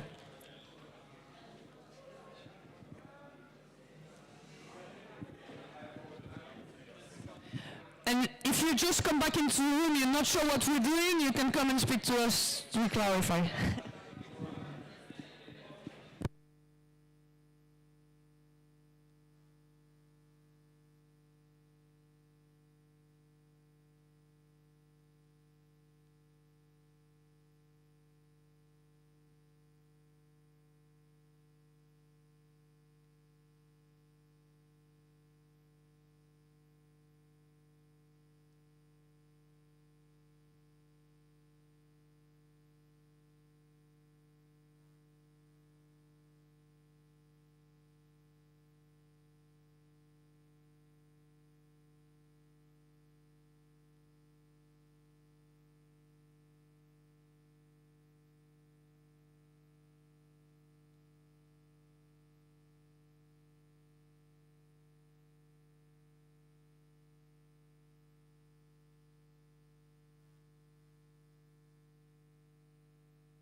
would like to give you another 5 to 10 minutes, just 5 to 10 minutes, just a reminder of the questions, and also, it's fine if you need longer, but it's a reminder of the question, and it's also a reminder that if somebody is not speaking, this is an opportunity to reshuffle who's talking in groups. So 10 minutes.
So, hey, hello. I hope this was nice.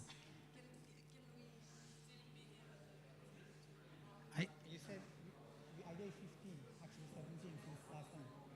And I said 5 times. No, it's okay. So let's come back to the big group.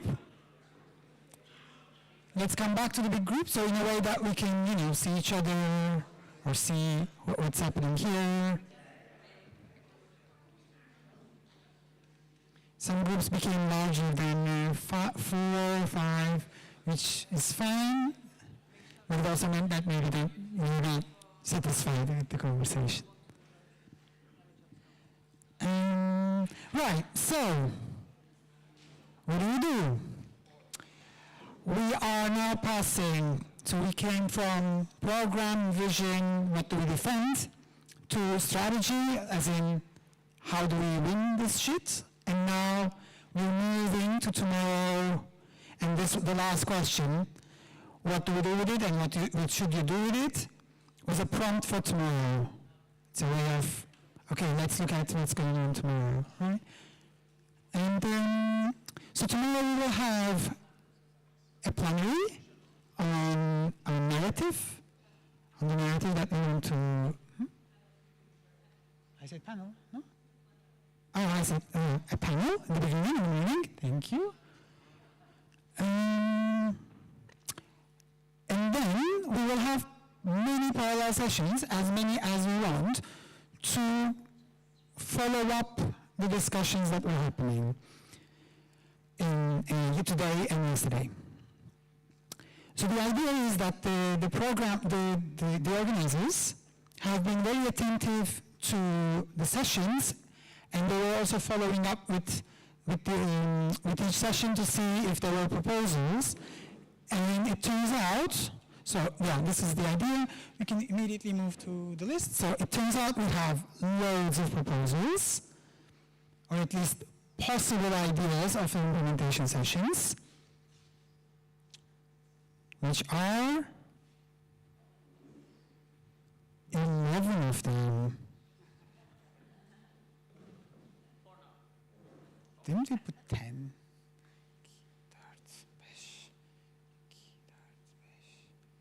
I know, yes, 11. Yes, cool. So, sorry, so the idea is that these are some possibilities and there may be more.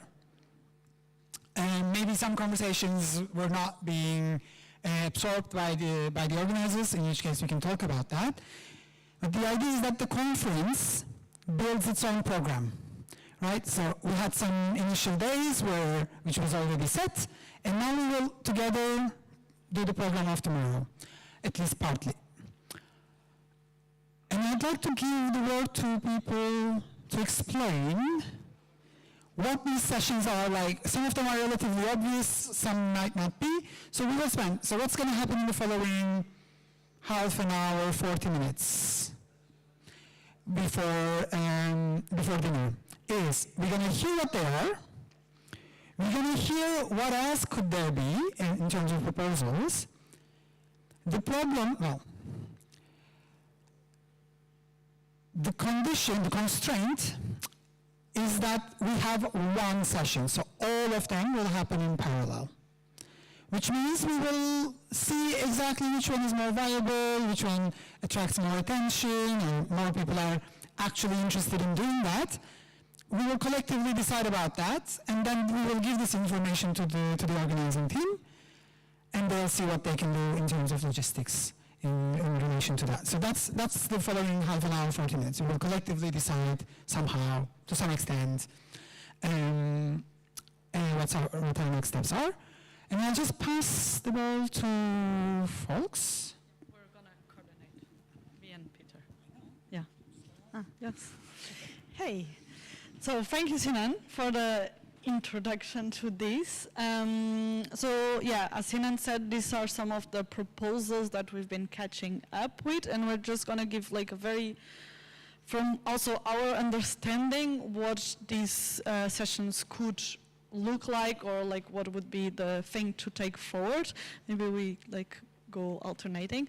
So yesterday there was a session on the international labor movement in the struggle for just transition, where amongst other things there was the proposal from Stefania Barca, which unfortunately is not here with us, but has been working with the network and the Climate Jobs campaigns for a while, on related to an ongoing campaign that exists on, I don't remember the name, care, but it's related to care, just making some within campaigns or a new campaign on care climate jobs and taking it forward.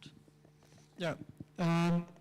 The second proposal is one of the things that was, I think, discussed this morning and has come up several times during the conference, is to combine the sort of like climate change or climate jobs idea with a campaign on how to pay for them with tax justice, taxation policy, regulating international capital flows, and that. So if someone really liked that idea or proposed that idea, that would be something that we can think further on.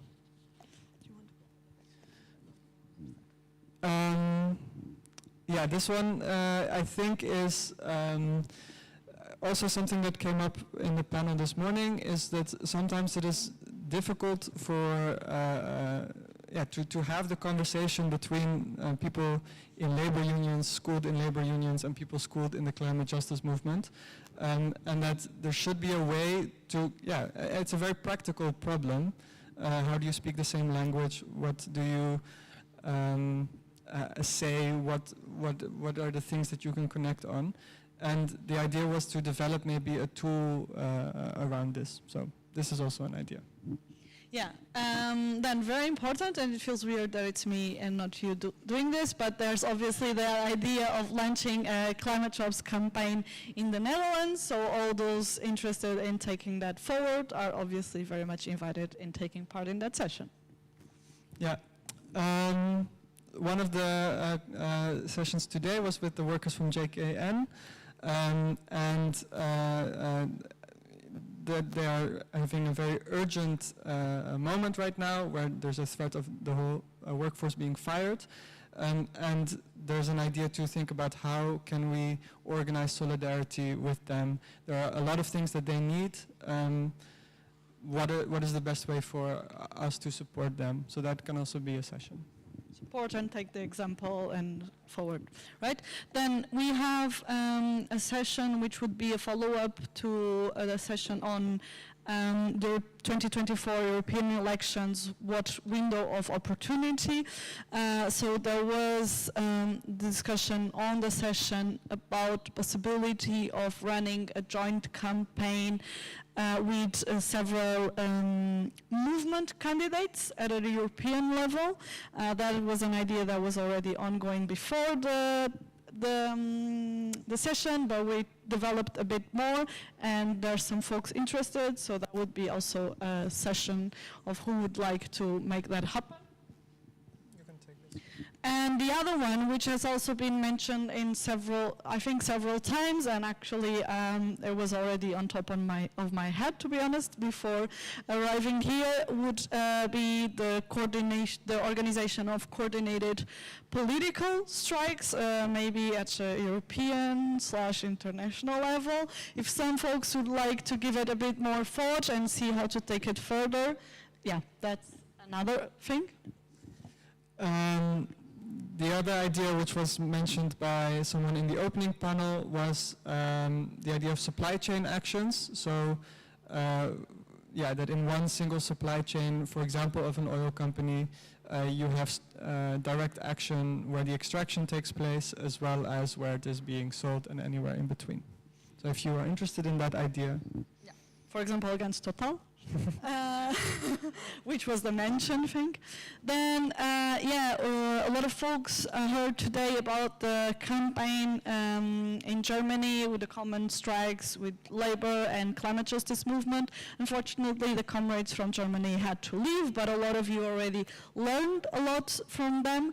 And there was actually, I have been in a call a few months ago that was also exploring how to escalate this at a European level. So even though they are not here, if some folks here want to talk about it, they've also asked me to feedback to her, to them, and we can still make that happen. Yes, so even though Sean is not here, after the panel we had in the morning when where Sean Sunni was talking, we said he made that proposal, and we also talked a bit more. I would have to confirm with him, but I think there's also the possibility, depending whether there's interest or not, from folks here, to talk a bit about what energy literacy is, what is missing in the climate justice movement, how to make the climate justice movement and the labor movement, but especially, I guess, the climate justice movement, a bit more energy literate, and how to also support folks going back to their contexts to support them in that pursuit of energy literacy. Yeah, and finally, during the session on climate jobs campaigns yesterday afternoon, the point was made that in most European contexts, the idea of climate jobs is about decarbonization and doing that as rapidly as possible. But that, for example, in countries in the global south, that doesn't, there is not that much industry there, so it's not so much about decarbonization, but kind of skipping that step and creating jobs in the public sector for other purposes. The Stop ERCOP campaign is the good example of this. So if you want to think about climate jobs campaigns in that context and how that would change our strategy and our understanding of the concept, that's also a possibility. And from our side, that's it, I think. Any questions? Is that a question or a new? Okay, are there any clarifying questions first? Is everything clear? Just about the care climate jobs, so that's healthcare jobs, right? That's, or is it? You can take it, I think, broadly. So caring, I would say caring is also education. Yeah. Okay, check. Thanks. Also, the supply chain actions. Supply chain actions. It sounded like it was mostly like sort of disruption-based actions, no strike-based actions, right? Is that correct? I don't think we should limit it there. No. Okay. Yeah. Yeah. It's what you do out of it. Is that a question?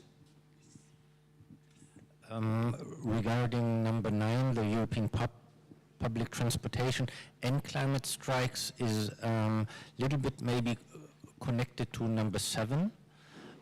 Just in case, because of the overlap and because of our speakers unfortunately haven't left, maybe we can join these two together, just in case. Yes, thank you. Are there more questions?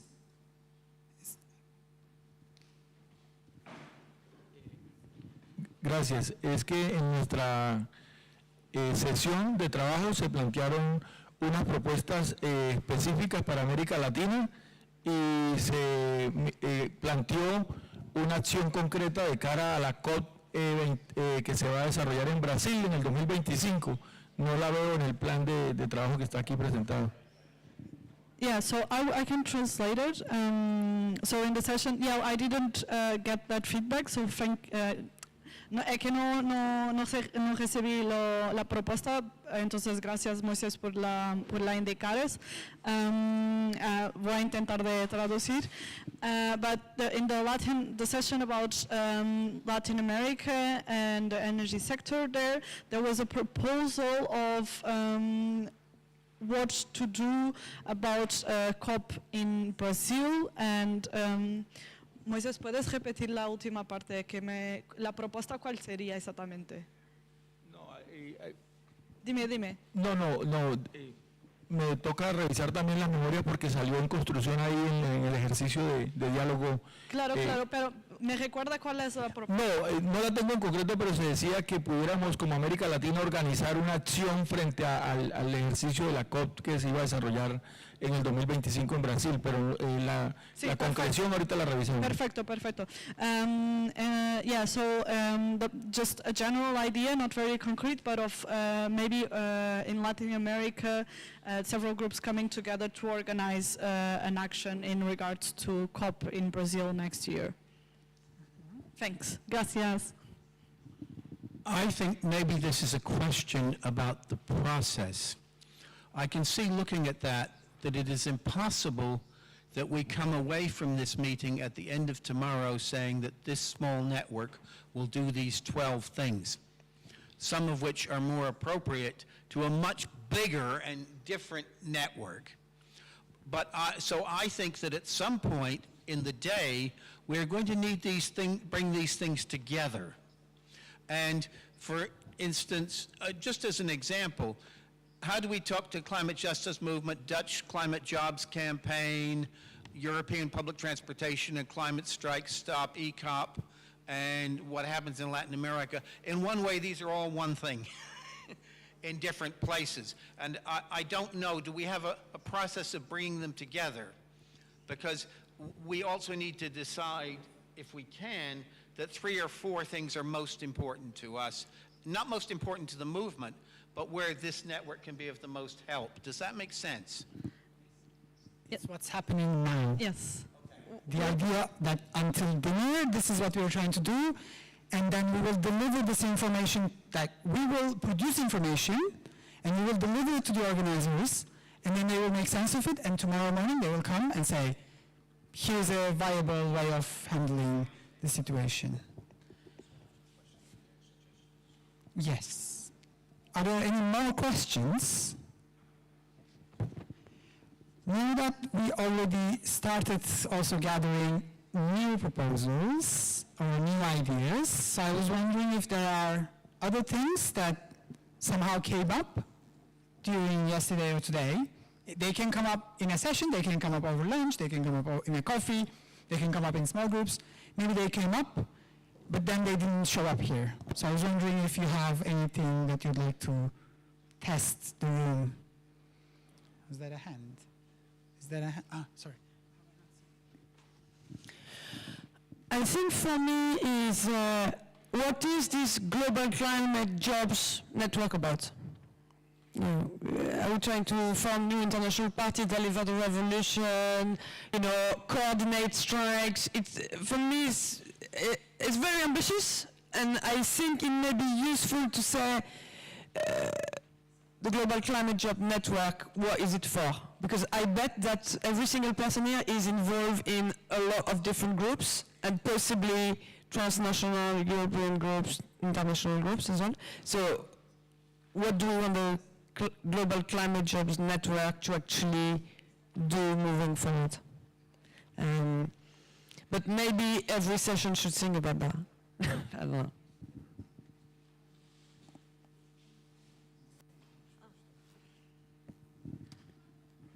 Oh gosh, yeah. Yes. So I also thought, just before, actually before I made it, I had another thought on that this could be a session. What I also thought next is that this is a network of volunteers. I've been coordinating it and calling out for meetings and organized 2 conferences now. So what the network is for depends on us that are here now, and depends on what we think we want to do. So if everyone goes to, like, for example, 3 of these sessions, or if now there's a really cool proposal and we just all decide on 3 proposals to explore tomorrow, that is what the network is for. if we say like we don't want to do any of this and we want to do something completely different, and 3 new proposals arrive and people go for it, then that's what the network is for. I don't have, and I also think would be very dishonest and even like, impossible for me to give an answer to that question, because my capacity as like a network coordinator at the moment is very much dependent on who we have on our sites. So it's really up for this room to decide what we want the network for.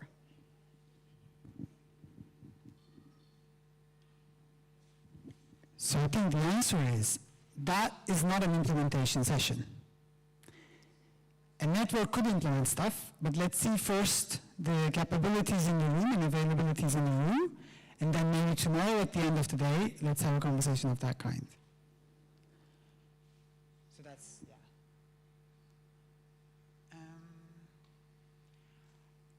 other proposals that we're skipping? Is that a proposal? Well, you have to talk here, sorry. It's because of translation. I think we have to have that conversation in our minds all the way through, because if we have it only at the end, then it will be too rushed. So we have to be thinking about that all the way through. Yes, thank you for the reminder.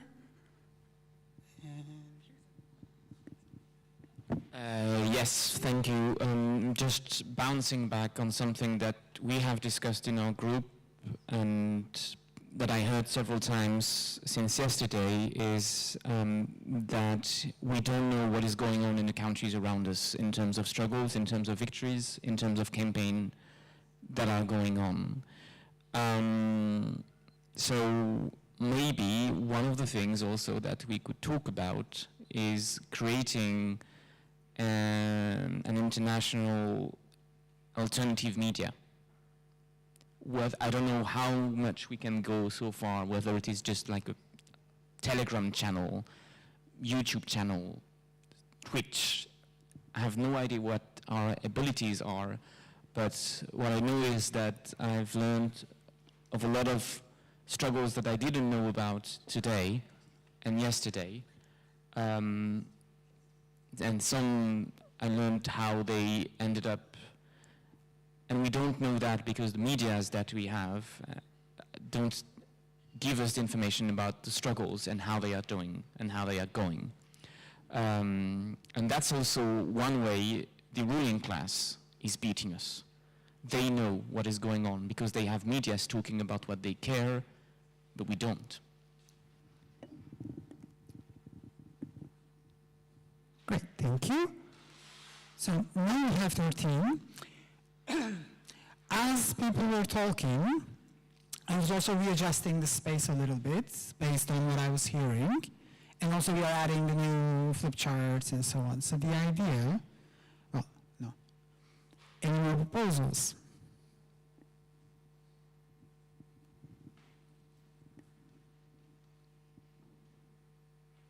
Cool. So the next step is to find 2 volunteers for cooking the dinner, helping. Gonzalo needs our help, and he was mentioning that by 7 o'clock he might need 2 volunteers, right?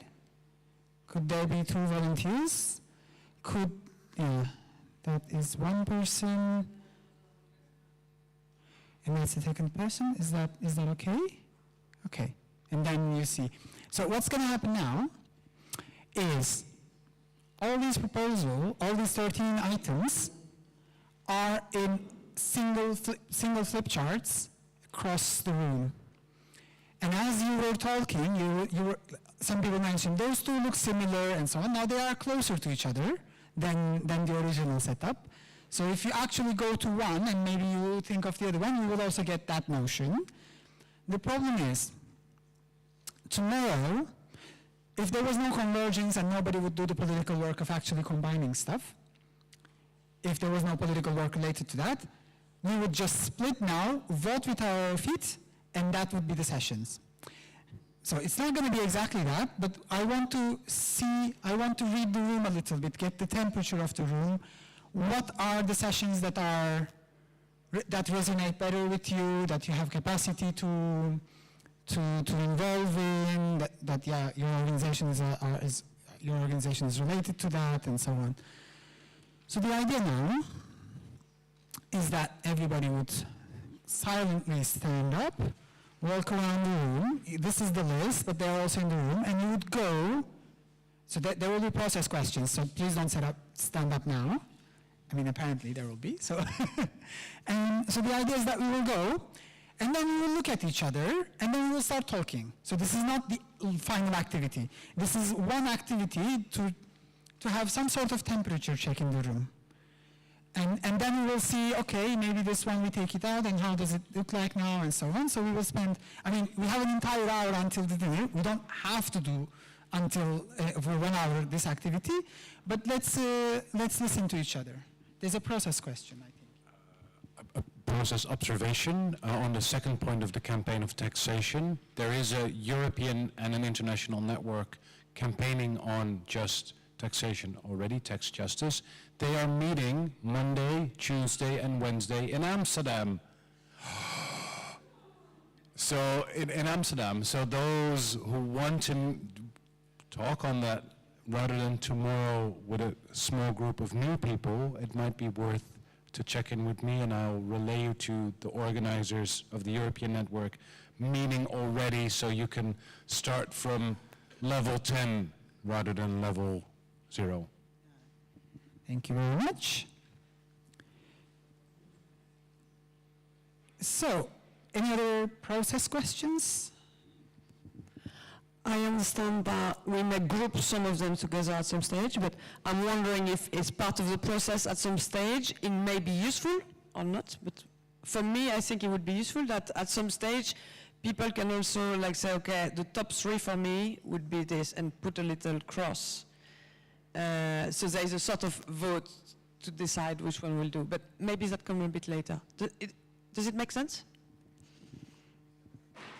You know, after the initial thinking, are there certain proposals, or are some of those going to be grouped together?